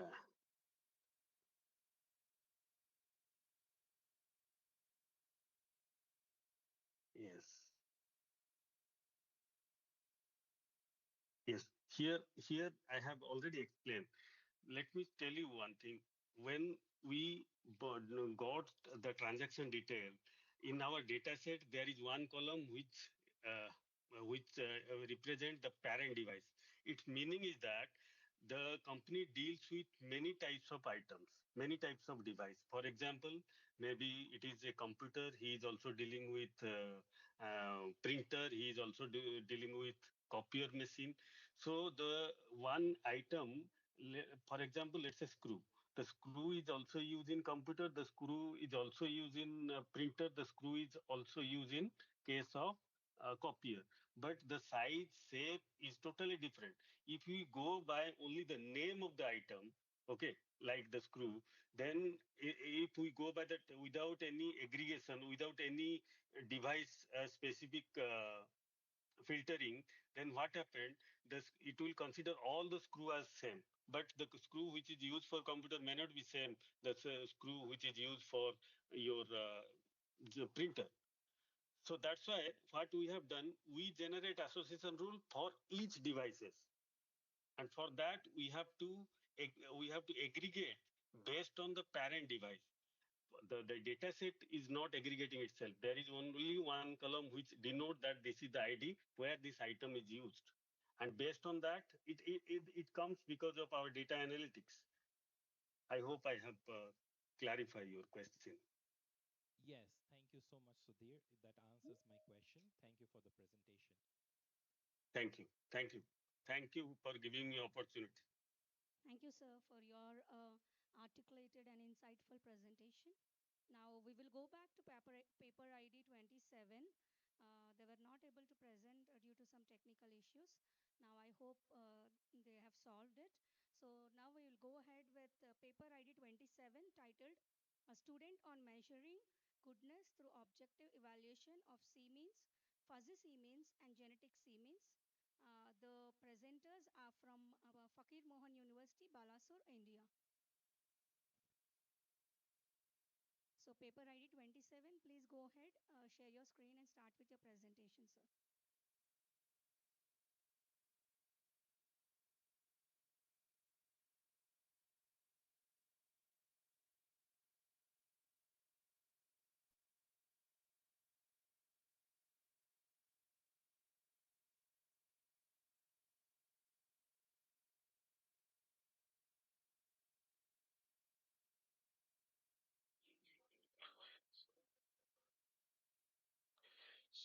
Good afternoon, respected chairpersons, honorable session members, and distinguished participants. I am Ashutosh Mantri from PG Department of Computer Science, Fakir Mohan University, Balasore. Today, I am going to present our research work on measuring goodness through objective evaluation of C-means, Fuji C-means, and genetic C-means. On this paper, the multiple indices, internal indices. Sorry to interrupt, sir. Can you please share it on full screen mode? Sorry, ma'am. So these are the outlines of today's talk. So I will start with the introduction about clustering, then the problem statements. After that, the motivation and objectives, then the clustering methods and different types of objective evaluation matrices, then the experimental study, results and discussion. Finally, I will conclude with conclude and the future works. So clustering is a fundamental technique in unsupervised learning in which similar types of data points are grouped together based on their characteristics, and the dissimilar points are grouped into separate clusters.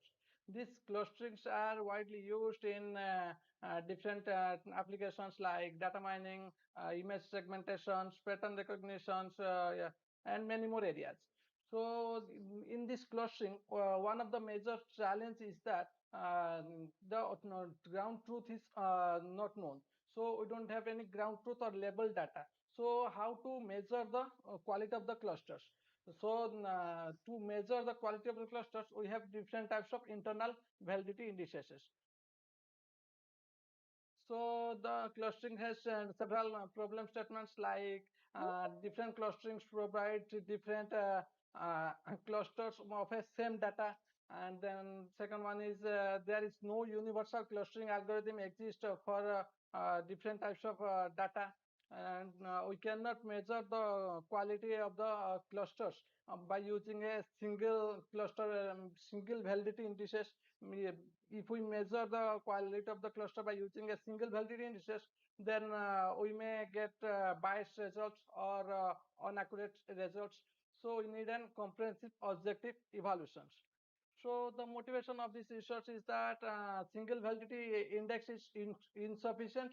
So the genetic algorithms is an optimization techniques, and through this optimization techniques we can get quality cluster results. The objective of our research is that to compare C-means, Fuji C-means and genetic C-means, and to use multiple internal validity indices to measure the quality of the clusters and to analyze these clusters on various synthetic data sets which is of different shape and size and their characteristics are different. Basically, we have used three types of clusterings: Siemens, Fuji Siemens, and genetic Siemens. Siemens clustering is also known as K-means clustering. Is an hard clustering techniques in which a single data points belongs to a single clusters. It is very fast and simple techniques. the Siemens clustering minimize the within cluster variance, so we can get we can get the even so to measure the quality of the clusters is very simple. But these are the drawbacks of Siemens clustering is that it is sensitive to initializations and outliers, and it may struggle to local optimum solutions. Fujisiman clustering. Yeah, Fujisiman clustering is also known as sub-clustering techniques, and in this sub-clustering techniques, a data points instead of belongs to a single cluster, it may belongs to a more than one clusters based on their membership values. These membership values may be will be within the range of 0 to 1. So this Fujisiman clustering is very effective, very much effective for overlapping cases. And the drawbacks in Fujisiman clustering is that it is more complex compared to the Siemens clustering. Genetic Siemens clustering. Genetic Siemens clustering is a combination of genetic algorithms and Siemens clustering or Cummins clustering. It uses the steps of genetic algorithms like selection, crossover, mutation, and others. So, as it is an optimization techniques, it can overcome the local optimum solution, and it can guarantee us or we can find global results. Objective evaluation matrix. To measure the quality of the clusters, we have used different types of validity indices. Basically, we have used 6 internal validity indices that are DB index, Dunes index, Silhouette index, Driven index, C index, and Modify index. All these indices measures the quality of the clusters, the goodness of the clusters, basically the compactness and the separation. The compactness refers to the how the data points within a clusters are compact with each other. Separation is the how two clusters or more other clusters are separate from each other. These are the formulas of clusters. These are the formula. This is the formula of DB index, Dunes index, Silhouette index, Driven index, C index, modified DB index. So from these indices, uh, the values of DB index, Driven index, C index, modified index, the lower the value, the better is the cluster quality. And in case of Dunes index and Silhouette index, the higher is the value, the better is the cluster quality. And each matrix evaluates the compactness and separation differently. So these are the experimental descriptions. Basically, we have created some synthetic data sets which are in which the properties are not overlapping. So all the data sets are well separated. So we have created rings of data, less overlap data, fully overlap data, and 3 well separated data classes. The purpose of creating these data sets is to control analysis of algorithm behaviors. So basically, we have experimented this from these pieces, and for Siemens clusterings, the values of C, the number of clusters, will be selected based on the characteristics of the data. For Fuji-Siemens clusterings, the maximum right iteration has been chosen as 200 to reduce the time complexity, and the threshold value has been chosen to 0.009, and appropriate Fuji parameter and random seed has been used based on the characteristics of data. In case of genetic Siemens clusterings, 2-point crossover has been used, and mutation population size has been chosen based on the data sets. These are the results that we get from these experiments. This table shows the result of Siemens clusterings for ring shape data, less overlap data, fully overlap data, and 3 well separated data sets, and the values of DB index, Jones index, Silhouette index, Zybin index, and modified DB index are here. These are the results from Fuji Siemens clusterings, and this is the result of genetic Siemens clusterings. And these figures I have obtained from those experiments. On this, there are basically 4 figures and each one is each having a pair. On the right side of the each figure is the ground truth, and on the left side the clusters that we get from Siemens clusterings. This is for this is for ring shape data, this is for less overlap data, this is for fully overlap data, and this is for 3 well separate data. And this is the result that we get from Fuji Siemens clusterings, and this is we get from genetic Siemens clusterings. So in case of ring shape data, less overlap data, and 3 well separate data set, the genetic Siemens performs better than Siemens and Fuji Siemens clusterings. But in case of fully overlap data, the Siemens clusterings provide better results compared to genetic Siemens and Fuji Siemens clusterings. So to conclude, on using multiple indices instead of one single indices, we can get quality clusters, and the clusters is the goodness of the cluster will be high, and the genetic Siemens improves the quality of the clusterings as it can overcome the local optimum solutions through mutations, and it can find the global optimum results. So the future work will be we can apply this. Can we apply this in real life applications, and can we apply in wireless sensors or other environment systems? These are the selected reference that has been taken. Thank you.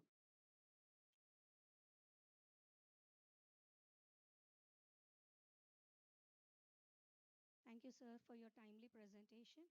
So now I request the session chair to go ahead with the Q&A. So thank you, Ashutosh, for your presentation. So I would like to ask you, you have present few algorithms. So based on your findings, which algorithm do you Yes. suggest for the real world applications and in what scenarios? So your voice is low, sir.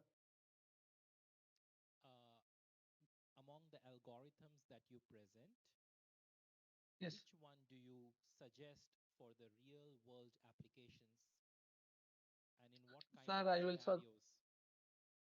Sir, I will suggest genetic Siemens is performing or giving better results. Sorry, can you repeat again?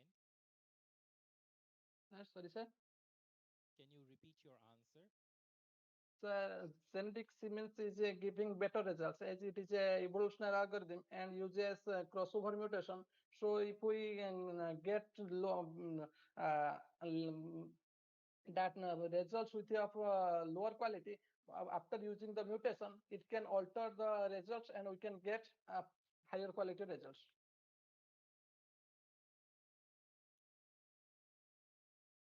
Okay, I think you can speak a little bit slowly because I'm not able to follow. Maybe I can post you a second question. So, have you tried some hybrid algorithms? Say, for example, some genetic algorithms that could optimize your fuzzy C means for improving the clustering performance? Sorry, sir, your voice is not clear. Your voice is low.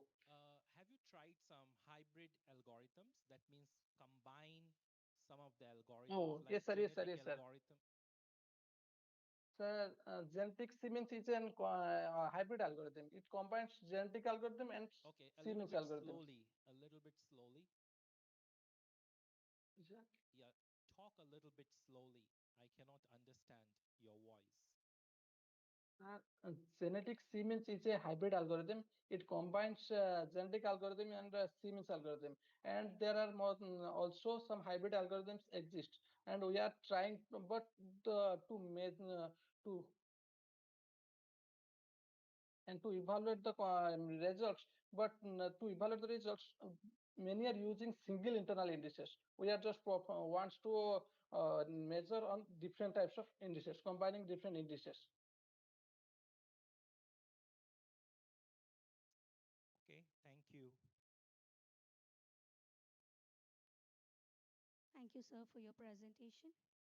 Now, we also have some technical issue with paper ID 148, and I hope now they are ready.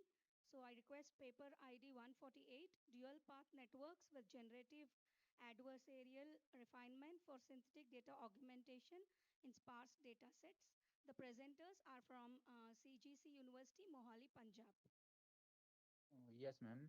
Yeah, I request you to share the screen and go ahead with your presentation. Sure, ma'am.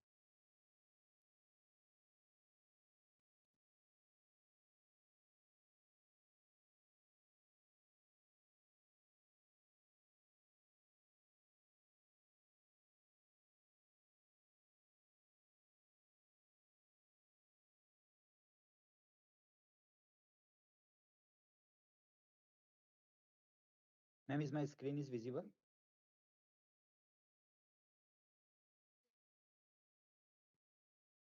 Yes, it is visible. Put it on full slideshow and then present. Okay, ma'am. So, good afternoon. Rohini ma'am was presenting this paper, but unfortunately, she is not well. So, I am co-author, so I am presenting this paper. So, my title is Dual Path Networks with Generative Adversarial Refinement for Synthetic Data Augmentation in Sparse Dataset. So, it's the outline of the presentation.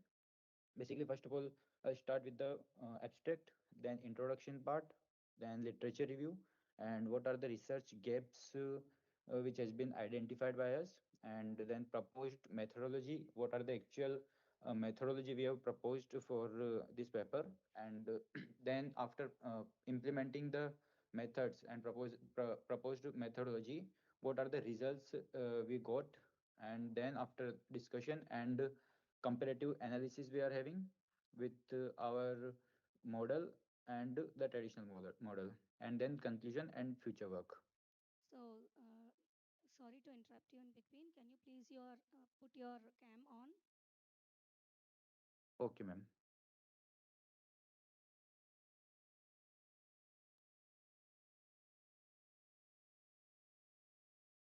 So is it visible, ma'am?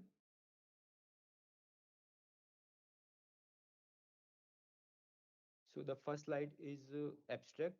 Now in the abstract part, like it's deep learning models, we have shown strong potential in pneumonia detection using chest X-ray images.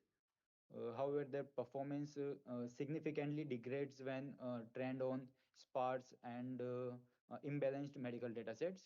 So, which is a common real world scenario, I guess. And to address this issue, we have proposed an framework which is enhanced dual path generative refinement framework. So which integrates dual path networks with a GAN based refinement module. GAN based is basically generative adversarial network, and this combination improves both featuring learning and data diversity. So the next slide is introduction slide. And in introduction slide, we have a phenomena, pneumonia is a like leading cause, which remains one of the leading causes of mortality world. And chest X-rays are the most commonly used diagnosed tool. So in this, we have some key challenges like limited labeled medical data and class imbalance, overfitting of deep models. So one more thing is a dual path network. So we have defined it in two different segments, dual path network and GAN architecture. So dual path network help in effective feature reuse, while GAN represents that's the powerful for synthetic data generation.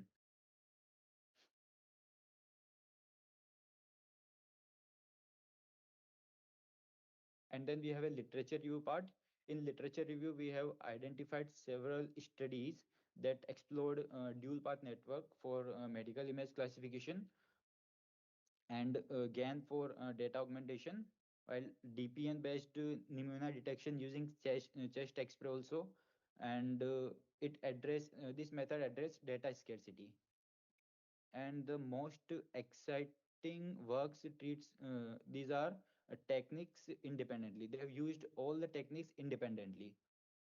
So in our framework, we have combined two technologies, two techniques, and after that we have created our framework. So these are the literature reviews, and after that we have some find some gaps which research gaps we have find it out.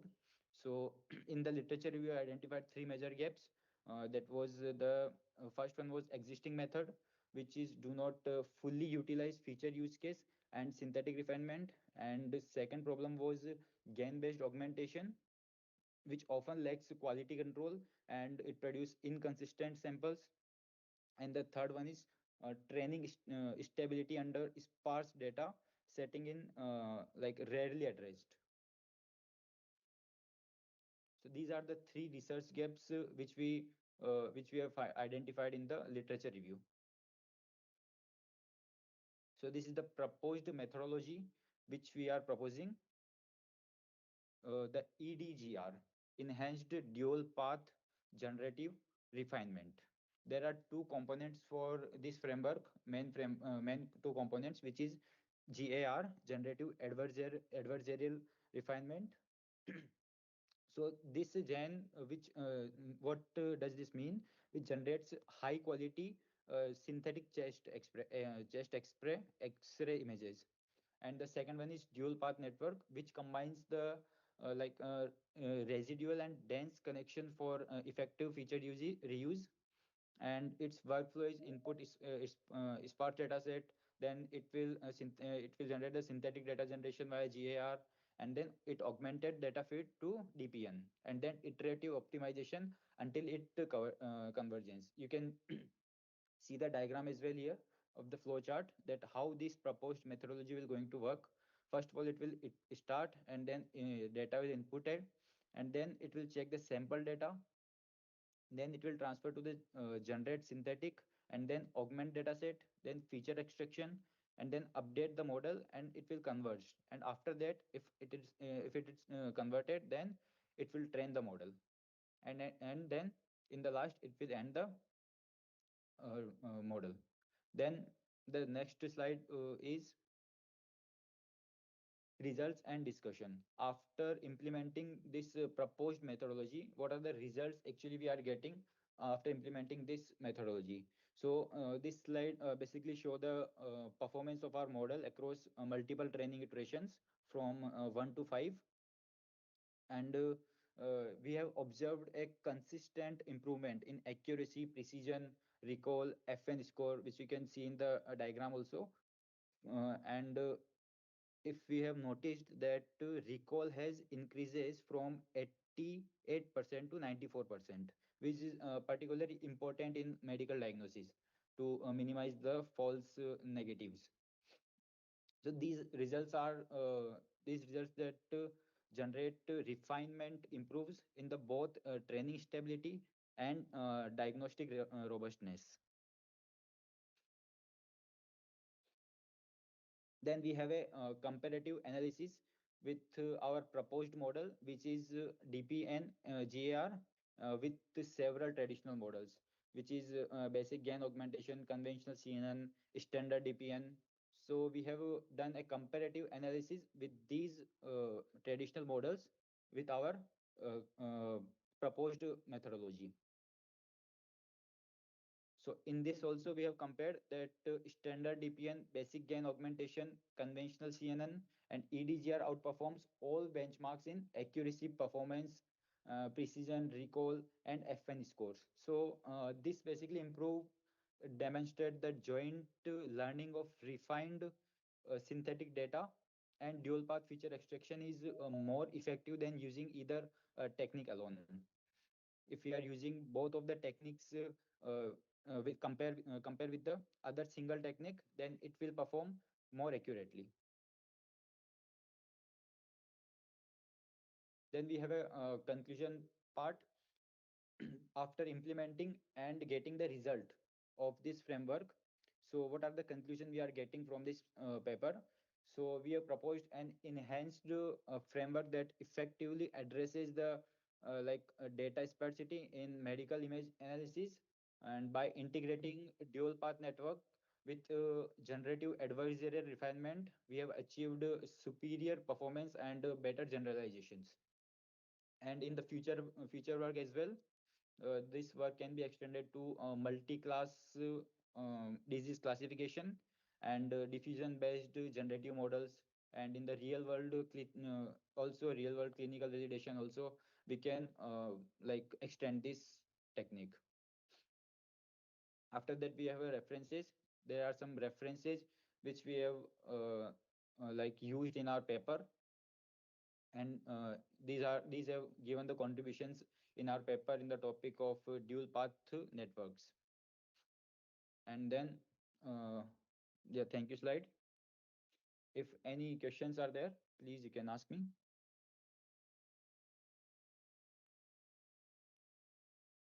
Okay, thank you for the presentation. I would like to ask you a question. I'm not sure if Yes. you would like to answer on behalf of your friend. Like you're talking about the dual path architecture. So I want you to answer in one sentence, what is exactly the difference or advantage of dual path network over single path approach when talking about the sparse data sets? Because sir, in this dual path network we are implementing two different techniques with a single framework. Here we are like defining two techniques, which is GAR and DPN. So what So is the advantage? if both of these techniques merge, then we are creating a framework which is EDGR framework, which is enhanced dual path generative refinement. So this can be more like high quality, and it will give a more accuracy, correct accuracy to us for our model. Okay. And how do you ensure that the like synthetic data that you are talking about that does not lead to overfitting? Sorry, sir. So the synthetic data augmentation, Yes. so how can you promise that it does not lead to overfitting? Okay. If I think are you talking about the data set which I am using? How I can overfit that, right? No, my question is, how do you ensure that the synthetic data augmented does not lead to overfitting?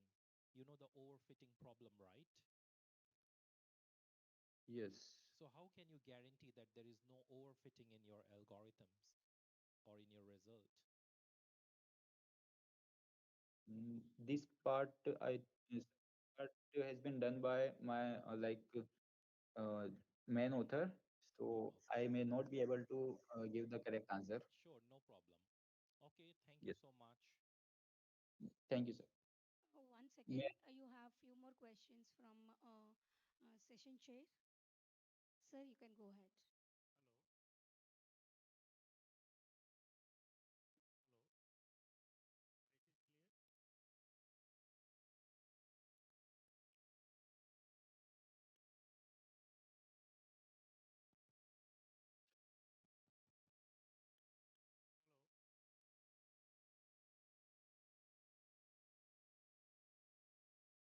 Hello. yes, So sir. please, can you justify superior performance comparatively with existing method? How do you claim it Sorry, is sir. a superior I'm not performance able method? to understand your voice. Yeah, can you justify for the superior performance when comparatively with existing methods? You claimed your Sir, method is your a voice superior is performance. echoing. Hello, voice is clear? Yes, a little bit clear, but your voice is echoing. So I'm not getting to able to understand clearly. In the last slide, I found one statement that is superior performance comparatively with existing methods. So can you justify for the superior performance? So sorry, sir. I'm not able to understand, sir. What are you asking the question, sir? Yes, ma'am.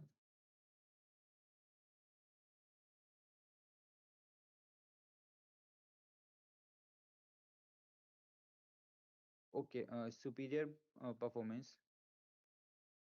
Let me check it once, ma'am, please.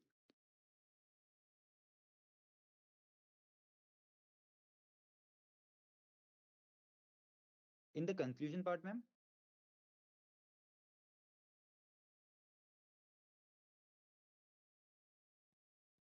Okay. In the comparative analysis, I've no here I have not mentioned anything like this.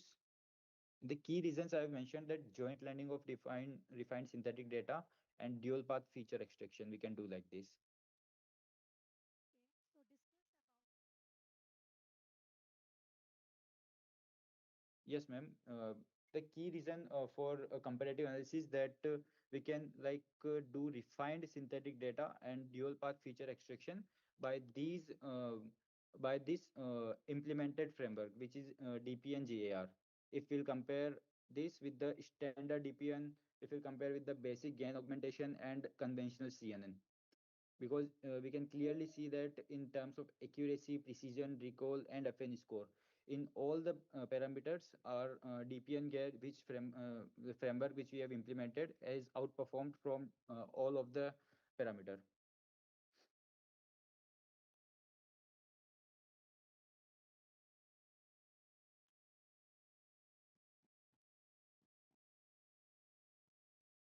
Any other question, Thank ma'am? you, Ronak. So thank you for your presentation. So we will go ahead with the next presentations. So the next one is paper ID 55, titled May I Enhanced leave, ma'am? SCON. Yes, you can leave. You Okay, can thank you, switch ma'am. off. So the next paper ID is 55, titled Enhanced SCON-based lightweight cryptographic implementation for resource-constrained and embedded systems. The presenters are from JNTU GV Vijayanagaram. So I request you to please go ahead with your presentation. And I also request all the presenters to please strictly adhere to the timings. Already we are running late because of some issues. Thank you.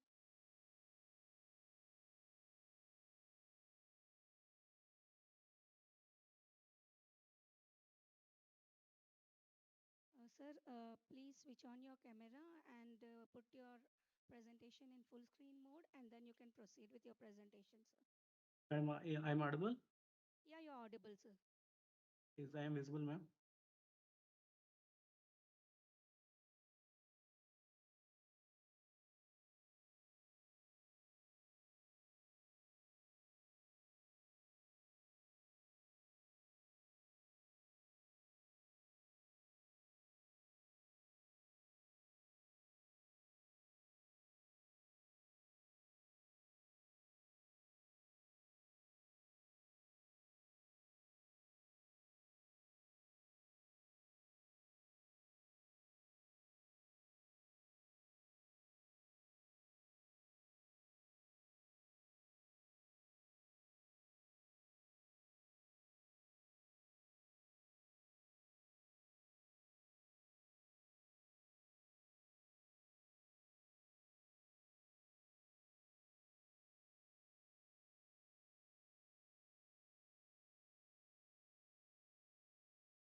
Yes.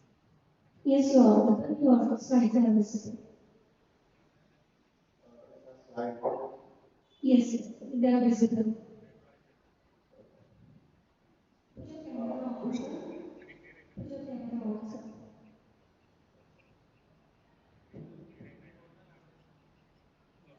Good evening everyone. My name is Gokaraju. I'm doing the data partnership level for analysis and representation of employer and the passenger vector space.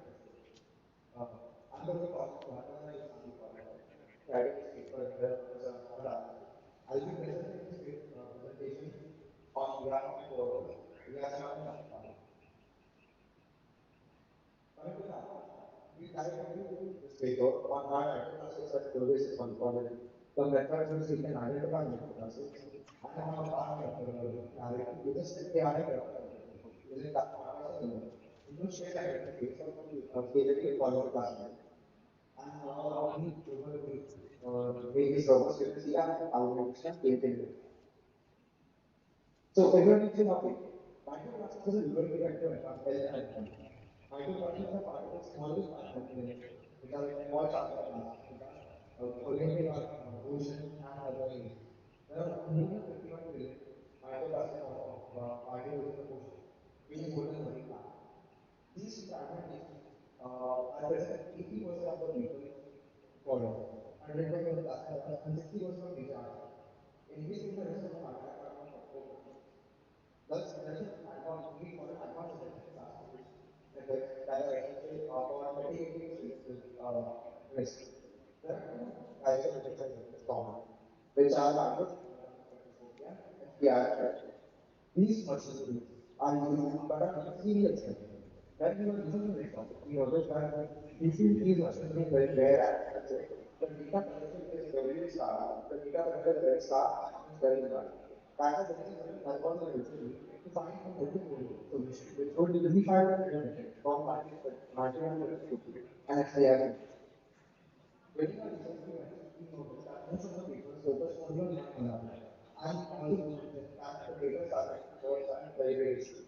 Thus, like multiple monitoring on doesn't really come from specifically FTI, and then there's a combo. There's resistance that within the paper, product has happened in the paper most of the models, most of the models operate as black box. They do not reflect the data why any paper is certified or classified as common. Most of the data was very balanced, with some composition of them very dominant, while it only had a few samples from supporting other microplastic samples. And most important difference was that models were not multivariate, and there was no predefined distribution. So we focused on architecture and creating a multimodal model, which would allow for the upfront detection capability so that users can further develop on microplastic research without having to worry about which one will be the like which will be the CI microscopy or the plastic research. So how we do this is first we collect the data. We augment the data using ELS or e-filtering baseline direction with denoising, and then we augment the data using by adding noise, filtering, and selection to make the data appear more diverse and generating genuine data. This is furthermore implemented using conditional logic, which generates samples based on the classes studied. Like for A, it would yield more classes or more samples of polynomials. Then the data is then added to a cross-model evaluation function.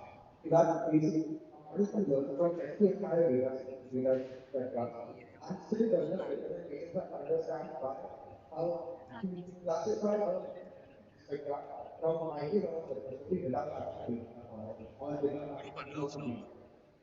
This data is added to a report.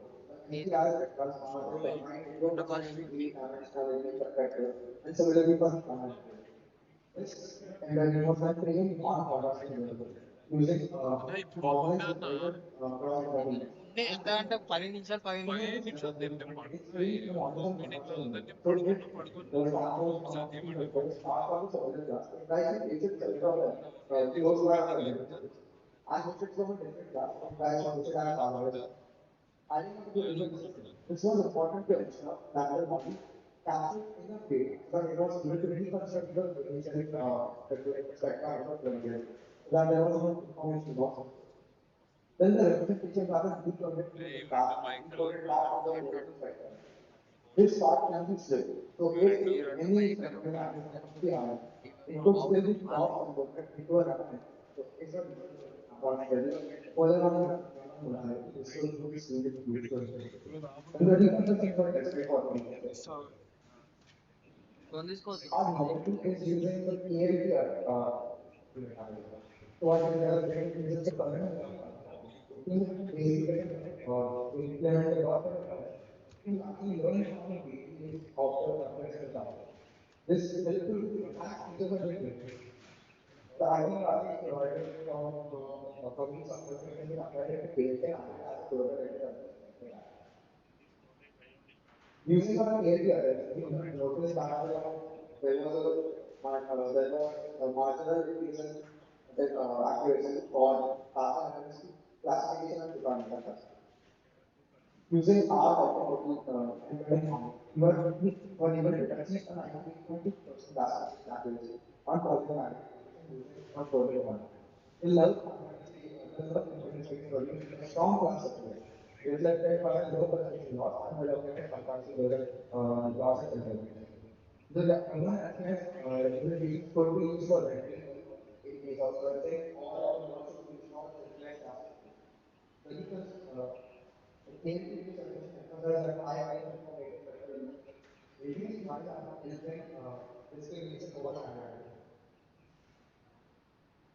Comparing our model to the other methodologies, most of these models were trained on German data and SPNR. So models, so classifier could achieve a significantly higher accuracy compared to other models by relying on both German and SPNR data and not being specified to a singular modality. So concluding, Clarity is a multimodal framework which can help to get embeddings for SPNR to run successfully, which can unify training to further upstream tasks such as reconstruction, retrieval, and classification. Successful context solutions can help us to do this with KLTR successfully. For future integration, more multiple parameters could be integrated into this, such as UV rays or hyperspectral imaging. Environmental applications could be used like for various age mapping strategies depending on the case, whether it's fresh or embedded material. These are the different techniques to help to develop our technology. Thank you.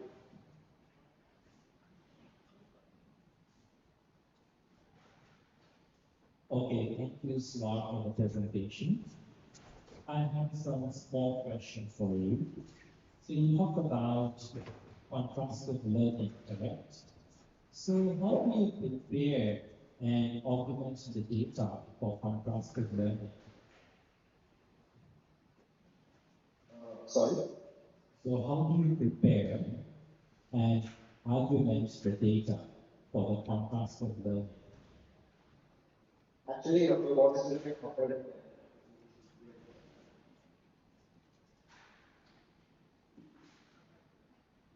So how do you prepare and augment the data for contrastive learning?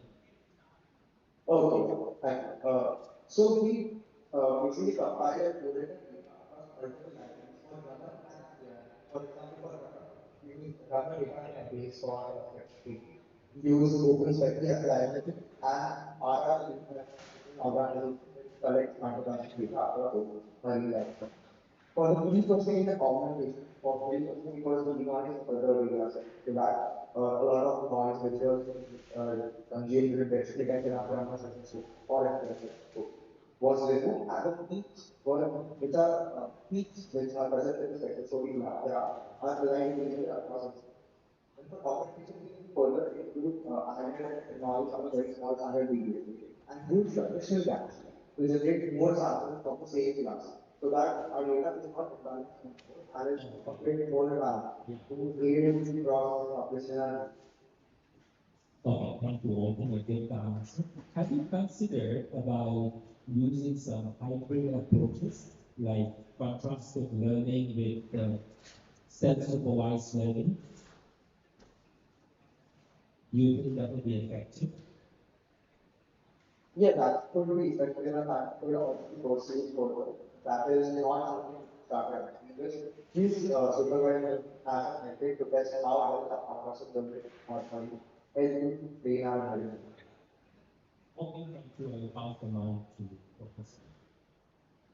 Hello. Voice is clear. Okay. Have you tested for whole data? Sorry. Have you tested for the real data, real environment data? Not even.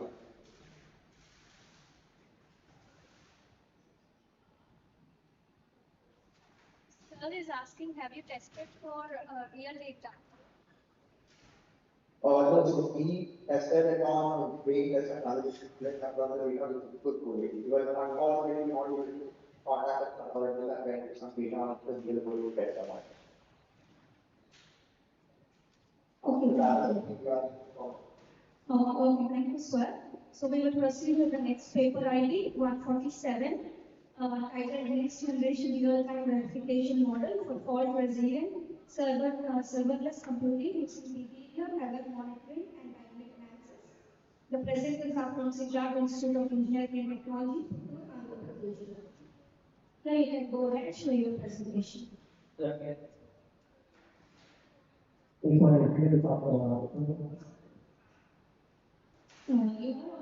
are visible, your voice is audible, but your PPT is not shared. Yes, now it is visible. Keep it in full screen mode and then proceed. Thank you.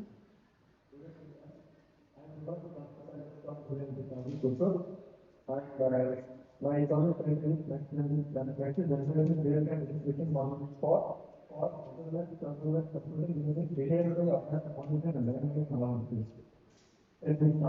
My 4 hours of senior and Sujit Kumar and Rita Kippi members, which is part of my project.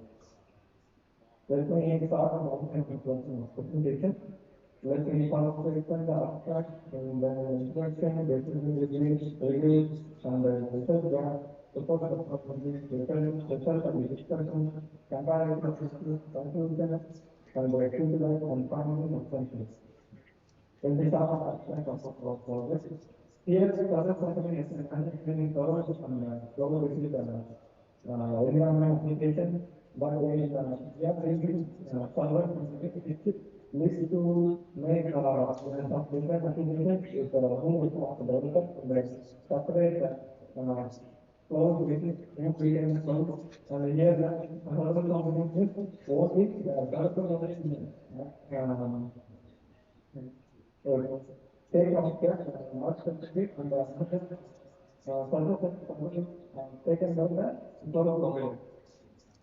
Here our corporate data which real-time execution model for solving this the Sherlock today it takes any problem with application or making error and any mistakes or malfunctions which is without saying any issue, but here for Sherlock service so for the brand of the framework it also is on the agency, but it shows only shows false messages and detecting a error, change chances, no data factor, but on all this shows detect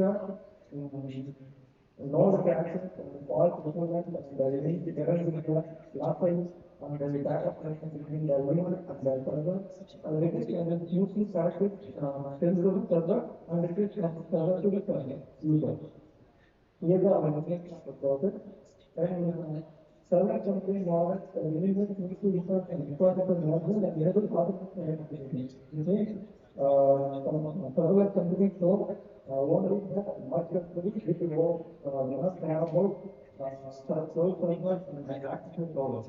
With what we show server computing with only the developer think on the multiple branches server because the server is being taken by the server.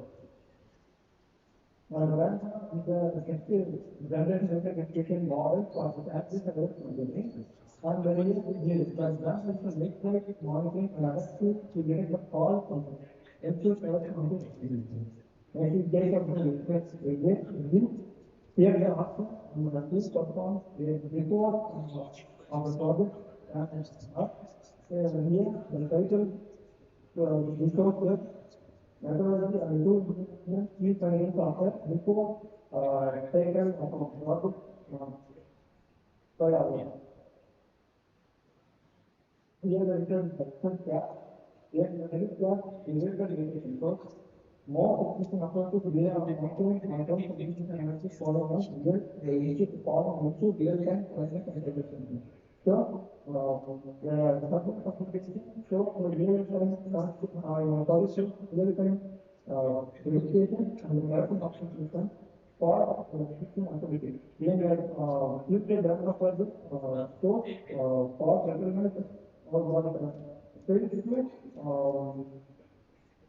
basically correctly the execute further execution. But in our process in executor it takes a process takes place any for and practice to the report sending to the server and making to the server to the user.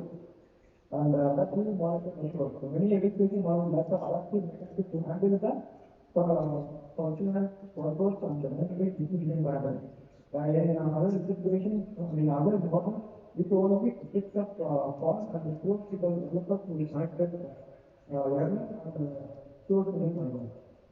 Here we look at proposed methods. Here you can see the entire process of the diagram from start to subject the user can get the background to the level and putting to the returning from the server.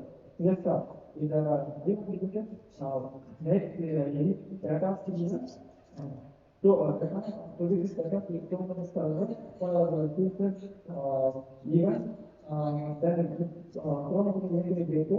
Here the server government execution so running the monitor and monitoring but here you can see the monitoring verification. Here we can show if any fault unexpected within the monitoring cases and control of the service we can check any not and no content. The thing will be different and all report according to the server. Here we go you can see the result and inspection. Report cost of sensor failure so enhance the defect if at all accurately and enhance the efficiency of control position in real time.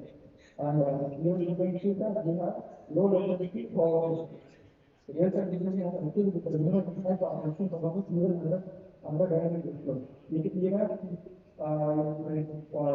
in past of backup framework is very better framework through the service there are rich reference being needed which makes the dynamic workflow means another backup is rich reference they also but here they are also making the dynamic place and storing to the server.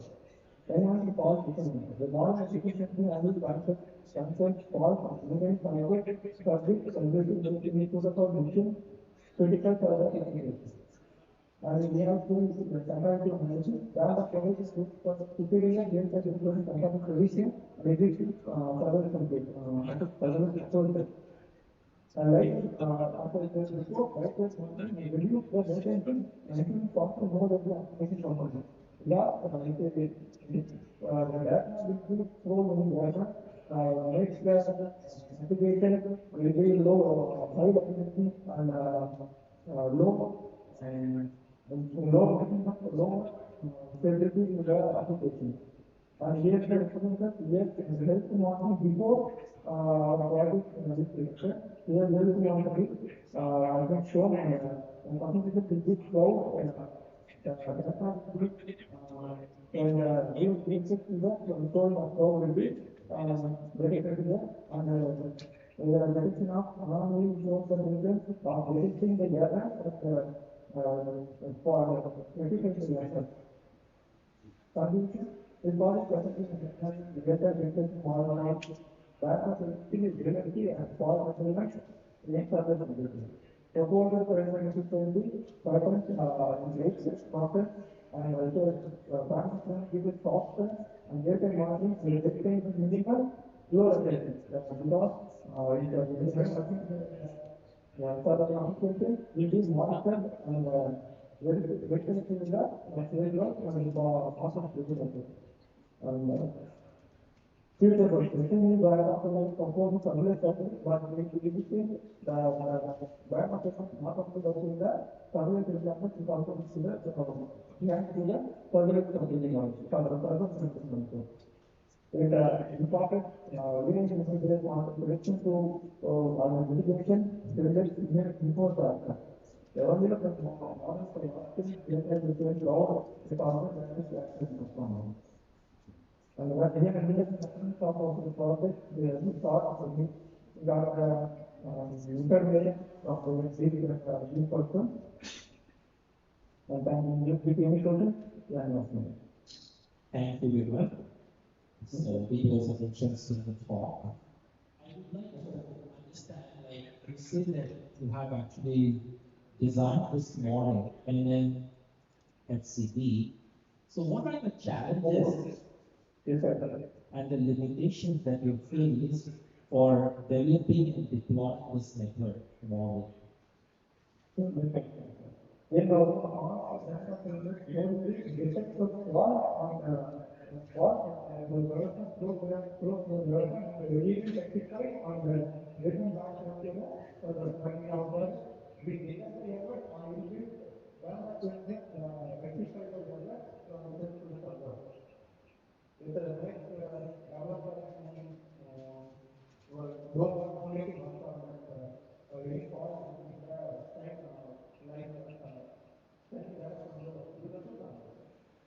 you talked about the anomaly detection in one of your slides, in the end of your slides.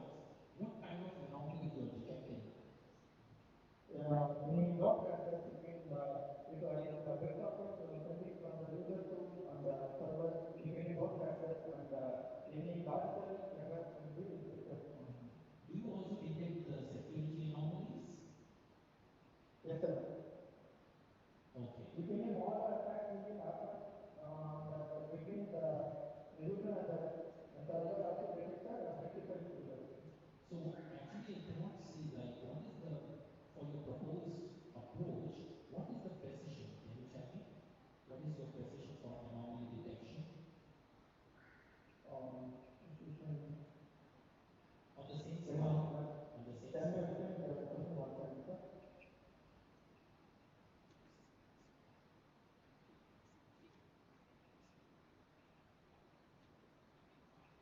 So anomaly detection precision. Okay, no problem. Okay, thank you so much. Do you have any questions? Okay, so we don't have any questions. Thank you. Thank you. The last presentation process for this session, paper ID 85, design of a lightweight deep learning architecture for efficient tax and image classification. The presenters are from ICWSNUCA-2026.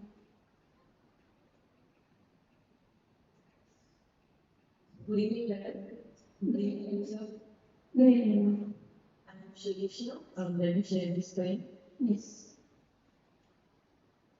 This is my conference, and my paper area is 75, and the guidance is about design of a lightweight deep learning architecture for efficient and we are unable to see your presentation. Excuse me. Design of a lightweight deep learning architecture for efficient answer image classification. This is my guidance. No, ma'am, still we cannot see your presentation. 1 minute. Okay.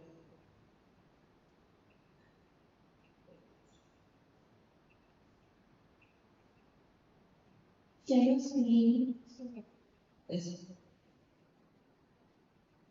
Is it visible? Yes, ma'am. Can you put it in face slide mode and then we will start with the presentation? Yeah, go.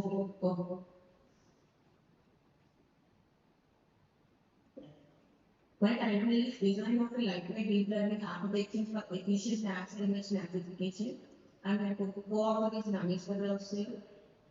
And this is the outline of my presentation. Abstract introduction to literature review, research gaps, proposed methodology research, and discussion combined analysis, conclusion, visual and references. First, the abstract, where cancer is one of the leading causes of death worldwide. Whereas in our traditional comprehensive networks, we have a powerful, well-implemented image analysis, but we have the high computational demands and large model sizes. So there is some drawback in predicting the accuracy. So we have proposed a lightweight convolutional neural network for breast cancer image classification using the mammogram data.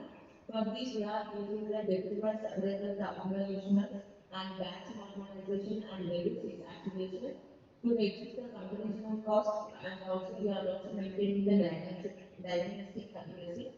For this model, we are training and validating between the dataset CGIS-DBSM, which is curated breast imaging subset of digital database for screening mammography. And when coming to the introduction, the cancers and major global health problems are early detection, which is essential for improving the survival rate. So with this analysis, manual analysis of radiological images is time consuming and may produce inconsistent results among radiologists, and it creating a need for reliable CAD system, which is computer aided diagnostic systems. And the CLS have shown the strong performance in medical image analysis, but automatically learning estimate features and achieving extra error accuracy. To address these challenges and also have the computational expensive and requires a high-end hardware, which is not suitable for the real-time and medical applications. To address these all challenges, we have implemented the lightweight CNN, which is used for the breast cancer image classification, and it uses the efficient architectural techniques, and it also provides the high accuracy with low computational cost and also suitable for the real-time medical systems.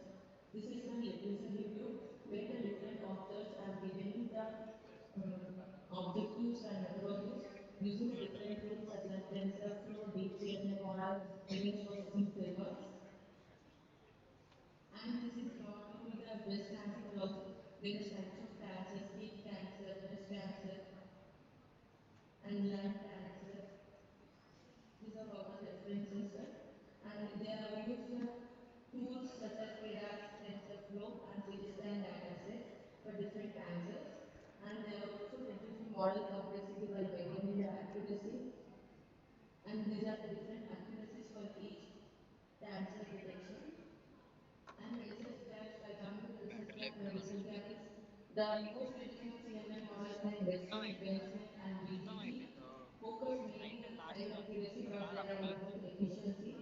So they have used millions of parameters and required powerful hardware, making it unsuitable for real-time or portable medical systems. While lightweight model uses a mobile and efficient net, which reduces the complexity, and it is tested mostly on natural or internet-operated datasets. Here we are using the dataset like CGIS DBSM, which affects the capability and reproducibility. And many studies reports only accuracy, precision, and recall, but do not provide any important information about the computational methods like parameter count, flops, model size, and inference time. These methods are necessary to evaluate real-time digitally, and several lightweight models are designed for specific imaging types, like such as MRI, CT scan, endoscopy, and they do not generalize well across different medical image domains. Most existing models use static training and do not include feedback-based or adaptive mechanisms to improve performance for misclassified or low confidence samples. And this is the proposed methodology. Here for this lightweight CNN framework, we have developed cancer image classification. It consists of 6 stages. First one is data acquisition system, data pre-processing, model design, training, evaluation, and performance optimization. This is a flow diagram. First, the data acquisition system. In this study, the CGIS DBSM dataset is used, and it is suitable for breast cancer image analysis, and it contains the high resolution mammogram images which are classified into two categories, benign and malignant categories, and these images are also divided into pathology reports and also the radiologist reports. And next stage is data pre-processing, and in this stage the data is pre-processed, which removes the noise, uneven illumination, and inconsistent dimension.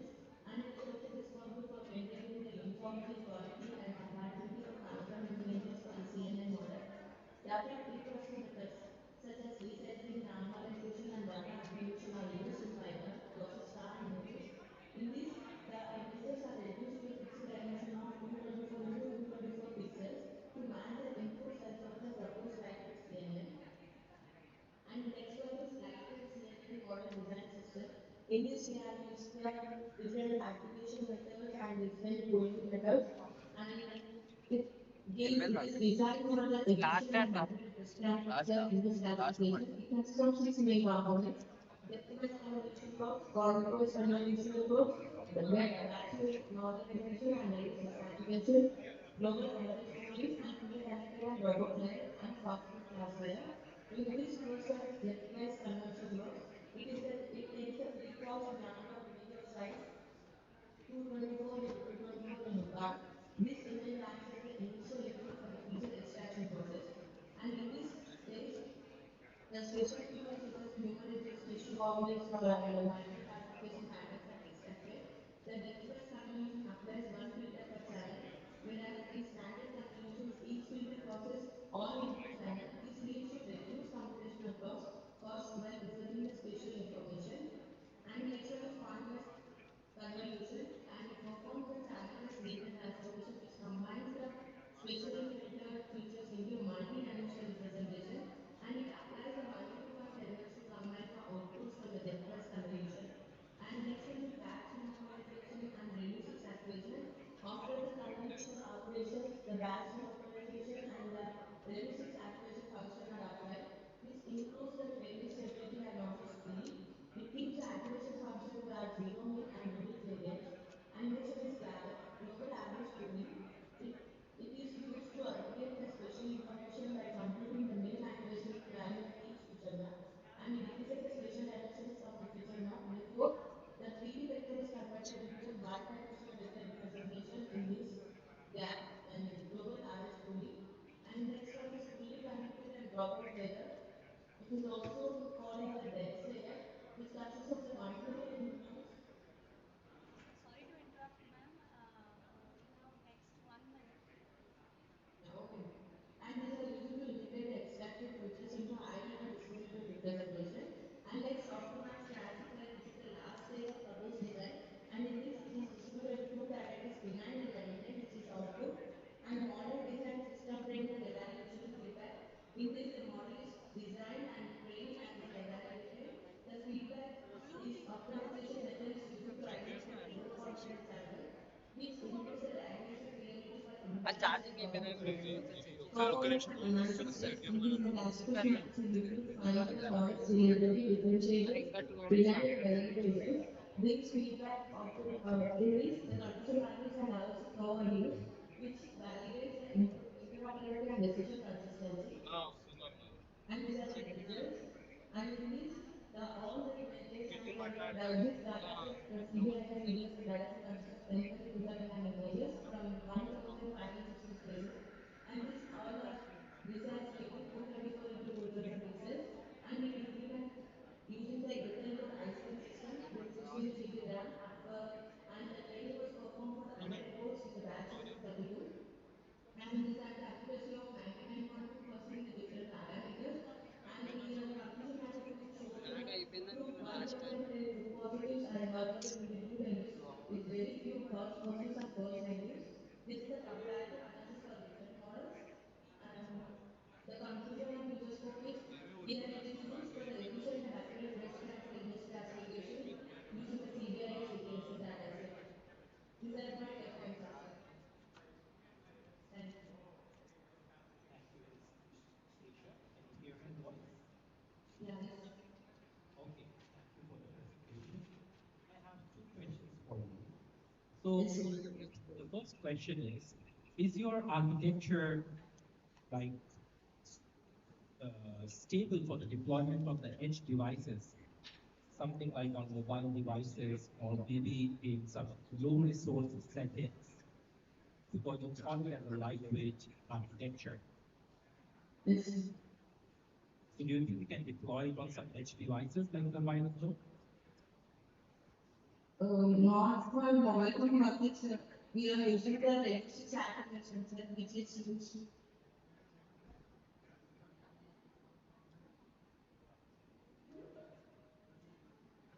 So what is the reason for calling it as lightweight?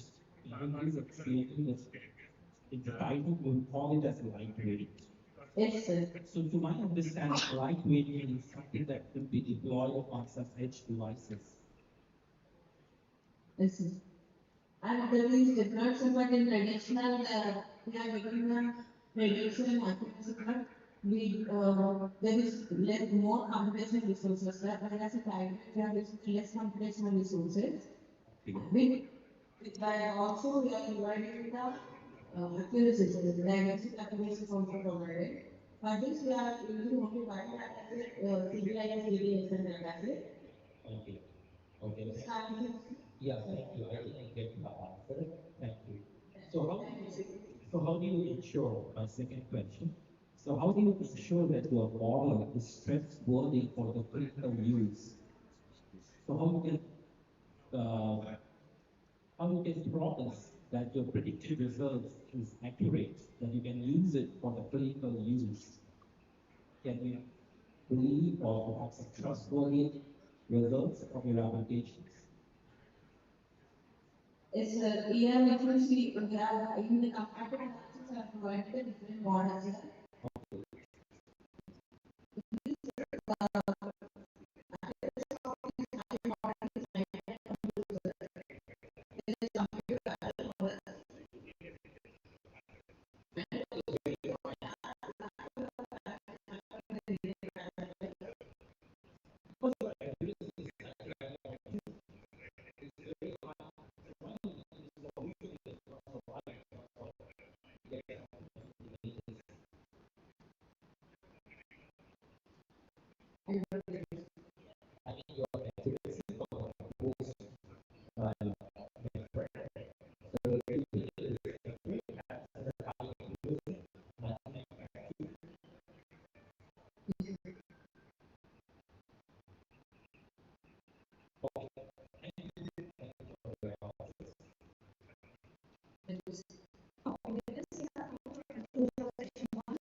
ఒక్క